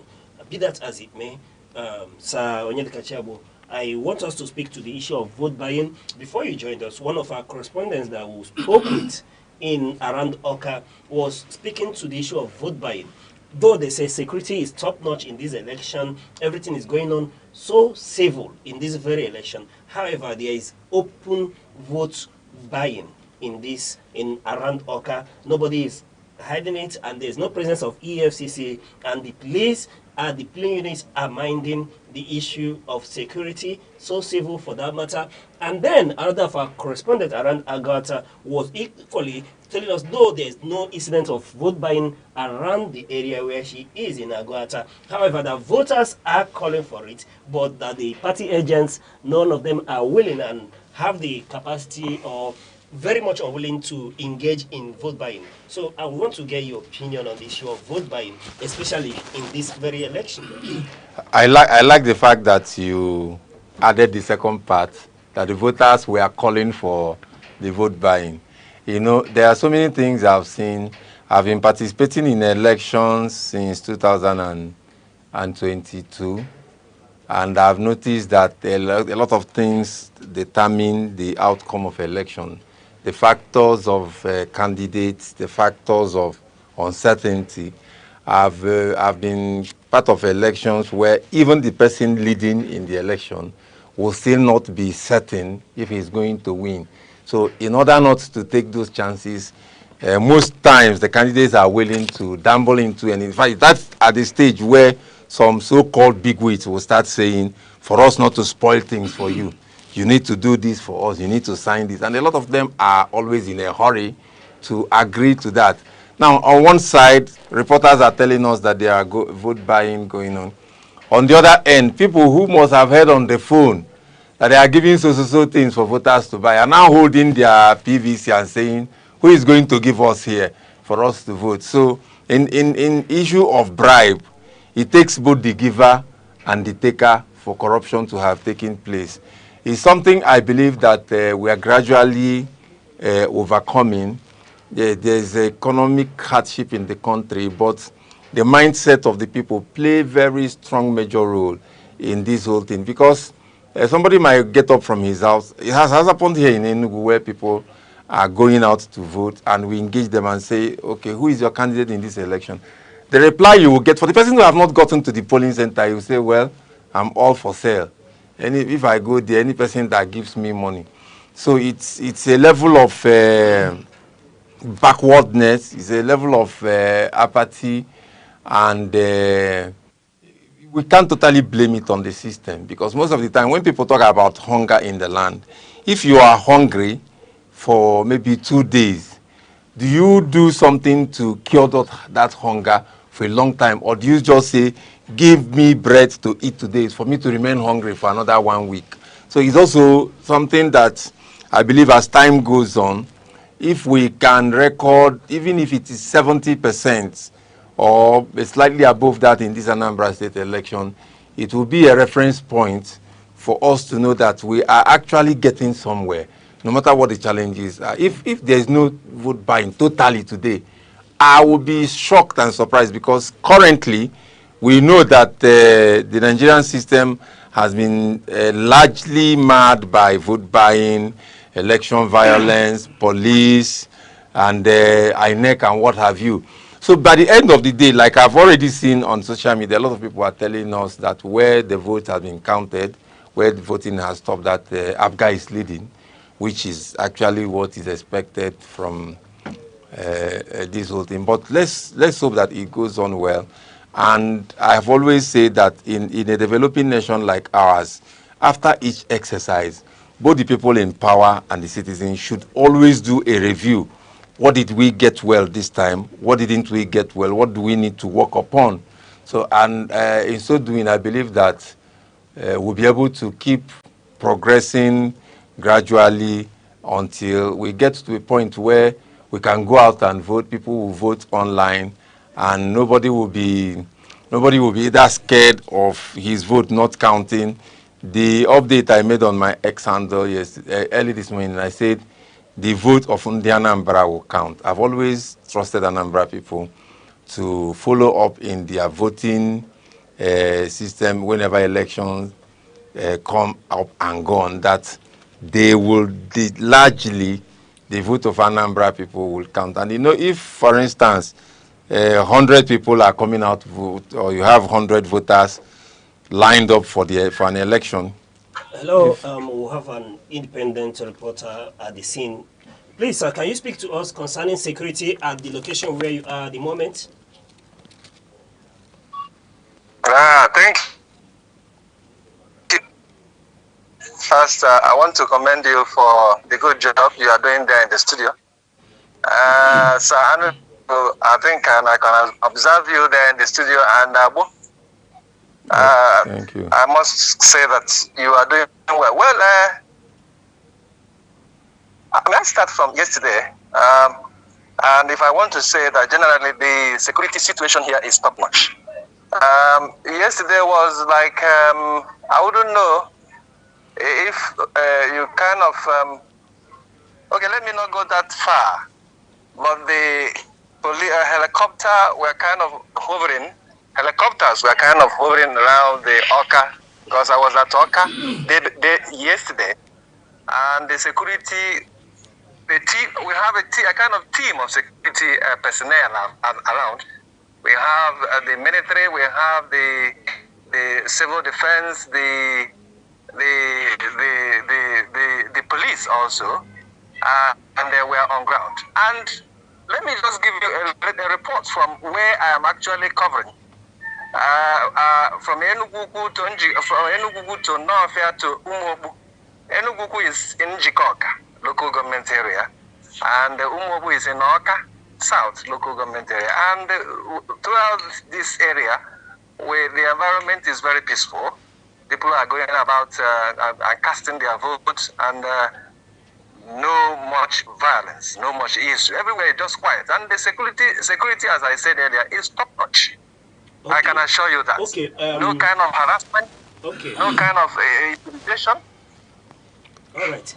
One of our correspondents around Oka alluded to the same fact that everything is civil, same with Aguata as well, that things are moving on very, very civil in nature. They commended the police in this instance who are deploying it without any ammunition. However, we are told about incidents of vote buying. I want to ask, the area where you are, is there any incidents of vote buying at all? Well, Uche, this is one thing that, one issue that has become a problem in our electoral system. And of course, some people, different parties, they know how to settle their members. They know how to settle their okay, let me just put it, their members. And they are doing it codedly, and they are doing it the way you may not understand. But of course, I don't want to dwell so much on that. All right, I want to say that the thing is just seamless. All right. I don't want to, because the parties, they know how to do it. We have seen over the years, and right. This one is not different. All right. It's still the same thing that we saw in the last election. When I mean last election, you know, some couple of months ago, there was a State House of Assembly election, and vote buying actually dominated to the extent that some political parties were 1,000 naira, as high as 20,000 naira, but they are doing it, they devised a way that you may not notice, but we saw it play out in the last election. And of course, same is also coming up in this particular election too. But they have their way of doing that. They have their way of doing that. See, we had some, giving us high as even still that 20,000, 10,000, to woo electorate to vote for their party. All right, but let me ask, is there no presence of EFCC this time around in this very election? Well, I have not seen any clothes of anybody wearing EFCC. Like I said, it's basically the members, the personnel of the civil defense, the personnel of the Nigeria Police Force. Basically, these are the prominent security personnel that are within the precinct of the voting areas. All right. Before I let you go, apathy has been an issue going into this election. However, around 2021 election, could record a 58% drop in voter apathy, which is an increase in that very election. But and given the fact that we had over 2 million registered voters, precisely about 2,802,790 registered voters in this election, with about 2,769,000 collecting their PVCs. What is the turnout like in this very election? Very, very impressive. Okay. Very impressive. And you should know that the two major gladiators, the two major gladiators, that is the candidates of the incumbent, the incumbent, which is the governor, that the candidates of the All Progressive Grand Alliance, APGA, and All Progressive Congress, APC, and the person of Prince Nicholas Okachukwu. You know, there are two strong men. And then Nicholas Okachukwu is not a man that you can just throw away like that. So I'm sure that the aggressive campaign they embarked on during that period motivated a lot of people to come out actually to vote. But not as impressive as expected.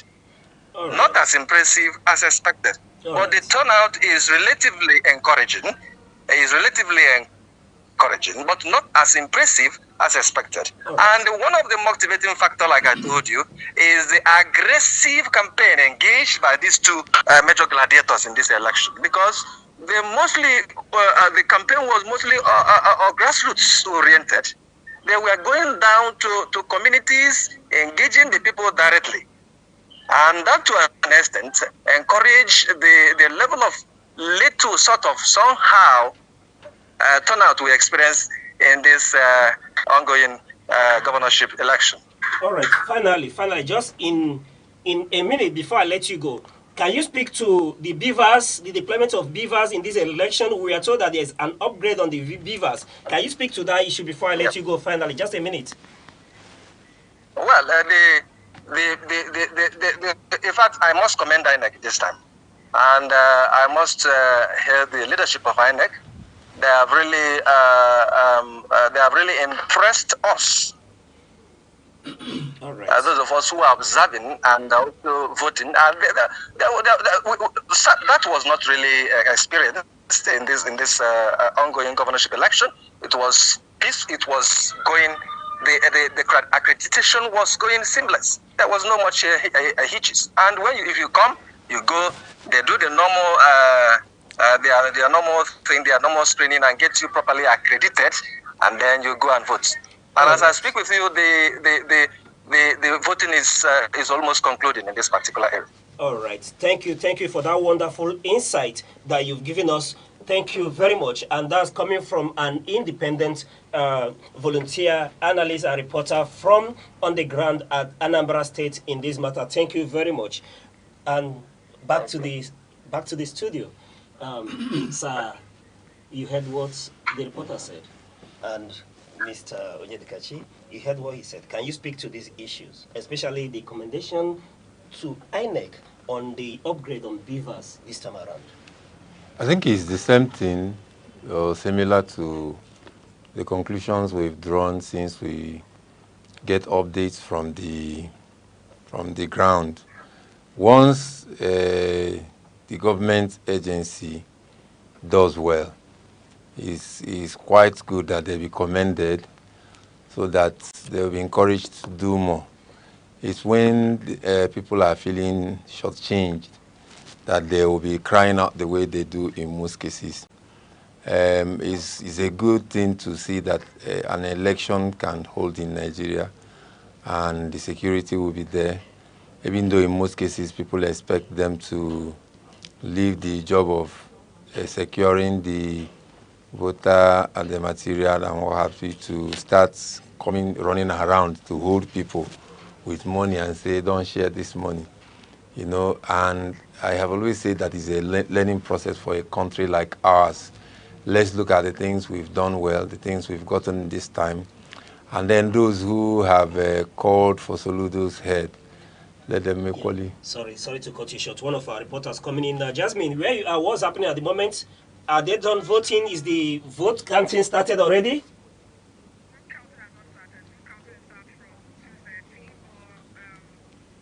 am right now, people are done voting. They're just waiting for vote counting to commence by 2:30. The governor, Professor Chikuma Charles Soludo, just cast his vote a few minutes ago, as well as the APC governorship candidate, Prince Nicholas Ukachu. He as well just cast his vote just a few minutes ago. All right. And could you speak to the peace in that area, like you said you spoke about in the morning? Sorry, I didn't catch you. I said, can you still speak to the peace in that area? Is everything still going? Yes, everything is still going well. Though we just had a little bit of rowdy and back and forth at Uri, the boys secondary school Uri. So I'm not forgetting. Around the polling unit of the deputy of the APC governorship candidate. But so far so good. Everything is normal. There's no violence recorded so far. Okay, so everything is still very civil in that area. But then in the morning, yes, very, very, very civil. All right. In the morning, you spoke about apathy. What's the turnout like later in the day? Like I said, yes, in the morning there was apathy, like I said, because it was very early, and so we are still waiting for people to come out. But at this point, we have, what we say, like a good number of voters at the polling units. A very good number of voters at the polling units. We have large vote, very, very huge at this point. All right, Jasmine, can you speak to the beavers in that area? Is everything working seamlessly? Because one of the feed that came in around the secondary school, around the ward 007002, one of the persons interviewed was speaking to the beavers not identify some individuals in that unit. Well, from here, Umona is Swafia, which is basically in Agwata local government area. There's no record of beavers malfunctioning, but some people just had difficulties trying for their facial recognition and all that, which was later sorted out. But people who could not sort out their own issue, people who their name did not even come up with the voter register, were not allowed to vote. So, and then some persons even came out with their temporary voter's card. People that did not find their permanent voter's card. And so, everything is going excellently well. So far, so good. All right. Finally, Jasmine, let me ask. When we spoke earlier on, you mentioned that there was no incident of vote buying. What's the situation around the area at this moment? Well, I've not moved away from the place I gave you that report from, so no incident so far. All right. Yes, but going by what's going on social media. No, we can't do that. So by what's going on social media. Eyewitness accounts. There's no vote buying at the place I am at the moment. All right, thank you very much for that wonderful insight, Jasmine. Thank you very much. You're welcome. Yes, and back to the studio, Sabuchi Anuyago and Sir Onyedikachi Abo, thank you also for that wonderful insight. But finally, before we go, I would want to get your final contribution on this whole report coming in and the election so far. On a situation like this, so many people will come up with so much stories. Many of those stories fabricated information, fabricated pieces of information, just like the case of the Civil War era, where somebody might stay in one's home and tell you that, I remember in those days, they would tell you that, oh, these people, they have killed mass number of the opponents, the enemy's soldiers, and just something that he stayed in his room to fabricate, to manufacture. And when you get out there, you see that the reverse is even the case. So people making allegations or banding reports of vote buying, I don't know how they came about that.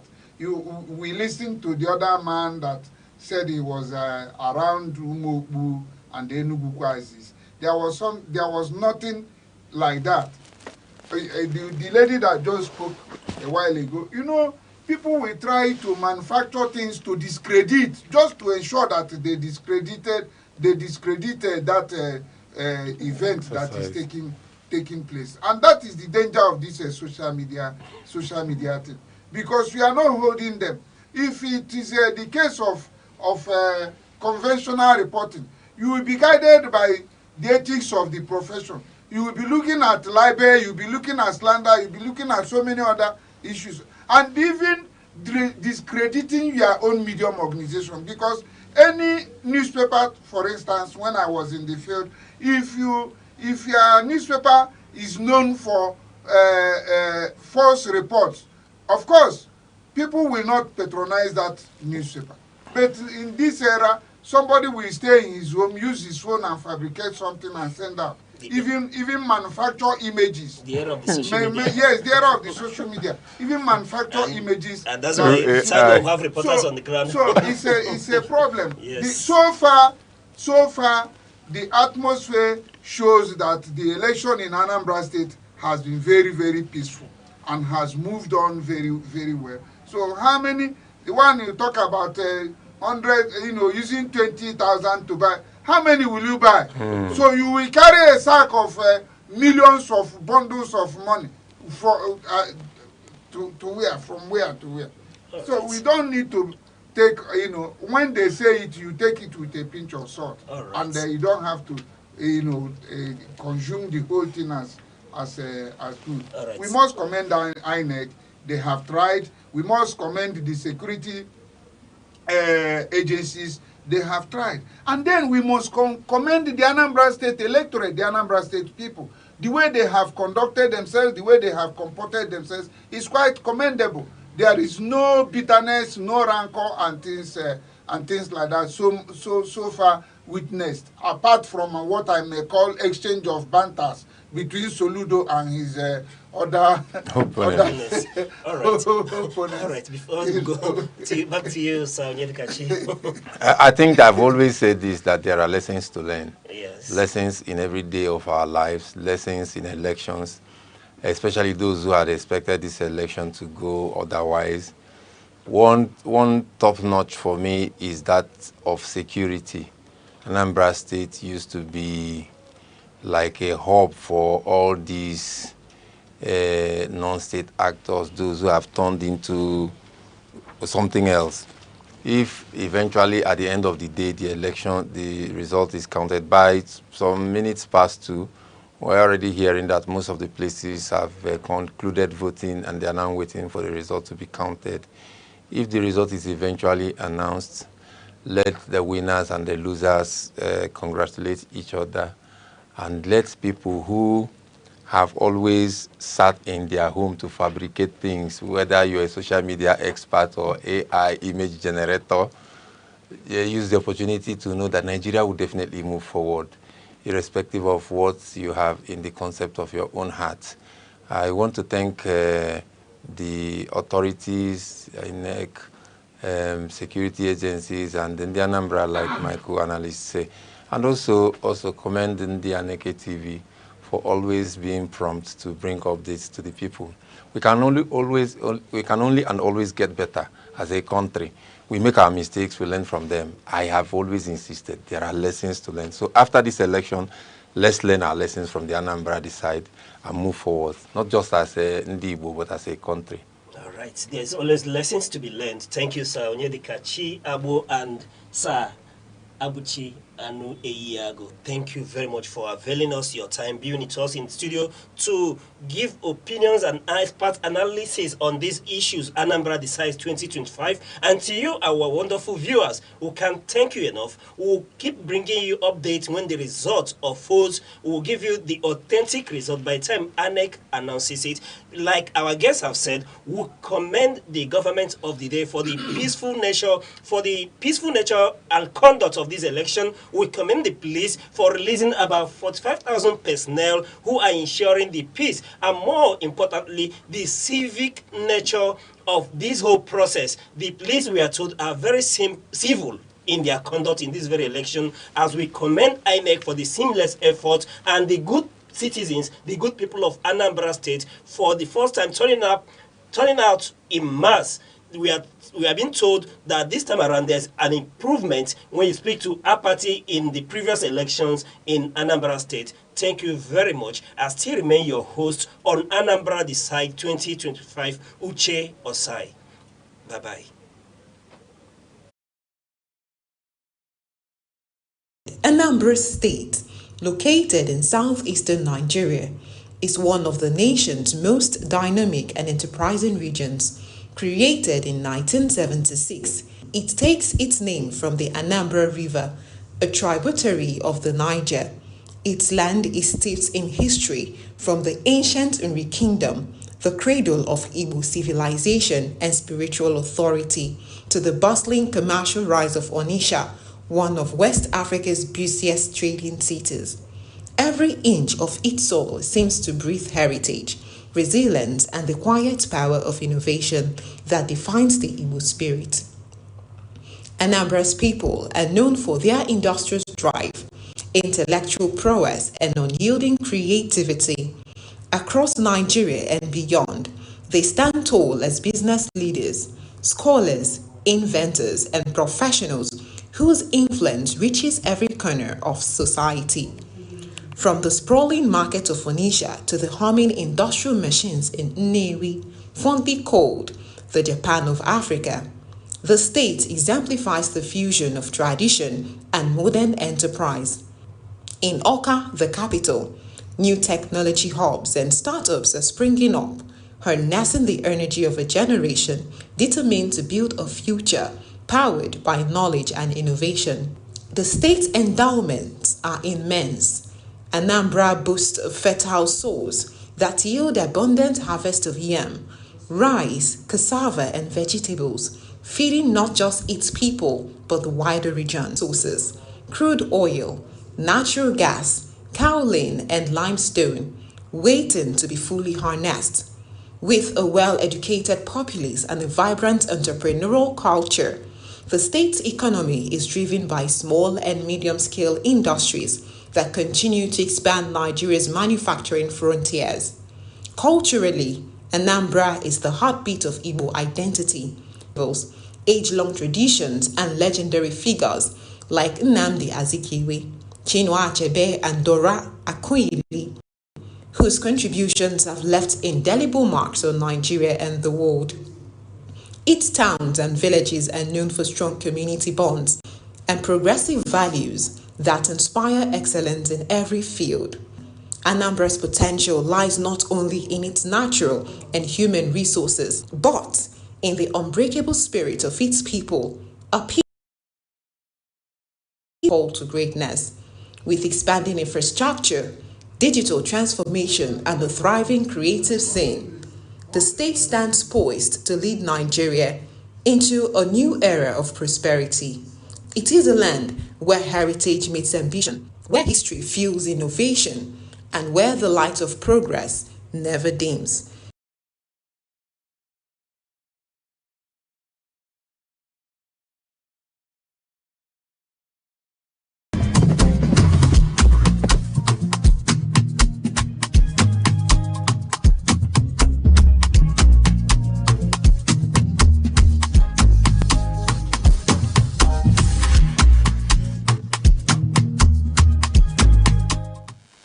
Daalụ ịbụ onye ọma ka na-esonyela anyị. Ọkwa na Neke TV ka anyị nọ na nke tata anyị na-eji nleba anya na mkpa ọ dị na ndị nne na nna na ụmụ ha na-akpa nkata. Enwee ka esi anọkọ ọnụ kpaa nkata ọfụma. Naanị ihe ị ga-eme bụ sonyela anyị maka na mgbe anyị ga-etinyecha ọnụ n'okwu a, ị ga-afụ uru ọ dị na ndị nne na nna na ụmụ ha na-akpakọ nkata. Maka oge ụfọdụ ndị nne na nna ụfọdụ adịghị enwede efe ha na ụmụaka itukwu. Ọ sị gị I'm too busy, ụtụtụ oje ọrụ, ụtụtụ nwaanyị eje afịa, mgbe a ga-eji wee nata abalị onweghọzi mgbe nne na nna ji akpa nkata. Ọnya ka anyị ji wee sị na tata anyị ga-etinye ya bụ ọnụ okwu. Abụ m Ngozi Ọtahumele, ọkwa na Neke TV ka anyị nọ. Onye mụ na ya na-eji ikwu okwu wee bụrụ olu maka o si ekwu ya. Ọnụ na-abụ okwuchie ya ọda gbụwa otu o kwesịrị ịdị. Onye ka m na-ekwu maka ya? Ọkpataakụ, Odoziakụ, nne na nne nne, onye maka ya na ụmụaka si akpa nkata, o wee bụ Lilian nke ọma Agbo. Anyị na-asị gị nnọọ na nke tata.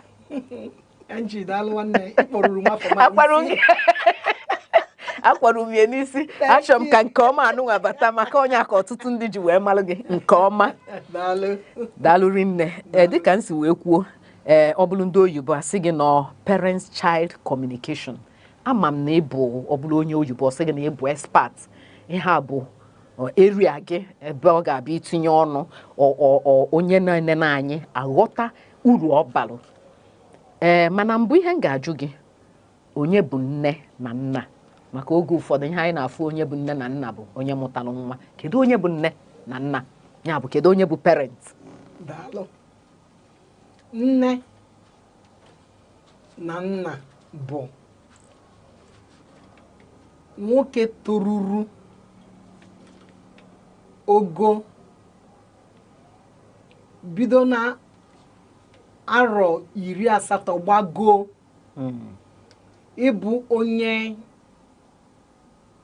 nwere ike ichekwa ikpuchite ịmụ ịzụ nwata otu a ka ọ bụkwa n'ebe nwanyị ọbụla toruru ogo site na ogugo afọ 80 gbagoo bụrụ onye nwere ike ichekwa ịmụ ịzụ na ịlakọta nwata ọbụla nwata nwoke maọbụ nwata nwanyị ka a na-akpọ nne na nna ya bụ ụzọ nke onye ahụ ndị ahụ bụ ndị mụrụ onye ahụ amụ n'afọ a ga-akpọ ha biological parents nwekwara ụzọ ọzọkwa a na-akpọkwa nne na nna nke a bụ ụzọ a na-asị onye nlekọta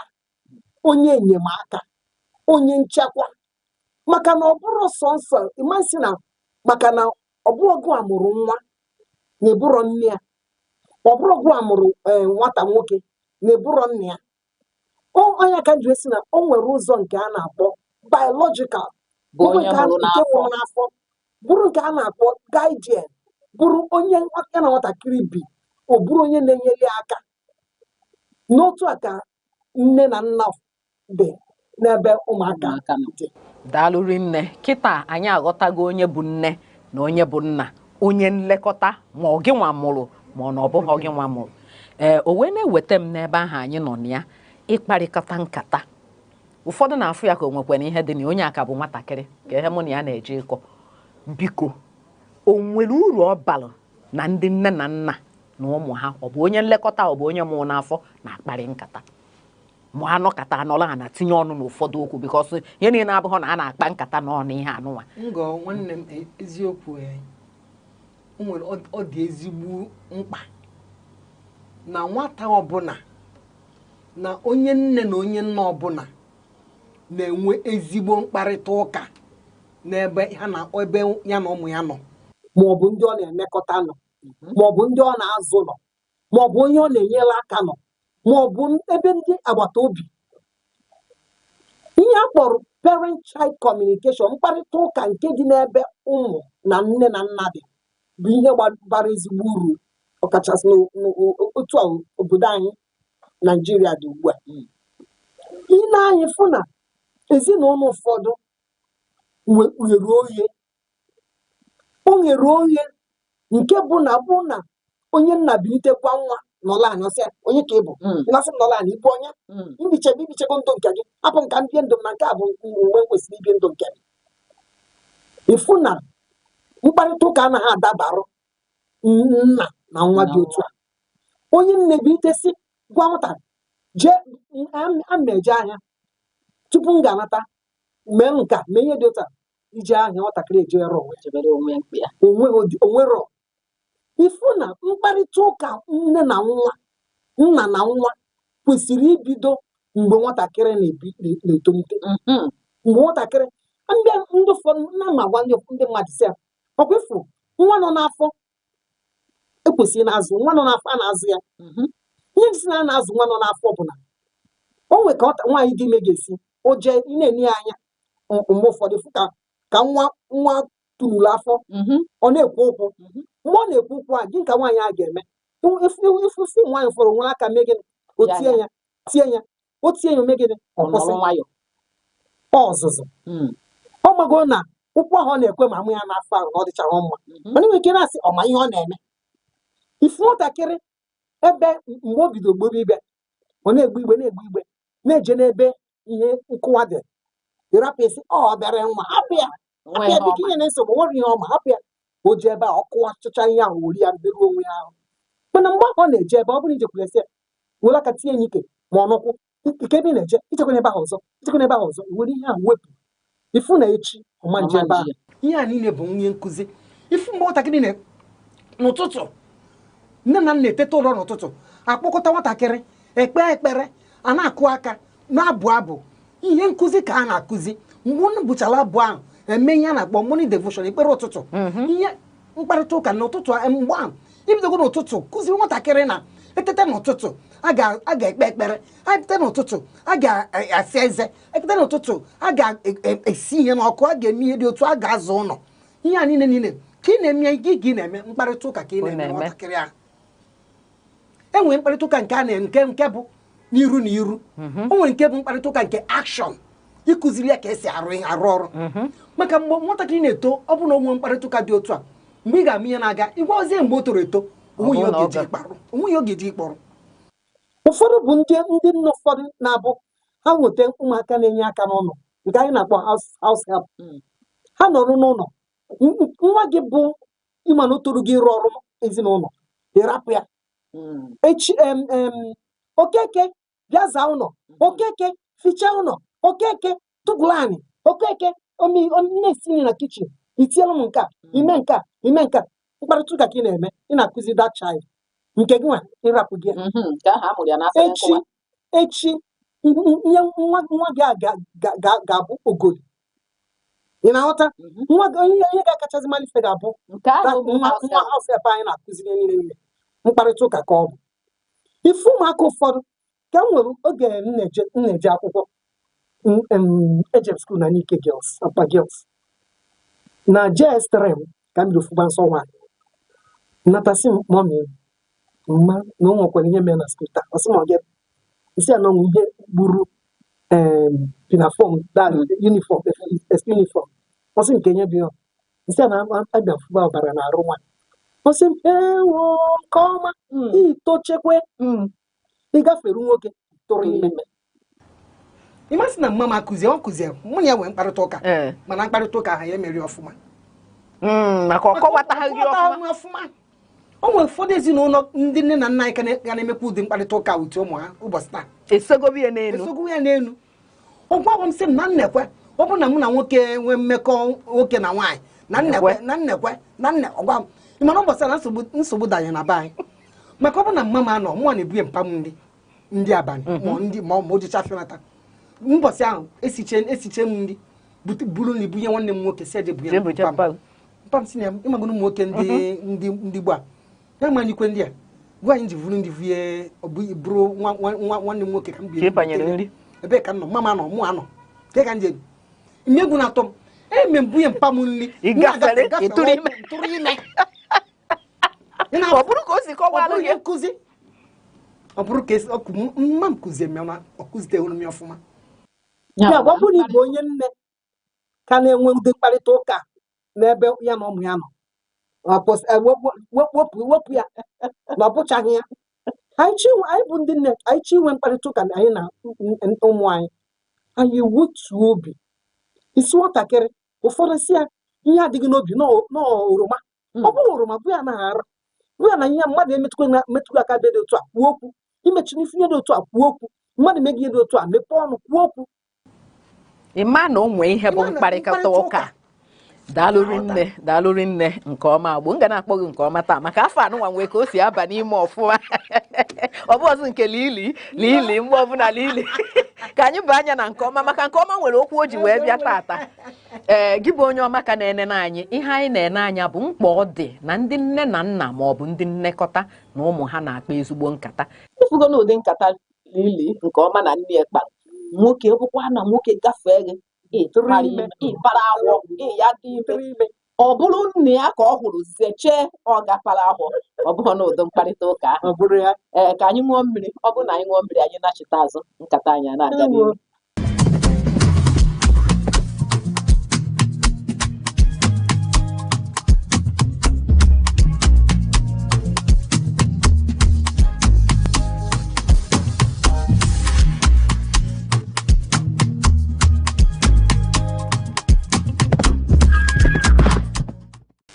gị bụ ezigbo mmadụ ka na-esonyela anyị ihe anyị na-ene anya bụ mkpa ọ dị na ndị nne na nna na ndị nlekọta na ụmụaka na-akpa nkata ọ bụrụ ndị oyibo sị gị parent child communication. Onye ka m wee malụ ọ rụtụ gị aka n'ebe dị iche iche o nwebe ebe m chọọ ịjụ gị mana ịkpatụ gị aka achọbụ m ịjụ gị kedu mgbe nkata a kwesịrị ibido mana ịsa gị na ibu nwatakịrị ebu n'afọ na ekwesịrị ka ebido mgbe ahụ na ọ bụghị mgbe ụmụaka tochiri kpọchitebezie ya azụ ada eme eme. Dịka anyị kwugoro ọtụtụ ihe banyelụ nkata anụnwa o nwere uru ọba maka ndị ụfọdụ ga-asị ọ bụ na ndị Gen Z generation say what have I got to do with this old person kedu ihe mụ na ya na-akpa o nwere uru ọ bara na ndị nne na nna na ụmụ ha na-akpa nkata gịnị ka a na-eje ịkọ? Ngọ nwanne m nwaanyị okwefu ụmụaka ụfọdụ ụmụ agbọghọbịa ụfọdụ ụmụ okorobịa ụfọdụ ịma ịfụ tata ma ihe ọfụma bụ ndị na-aga nne na nna ha nso.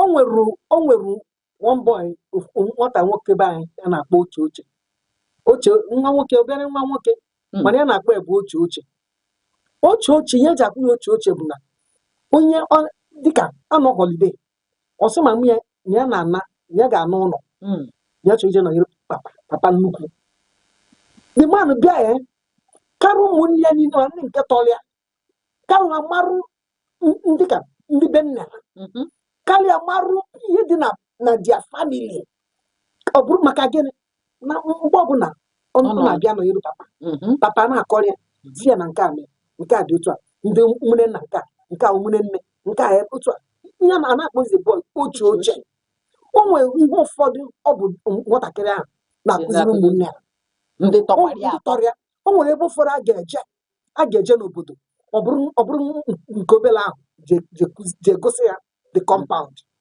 ọ bụrụ maka gịnị ọ na-abịa nso ụmụaka uru dị na mkpakọrịta nne na nwa uru dị na ya karịrị ọzọ bụ na ọ ga-eme nwatakịrị onye ya na-akpọ self esteem nwatakịrị ahụ dịka ọgbụ ya ma mgbọji ya ọ na-ekwu okwu n'ogige ọ na-agwa gị na ya ma ihe ya ma ihe ọ na-ekwu maka oyibo with authority.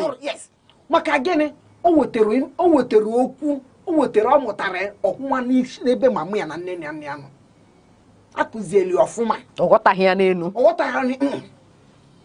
ọzọ bụ ọ ga-eme nwatakịrị ahụ ihe ọbụla isi n'ilo wee bịa na-agụ ya okwu against ndị befa ọma nkweta gị maka ọ bụghị ihe nne ya gwara ya kụzieli ya.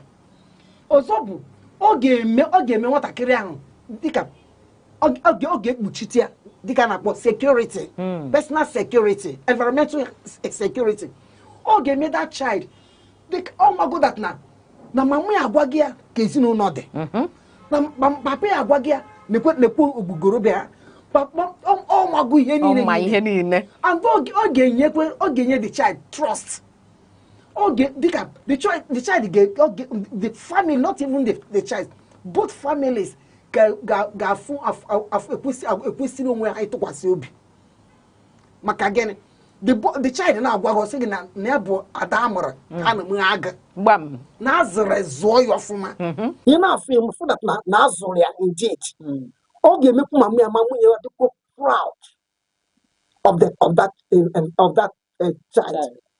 If ọ ga-emekwu the child adịkwa proud of her parents or his parents. Always someone after saying, yeah, on now. What give me education on now?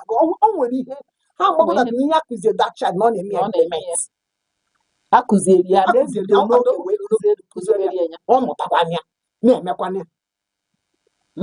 Parent-child communication. Mkparịta ụka dị n'ebe etiti ndị nne na nna uru ọ na-eme ọ karịrị akarị. Ihe nji wee kweta na ihe anụnwa anyị na-ekwu dị n'anya ya bụ na o nwee ofu nwatakịrị mgbe ahụ ọbịa were ọbụrụ ndị oyibo shi homework assignment a na-enye ha ụnụ nalụ unu shi otu amenya nne si na ọ na-abụnya bụ isi ya n'otu ọ sị mba that is not what my auntie said isi ya n'otu a ka ị ga-esi mee ha ọ sị mba na ọ bụghị ha ka ticha kwuru mami asị na ihe na ịkọrekt nwatakịrị ya na onwe ihe o menya shamba na ọbụ otu a ka ị ga-esi wee mie chi nwa ọbụ ọcha that is not what my auntie said.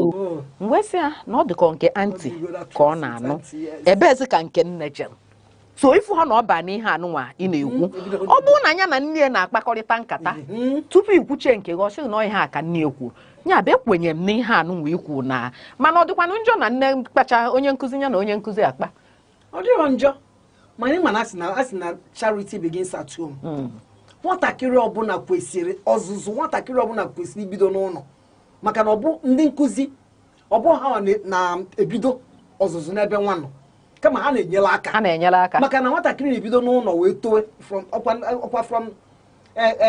mgbe a mụrụ ya nuenet otoro na-aga tupu nwatakịrị ejebe akwụkwọ ụfọdụ na-eru 2 years plus ụfọdụ na-abụ enye ya 9 months ụfọdụ na-abụ above ifu na o kwesịgo ọnọgo n'ụlọ nwoke esi ekwu okwu nwoke esi aga ije nwoke esi egbu igbe ndị nkụzi izizi enwe bụ ndị nne na nna bụ ndị nkụzi izizi enwe nne na nna na ezigbo agbata obi ha bụ the first teachers.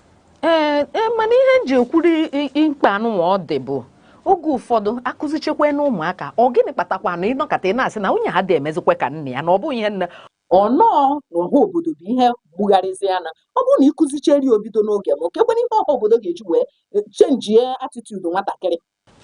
Nji nwanne ịmakwa na ya enwere ihe ụfọdụ na-akpata nwata ịgbanwe na agwa gboo ya ọ kwefụrụ a na-akpọ ya environmental factor.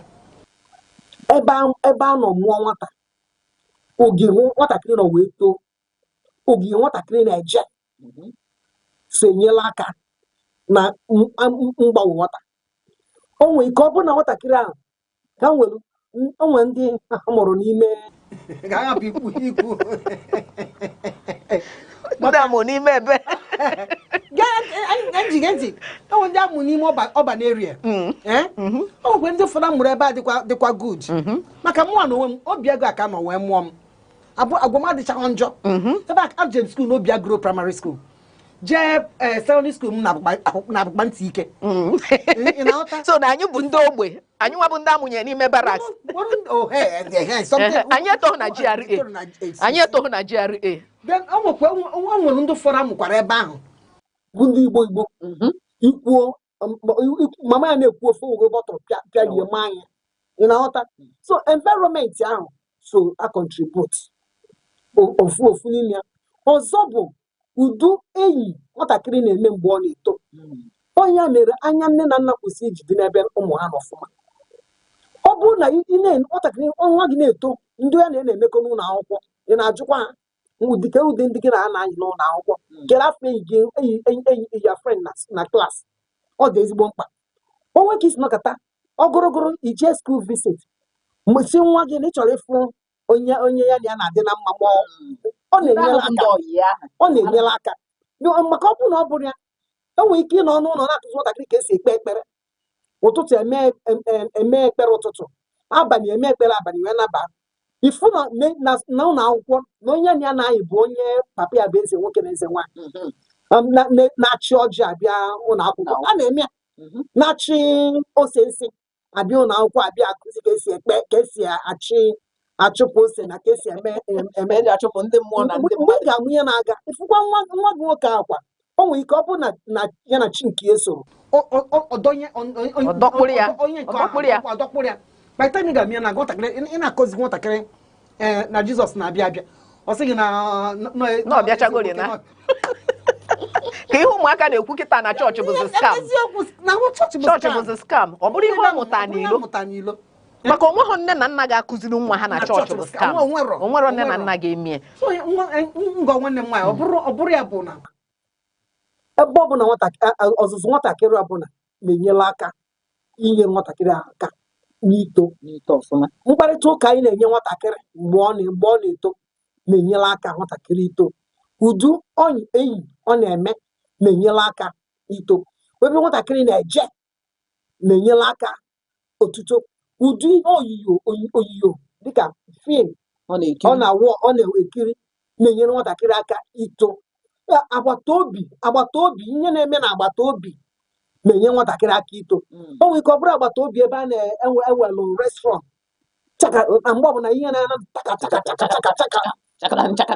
nwatakịrị a ga-eto with that noisy environment dịka o jee ebe dị quiet ọ ga na-apụta ebe a ka ọ bụghị ebe otu a. Yes. So dịka anyị bụ ndị nne na nna anyị nwee mkparịta ụka n'ebe ụmụ anyị nọ o nwere ihe ndị ụfọdụ ga-enyekwala anyị aka ịzụ ọfụma ebe ụmụaka na-aga environment ebe ha nọ ndị enyi ha na ha na-emekọ na ụmụ ihe ndị a.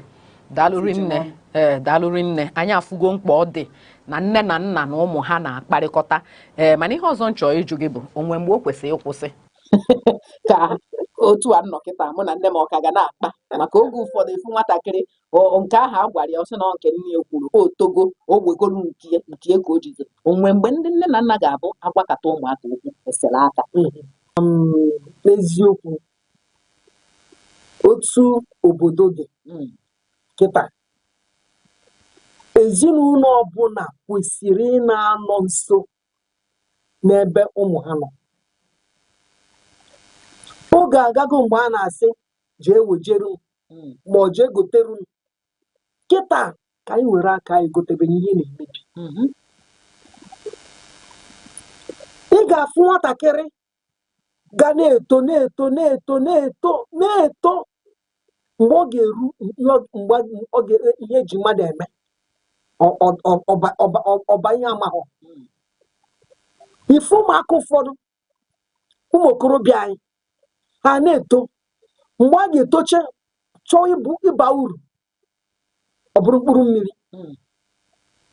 Ụmụ nwaanyị ụfọdụ onwe nke kpọrọ m na Tuesday gara aga si matilie biko nyafụbekwe nwa ya nwaanyị ahụ nya ntị akpọgo ndị bụ unu ka ị mara ma onwe ka o sikwa n'aka n'obodo ọsị m ya chọọ obodo n'ọgba isi imekwe polis repọt ọsị m ya gwọgo ndị polisi nọ n'akụkụ nsị ọ na-adị agbapụ sị m ọ na-agbapụ nsị a na nsogbu dị ọ na-agbapụ mgbe onye na onye ka ịgwago na ọ na-agba ọ na-adị agbapụ terụta ka isi kwugozi agozi.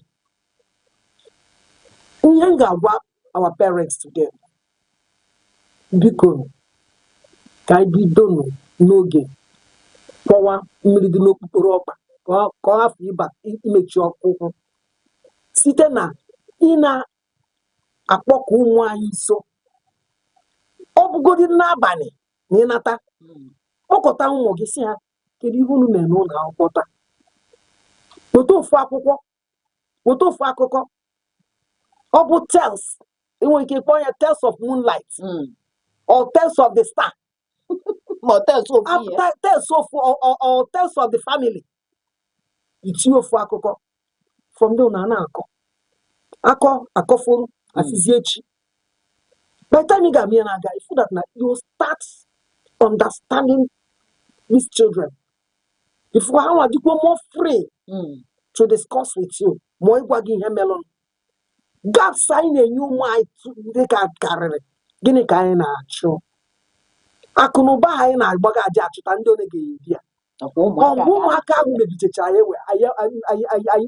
wee rie ya. Ụmụaka anyị should be first. Just like ihe a na-aga asị arụ ike first. Ụmụaka anyị should be first then before the wealth. Ka anyị na ụmụaka anyị oge ka anyị na anyị na ha na-akparịta ụka. Ịnọkọta ụfọdụ asị ọ kpọrọ m ga-akpị ya ma nwa gị akpọọ gị kpọọ ya gị bụ onye nne gị bụ onye nna ọ na-eri ego ya ụdịrị ụmụ nwaanyị ndị ọzọ nọrọ mma mkpe kpọọ ya ka ị mara ma arụ adịkwa ya. Gị bụ nwatakịrị nọ n'ilo kpọọ nne gị gị na nne gị na-akpa ịnọta eju anya mama nke ka ị merụ ma miriwekwa nri ọ dị ezigbo mkpa ka anyị bido n'oge zụba ụmụaka ka anyị bido n'oge zụba ha kpọkọta na ụmụaka nso ka anyị bịa ha nso bido n'oge zụba ha maka na nsogbu dịkwa kịta obodo gasa agasa. Bikonu daalụrị nne Doziakụ Lilian nke ọma Agbo na nkata anyị tinyere ọnụ otego aka o ji adị m ka anyị kwuo ihe a maka ọ bara uru na ndị nne na nna na ụmụ ha na-akpa nkata oge ụfọdụ onye ilo dịka isi wee kwuo onye nọ n'ile asị ya mba n'otu a ka o kwesịrị ịdị o were nke ahụ maka na nne agwarị ya otu nwaanyị bụ ihe gwa m sị m na o nwee ihe selụ nwa ya na ofu nwa ọ sị ya hei kedu ihe mma m ga-eme n'ọnụ ihe a kedu ihe nne m ga-eme ọ bụla onye ya na nne ya na-anọkọ ọfụma ọnụ na ya mere ụdị ihe a kedu ka nne ya ga-eme mee ka gị na nwa gị na-akpa nkata ka ọ ga-abụ olu echọsị kedu ihe nne m ga-eme ma ọ kedu ihe nna m ga-eme ma ọnụ ụdị ha ebe a na-akpakọ nkata ọfụma udo okwu a na-apụta maka na akụzigori ya o wee bụrụ ebe a ka anyị na-apịachi nke mbọsị tata na anyị pịachiri taa abụghị na ihe anyị ga-ekwu agwụsịala kama na ọ ka anyị dobe nke anyị ga-ekwu mbọsị ọzọ Lilian masị gị daalụ maka isonyere anyị ama m na mgbe ọbụla mkpọ gị na ị na-aza daalụ maka nkụzi a maka mụ nwa mụtakwa ọtụtụ ihe na ihe anyị kọwakwa tata abụ m Ngozi Ọtahumele ọ bụ na ihe anyị na-eme na Aneke TV na-amasị gị na-esonyere anyị mgbe ọbụla na soshal midia anyị na Instagram na Facebook anyị na TikTok na anya na YouTube na @Aneke TV ebe a ka ị ga-afụ ihe ndị anyị na-eme wee luo mgbe ọzọ anyị ga-akpakwa nkata ka o mesịa.